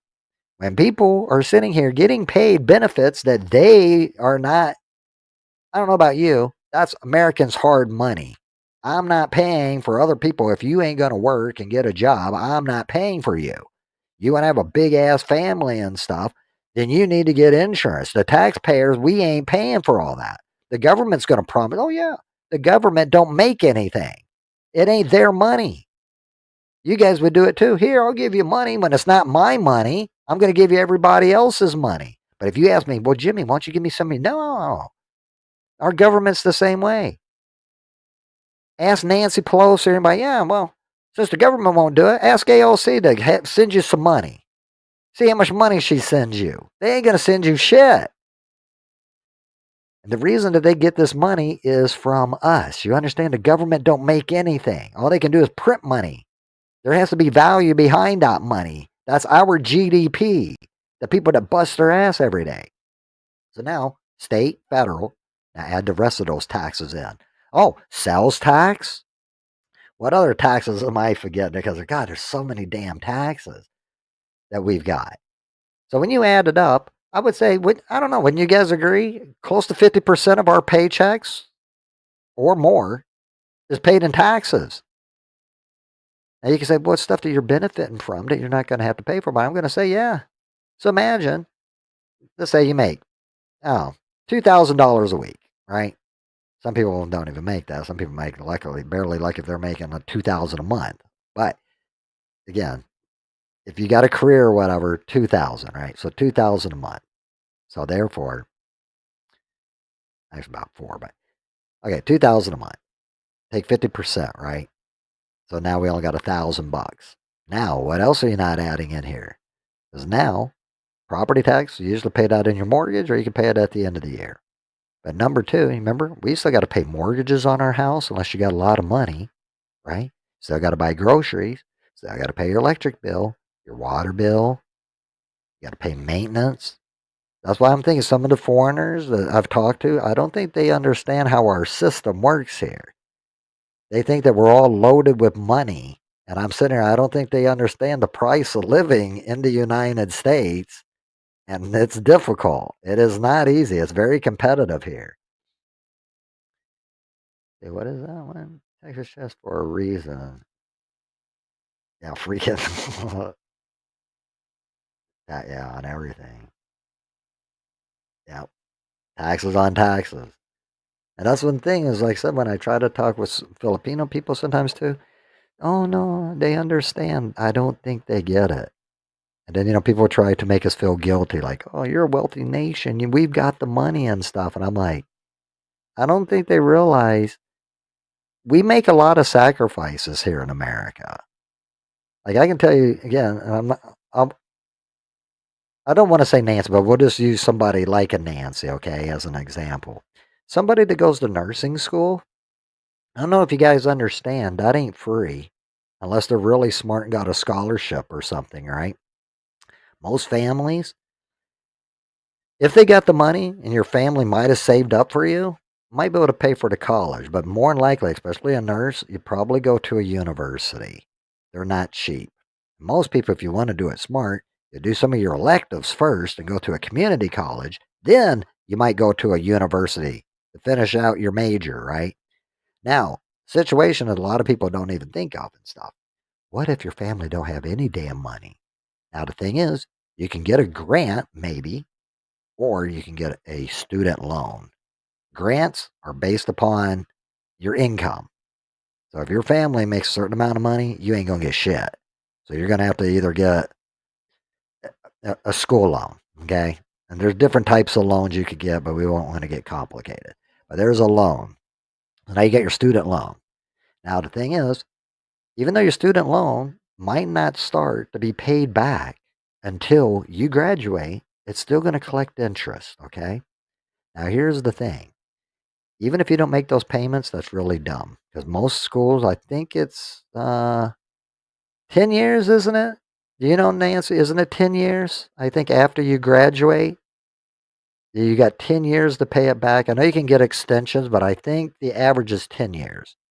Now, what people don't realize is they don't care if you get a job or not, in your field or not, you're going to pay back those payments. And you understand if you don't, it's going to hurt your credit and you're not going to be able to get loans on other things. Therefore, if you want to get an apartment, a house and stuff, this shit can come back and haunt you. It can get really, really bad. And the thing is, student loan is reported to the IRS. You can write that off on your taxes. So sometimes that helps out. But if you fail to pay your student loans, the IRS is going to come after you. And if you get a tax return, they're going to intercept and take that money to pay back that student loan. That's why Joe Biden tried to say he's going to do forgiveness. He's going to forgive it. That's never going to happen. Yeah, but I don't remember the life of the loan. I did mine in 3 years. Yeah. And so that's one thing when people think about doctors or lawyers and these people, you understand how much schooling that is and how much debt that they're in by the time they get out? I knew people that worked in the hospital. Yes. You had people that was in radiology. You had people that were techs and stuff. Even some of the doctors, no, they were still paying off their loans. You say, oh, well, they're making good money and stuff. You got to understand, though, that's what they went to school for. They want to live in a nice house, you know? And you understand, that's a lot of sacrifice. I don't think people understand the schooling. And the other thing is, too, even with nurses, I'm not sure if every hospital is this way, you get continued education. So just because you're a nurse, I think it's like every 6 months or every year, they got to go through and they take these classes to sit there and because they got to keep it's like a certification. Yeah, you own it. Yeah. Yeah. Oh, wait, dude, the bank. See, that's another thing. Yeah, people can try to do bankruptcy, but I wouldn't want to go through that. And a lot of times too, even with the bankruptcy and stuff, yeah, those things you're still on the hook for that student loan. Yeah, CEUs. Okay, so I guess that's. See, I don't know much about a lot of. My ex was in the medical field, but yeah, she used to take these things, but I didn't know if it was like national for all hospitals. But I guess maybe that is for nursing and all that. So it's continued education. Now, the thing is, sometimes hospitals do pay for it, but sometimes, no, you got to pay to stay current. Because if you don't stay, because I think it's the way the licensing works, because just because you're a hospital in one state don't always mean that you can go to another state and you're going to be able to work in this hospital because there might be different requirements that they might require, or I guess like these CEUs that need to be taken. So that's another thing that people don't always, consider and think about. And that's the same thing with a lot of these kids. Okay, they're all, yeah, okay, different state based. So the thing is, with younger kids, you understand when you go to college and stuff, they're not teaching you all this stuff about the real world. Oh, no, you get this degree and blah, blah, blah. There's no guarantee you're going to be able to use that degree and get a job. And now with nursing and stuff, like I said, there's so many. When people say nurse, right, you got CNA. So and then you got, what is it, RNA, registered nurse associate. I don't always remember, like, because the CNA, certified nursing assistant, then you got an RN, a registered nurse. They make good money. But then you also have, because like I said, there's different positions that nurses have. So therefore, you kind of work your way up because then you also got lead nurses, you got charge nurses, you got, the floor nurses. And again, that's a lot of responsibility to be over other people, and you need to know your shit. And like Nancy, who does in the medical field, even if you work in a hospital, even if you're in, home health and stuff, Those are long hours. And you understand you're dealing with patients. If you're in a company and stuff, maybe you break a machine and stuff, yeah, it costs them hundreds of thousands of dollars to get it up. And I'm not going to say one's better than the other, but I don't know. I like people, but I'm not that type of a people person. That's a lot of responsibility. Somebody gets sick, you supposed to help take care of them. And then you also remember they make that was it the Hippocrat is it that what it's called? The Hippocratical oath? Do no harm. But you understand that's a lot of responsibility. And see me, I would get emotionally attached to people. To watch somebody get sick and die and stuff. I would have a say that's just why I couldn't do that job. I would blame myself. There could have been more I could have done. I could have saved them. I could have done with whatever, you know. Jimmy, you're not a surgeon. You're not with whatever. Yeah, but what, we could. See, I couldn't do it. That job would stress me out emotionally. I could not. And again, you understand?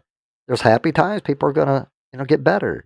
So I would know you would focus on that, but I guarantee you, in any medical field, you're gonna have to deal with somebody's passing at one point, explaining to their family what happened. There might be resentment. You let my mother die. Now people want to sue you, like it's too much. I couldn't do it. I just couldn't. I have to renew my 2 years at a cost. Yeah, and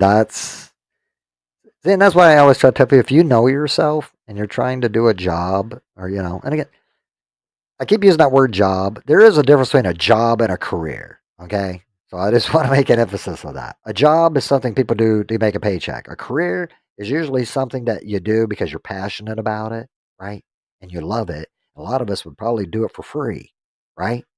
Because I'm not gonna say not everybody, because I know many people they go to work every day and they fucking hate their job. They can't stand it. They dread it every day. But the thing is, they got to pay their bills, right? My thing is, you can actually have a career on something that you're passionate and love. And imagine being able to go somewhere and do something every day that you're like, oh my God, I can't believe I'm actually getting paid for this. And you can tell, even in the hospital field and stuff. Oh, see, that's another like a nursing home or something. Oh my God, I couldn't do it. Hospice, oh, couldn't do that either.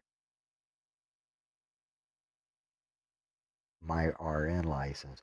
Yeah, so every 2 years. Okay, so when you renew that license, because you got to pay out of pocket, right? The hospital's not paying for that. I'm assuming, yeah, you pay to renew your license.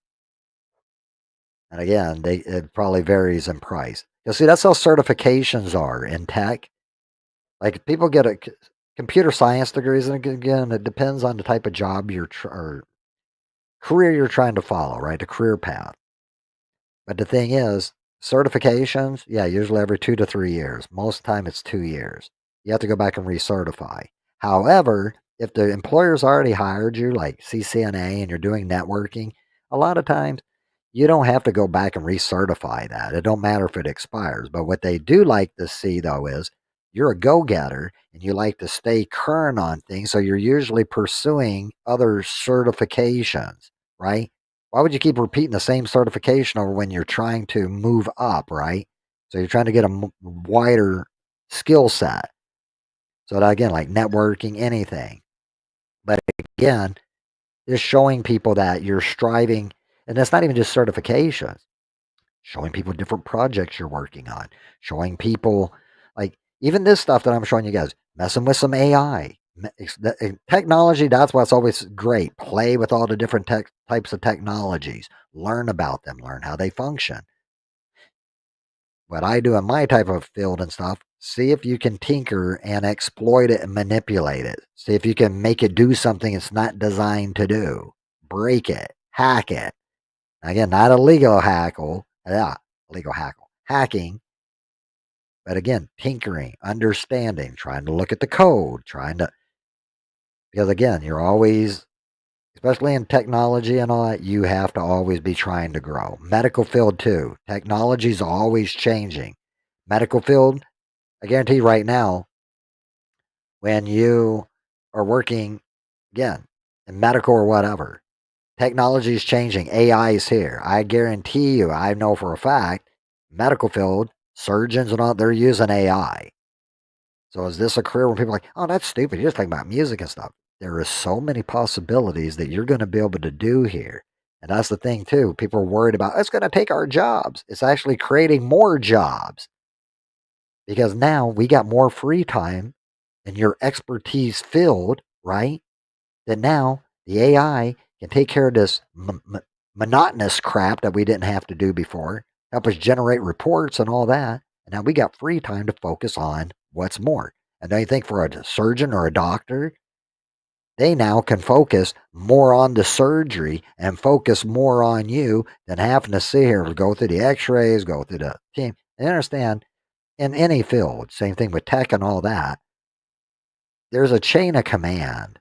Nobody's an island. It's not one person saves the day.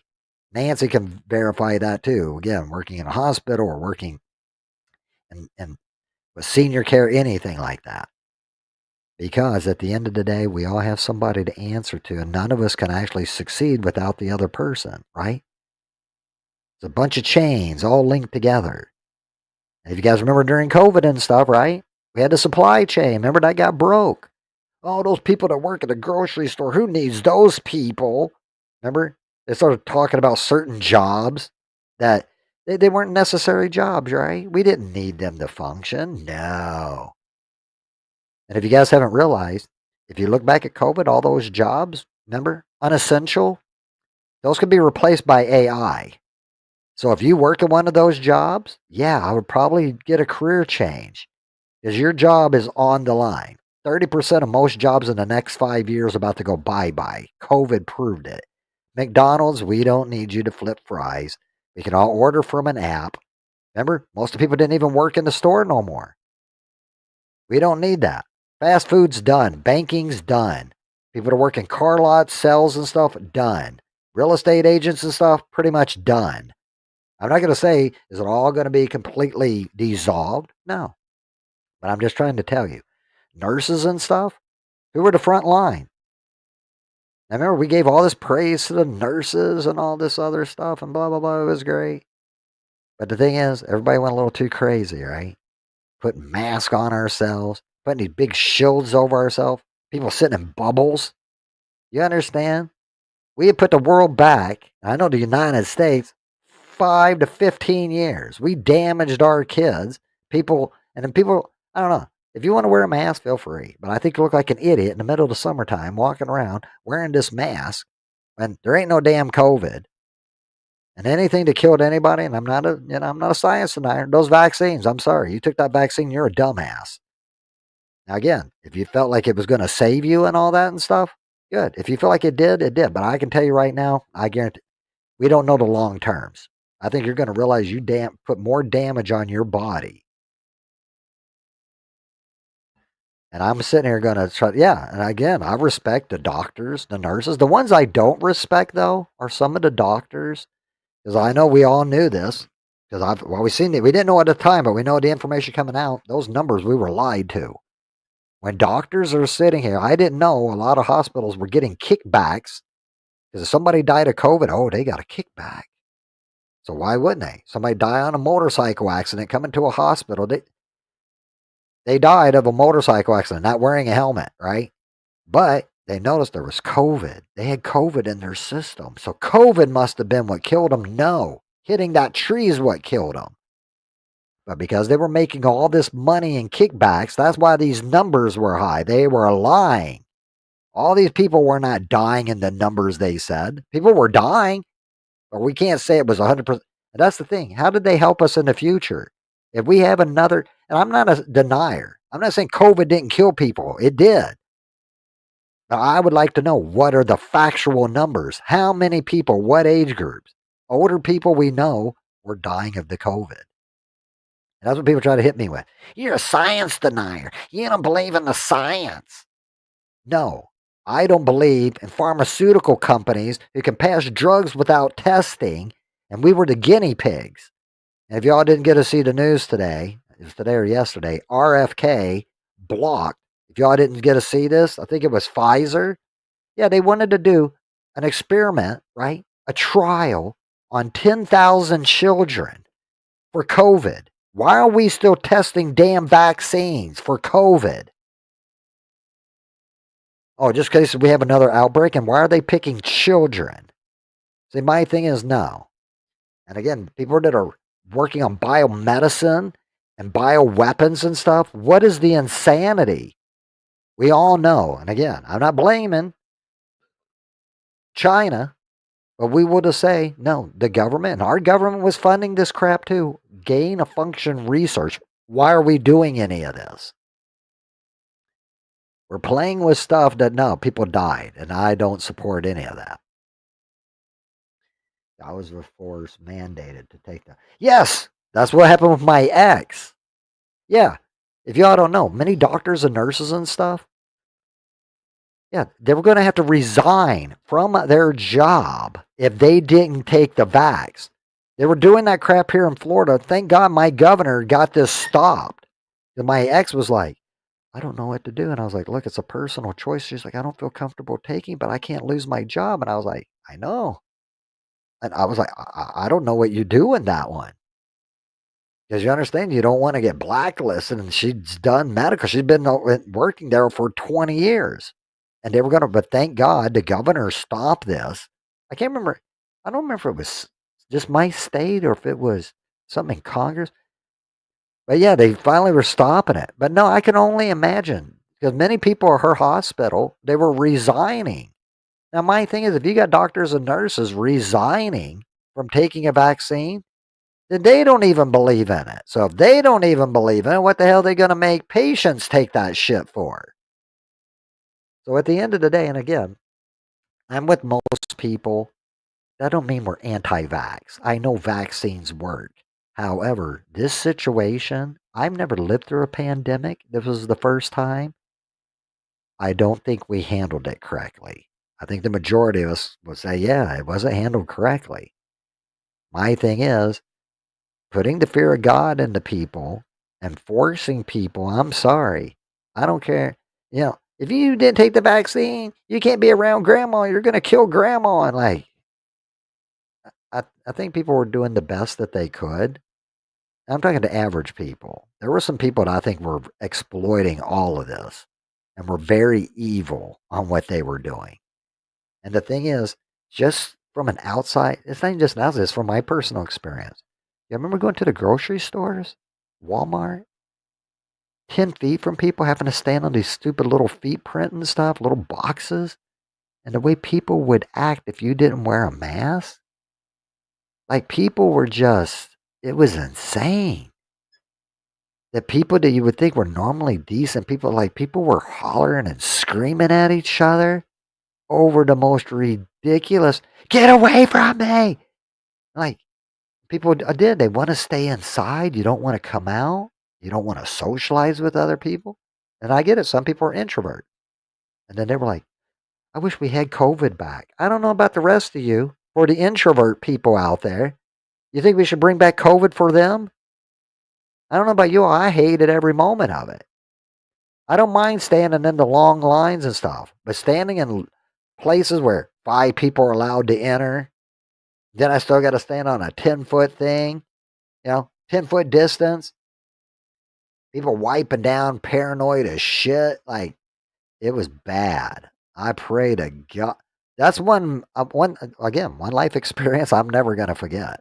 You'll imagine, hopefully, pray to God, we never have another outbreak. And we can say to our children in our lifetime, yeah, I remember remember when we had COVID, sweetie? Oh, I remember that. That was the worst days we ever had. Grandpa, what do you mean? They made you wear masks? Yes, they made us wear masks. We had to put these plastic shields over our face like spit mask. And then people would walk around saying they're wearing a mask when all it was a handkerchief. And they thought, honestly, it was going to stop the COVID getting into your nostrils. Everybody knows N95 mask. When you're walking around with a stupid handkerchief, and half these people are not even wearing their mask, way underneath your nose, it's stupid. It's not. Oh, it was. But you had to have a mask on. You had to have a mask on. We refuse you service. You cannot come in here, sir. And then going to the hospital, say these type of people, I'm kind of like a germaphobe. So going to the hospital or a center or whatever, I didn't want those people like, you know, when you go to a hospital or something like that, you're gonna come out with something that you didn't have in the first place. So if I get a little sniffle or a cold, hell, dude, I'd just rather stay at home. I'm not telling everybody to do this because again, I'm not a doctor, right? You may have something. And again, I don't know your physical ailments that you might have. You got emphysema or something and you get an upper respiratory infection. No, it's probably going to be, it might be pretty serious. Might going to want to fucking check it out. I do believe in antibiotics. Thing is, don't sit at home and start taking antibiotics because you're thinking, well, you know what, I got these antibiotics from before. Don't maybe. No, your body can fight against those antibiotics and you can really have a big mess on your hands. So I truly support our medical people. However, I will have to say, some of these forms that they've given you that you have to fill out sometimes, like the questionnaires and stuff that they got to screen you with. They're asking us, and again, I, I do see it as very liberal and woke, whatever that means. But I just say it's none of the hospital's fucking business why they're asking me stupid shit like this. Yeah. And again, some ways you try to think about, why would they need to know this? But asking me again, yeah, pronouns. And again, I'm in Florida. And when I still got hospitals in Florida asking me about what pronoun I would like to use, like, are they fucking being serious right now? Dude, I'm just here. I don't know, get some diarrhea or something going on, right? Maybe a hemorrhoid's freaking flared up and it's really bad. I just want you to take a look at it. Now, why the hell do you need to know about LGBTQ and all this other garbage that they're asking me? And then I've had, and again, and I've had the questions too about, have you ever had a homosexual? I don't even think they use homosexual anymore. But I asked if I've ever had like a sexual relationship with a man or something, and I'm like, what the? Well, sir, you know, can you just answer the question? And you're trying not to laugh. Like, I'm not a homosexual. No, I'm a heterosexual. I like women. What the hell would you ask that? And again, I guess maybe if you're in there, maybe you got AIDS, maybe you got an STD or something. I got that, but I told you I'm in here because I got some sexual. Yeah. Yeah, like I said, they'll ask you, and I was like, I thought we had freedom of privacy, but when they're asking situations like, yeah, my sexual life and stuff, I'm here because again, I have diarrhea or something. That don't mean I'm getting blasted in my ass. You know, there's probably a legit reason, and I guess they want to cover all the bases. But my sexual life, like, oh my god. And the thing is, it makes me wonder if I would have asked them and said, well, I'm a homosexual, or if I identify as a pronoun. When they get in trouble, because then I could say, you offended me. I can't believe you would ask me that type of question. Start throwing a big tantrum and stuff. Oh, I bet the hospital would stop that shit. But I think they're like most people where we're like, excuse me, what? Because again, when somebody asks me about, have I ever had sexual relationships with a man or been penetrated, it's like, what? What when a man? When a woman asks you, again, off topic again, I'm having a bipolar moment. But have you guys ever had where, well, let's say when you're in the hospital, right? You're getting a screening or something. Is it normal? Like me personally, I like a female to like, screen me. It's nothing sexual either. I just feel more comfortable. And again, I don't know if it's because of Gen X thing, because I know people are going to say homophobic. Yes, I'm very homophobic. I don't have nothing against gay people. I don't care what they do. I just don't like other men touching me, hugging me, kissing me, doing any of that type of crap. Even my own family. I've just never been a touchy-feely person. I could do that with somebody that I love and I'm affectionate for, right? And they could do that to me. But I don't like it. Just stranger, anybody. Hey, oh my God, how are you doing? You know, some people want to come up and hug you. I don't like that. I'm like, I've just never been that way. But the thing is, a doctor, right? Like, I don't know, let's say you're going in there for a prostate or something. I know maybe some people be, oh, it's embarrassing that a woman would see you and stuff, especially in a vulnerable position like that. But I don't like another man touching me. So even a male doctor, now people, oh, you're being stupid, dude. That's no big deal. Is it? I just don't know. And I know with the women and stuff, but with men and stuff, do you guys kind of feel that same way too? that, if you're a straight guy, do you find it very uncomfortable for another man? 'Cause even with a woman and stuff, yeah, even though I might not know her, I just feel more comfortable than a man touching me at all. Even when they put the stethoscope on me, oh, breathe in, breathe out. If his hand, I don't want his hand touching me. Truthfully, is requested, but cannot. No, no, I agree. It can't always be granted. I understand if you don't have enough staff or enough on that. I get. Well, hopefully, see, I just didn't know if a lot of people, because even with women and stuff.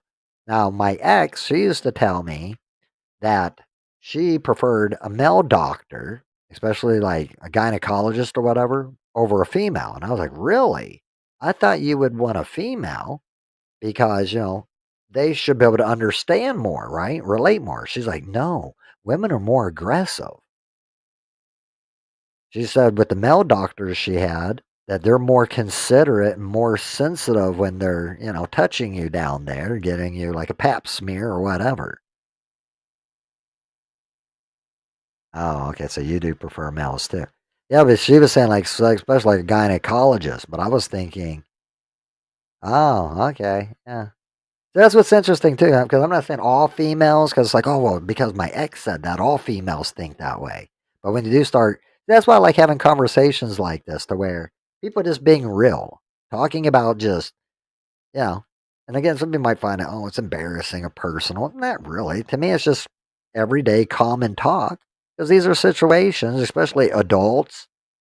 Now, again, my streams are 18 and over, so if if I ever have a kid in the chat and stuff, I will take care of that situation accordingly. Again, I would never be disrespectful to somebody under 18, but my channel is set for 18 plus. So just anybody, again, I've never seen any kids in here, but the thing is, I would never be disrespectful. I'd pray anybody in my community, don't be disrespectful to a child, but I would ban them and remove them from my channel. Because I do just the music sometimes, the lyrics. Again, I'm not saying I don't want to deal with other parents. See, the way I look at it, if a parent lets their kid listen to something, that's fine and dandy. But to me, that's between the child and the parent. I'm not going to sit here and play like I'm their parent and I know what's best for that child. So I could be like, well, my mom and dad let me. It's not professional. I just don't like that. As a male, actually, all my specialists are males.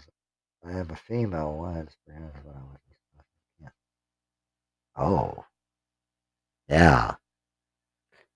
See, so I guess it is more of a preference thing, because one thing I've even noticed too, and I used to kind of think this way, like men in the nursing profession, I used to always believe, and again, people do change, okay? Because I will say, is there some forms, I guess, sexism that we all kind of think of, and misogyny or whatever? I don't believe it's toxic masculinity. I always just kind of was brought up that nurses, 'cause back in the day, I sound like I'm so old. Back in the we used to have candy stripers. I don't even see them anymore. And I used to love the candy stripers, because I was a candy striper was that little assistant, like I guess it's like a volunteer, and it was usually a young girl. Didn't see too many boys, but girls. I remember I had a crush on a candy striper when I was at the hospital one time. But I always do look at the situation of, is it male nurses and stuff? Has the number grown, or is it more dominantly females that are usually nurses? And again, I don't care if a guy's gay or whatever. I've had gay nurses and stuff. And the thing is, as long as you're professional and you're respectful and stuff, I don't care. Most of us don't care, right? Now, if he's sitting there going, hey, boy, trying to touch me, or come on, dad, so unprofessional. But it's like I said, no, everybody can do a job. But I was always I always kind of thought nursing and stuff. Now, doctors, surgeons, usually men, but I have met some females. So I'm just wondering, like, was I kind of sexist, when I used to think about these things? Like, why? It makes me wonder, like, why did I always assume that, nurses were females and that the surgeons. And I'm saying this as an adult, right? And then when all these social situations came up and toxic masculinity, it does make people kind of take a step back and go, huh, that is a different way of looking at things. I'm not going to say that I was wrong. I'm just saying I didn't know. I honestly thought most nurses were females. The men usually didn't get into that type of career field. I saw men there, but I didn't think it would be that big of a number.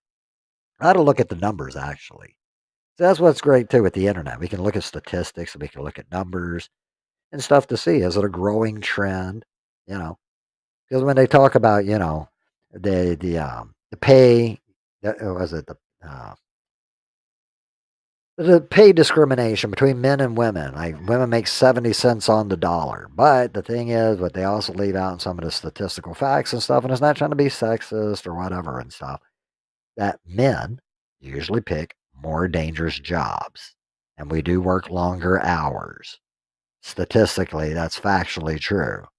Women usually have children. That usually means they're going to take more time off from work. Sometimes they stay home, and to me, again, some women disagree with me and stuff, but to me, a woman that stays home with her child is very commendable. That's a job in itself. And I think any woman that does that it's very respectable. You don't look down on her. She don't have a job. All she is this. She takes care of her kids at home. That's condescending. Any parent knows, no, I'm glad that I was a father and I have to be a mother. They deal with a, and again, should it be that way? No. Husbands and men, we should do 50-50 with the woman, right? So that I do agree. But we all have our jobs and roles, right? I'm kind of old fashioned, and usually I look kind of for an older fashioned girl. I do believe from Generation X, we need both both partners should work. It's more money. Because we all do know sometimes one income can't make it. And if you want to have a good life, both people should work. But again, do I think it's sexist? No, if a woman wants to stay home, don't mean her man forced her to stay home. I'm like, if I said financially, if you can provide and stuff, and your wife or girlfriend wants to stay home, yeah, she should be able to. But if she wants to work, no, let her work too. Now, the thing is, she's only working, like not wanting to share the money, that's not right. And therefore, I should be able to keep my money and we don't have to share. But that's not a relationship, right? Let's see.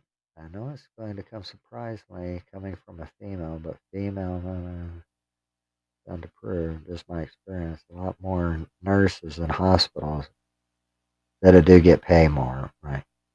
We are seeing more male nurses, but mostly in hospitals, but not as much in home care. See, that's another interesting thing I didn't even think about looking into. Yeah, with more males coming in, is there a pay discrimination on that? Are the female nurses, like you were saying, do they get paid more than the male nurses? Now, again, I understand there's a lot of variances too. One, how long have you been a nurse, right? Seniority. So, again, I understand there's variances to it. But I'm talking about a man, like somebody both coming in entry level, right? Same experience. They both just came out of college. They came with whatever. Are they going? But see, there's so many variances again because it also depends. It would have to be the exact same job duty, what they're doing as a nurse, right? But again, you got clients, and at a hospital, a hospital would be a little bit easier because you don't really have clients. See, like with you, if you're doing, in-home care and stuff, that's different because I'm assuming that's kind of based off. See, that's the other thing though. You got people with but the hospital really wouldn't make no difference with the insurance.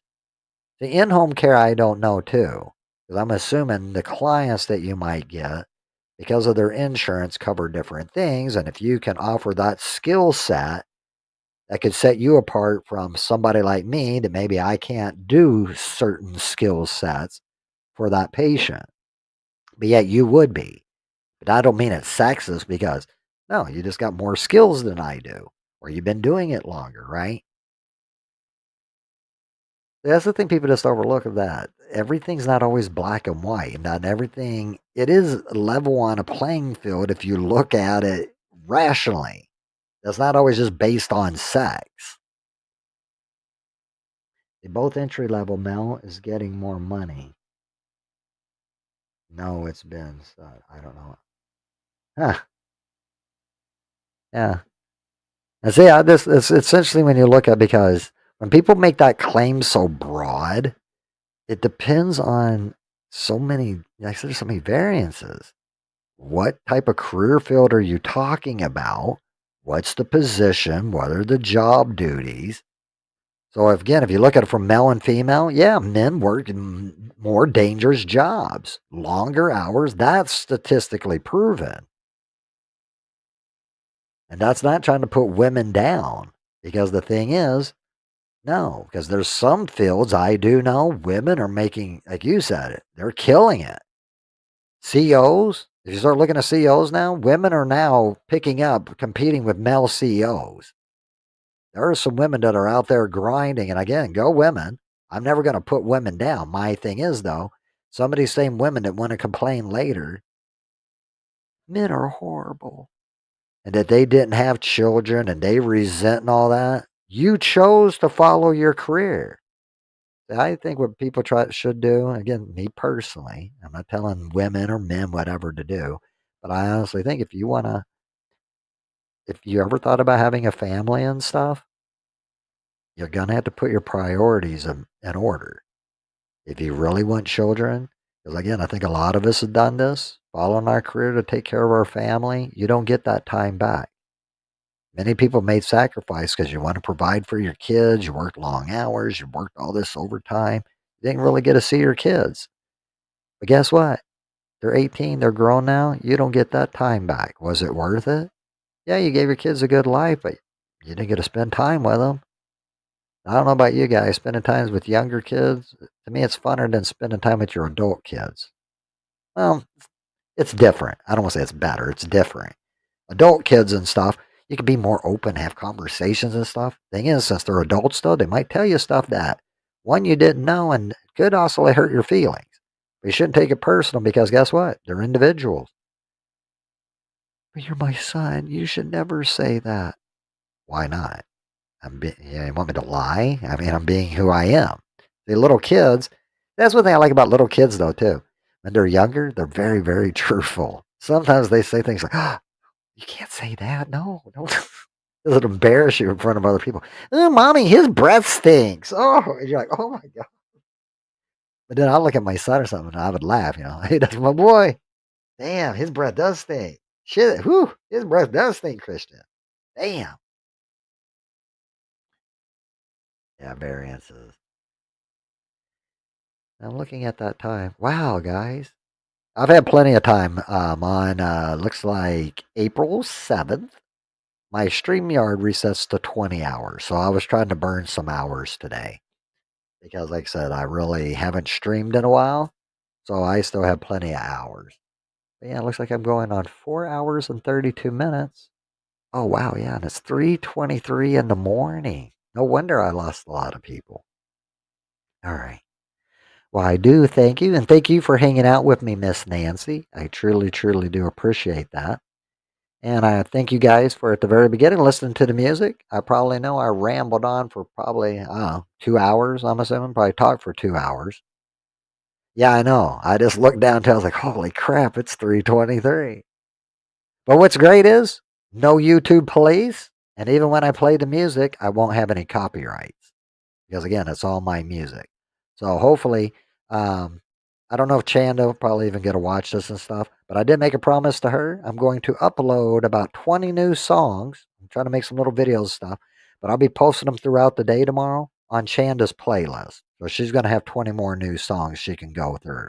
I'm not going to say she's going to have to play everyone or she likes everyone. Maybe she won't. I'm just trying to give her a nice little selection of random of music. But yeah, if you guys, like I said, want any requests or whatever, if you guys like some of my music, I'll share with you all the download links and stuff. And if you guys haven't, I do have a Discord. So if you guys, I know sometimes people want to reach out to me or whatever. Social media, I talk to some people on Facebook, but again, I don't really like, I'm not a big Facebook person. But on Discord, if you guys don't know, I did put an invite to my community. So anybody can join it. It's not just techie people. But that's another area to where if you guys want to talk one-on-one or whatever, and we want to talk about different things, talk about different ideas. I like to hang out. We could do little meetups and stuff. So if you guys do ever want to reach out to me, that's anybody. So Nancy, anybody, you can always reach me on Discord. You go to that invite link. It'll come up there. You'll join the community. If you want, you can leave the community, but you'll see my name. It's Jack. You can look me up so you can message me or whatever and stuff. But again, I do like to share tech information. I like to talk about different things. And that's why I do like talking to different people, because I like to get your guys' input, right? So I can kind of see the direction I want to kind of go with the channel, right? So karaoke, I'm not gonna say all this stuff's over. Tomorrow I'm probably gonna do another stream, and I'm thinking I'll actually sing a little bit. So I want to, yeah, I'm just kind of going with the flow, and I'm going to try out different things. So hopefully you guys are finding things interesting, and like I said, want to talk about different things. See, again, I want to do some of my hacking stuff. I want to do some scammer bait stuff. I want to share some more techie stuff. And the thing is, YouTube, I can do a lot of it, but there are some restrictions on certain things. That's why I like my Discord. So therefore, I can hang out more one-on-one, and we can be more direct. With the YouTube and stuff, yeah, I'm going to mix it up a little bit for you guys. So every time when you come out to one of my streams, yeah, don't be surprised on where we might go. And again, it's part of being bipolar. So either you like me or you hate me, but this is the way that the content goes. It don't make any sense. He said he was going to sing, and then he don't sing, and then he's playing music, and then he's talking about it. That's just how I am. So if you guys like this and stuff, if you ever get to meet me in person and stuff, I think you would truly. I think you'd probably truly like me. I think I'm a nice guy most of the time, but I do enjoy that, and I do, yeah. And again, thank you guys for listening. Let me share and talk about myself. And again, I'm a narcissist, so of course I'm gonna love talking about myself, right? But I do truly appreciate it, and hopefully, yeah. If you guys can in the comments, give me some feedback. Because what I would like to know is what I could do later if I started making a StreamYard link, and then I could actually share it with you guys. You can come up on the panel and we can just have open discussions and talk about things. So I don't know if that would be something you guys might want to do, but if you can, leave me some messages in the comments, and maybe even leave some comments on some of the songs if you liked any of the songs and stuff. I kind of mentioned the titles during the songs, so you should have an idea. But I will have Mentors Radio coming out with more new stuff, more talk stuff, more tech stuff. And tomorrow, I promise you, I will actually sing some karaoke. And I'll make it an open mic. So if anybody wants to come up and sing along with me and stuff, I'll definitely have the StreamYard invite in the chat. So again, on that note, thank you everybody. Enjoy the rest of your weekend. Happy Saturday now here in the States. And I guess happy Saturday evening in the Philippines. But truly appreciate it. Love you guys. And as always, simplify, hoorah, and keep smiling. I'll see you on the next ones. Deuces. Talk to you later, everybody. Night, night.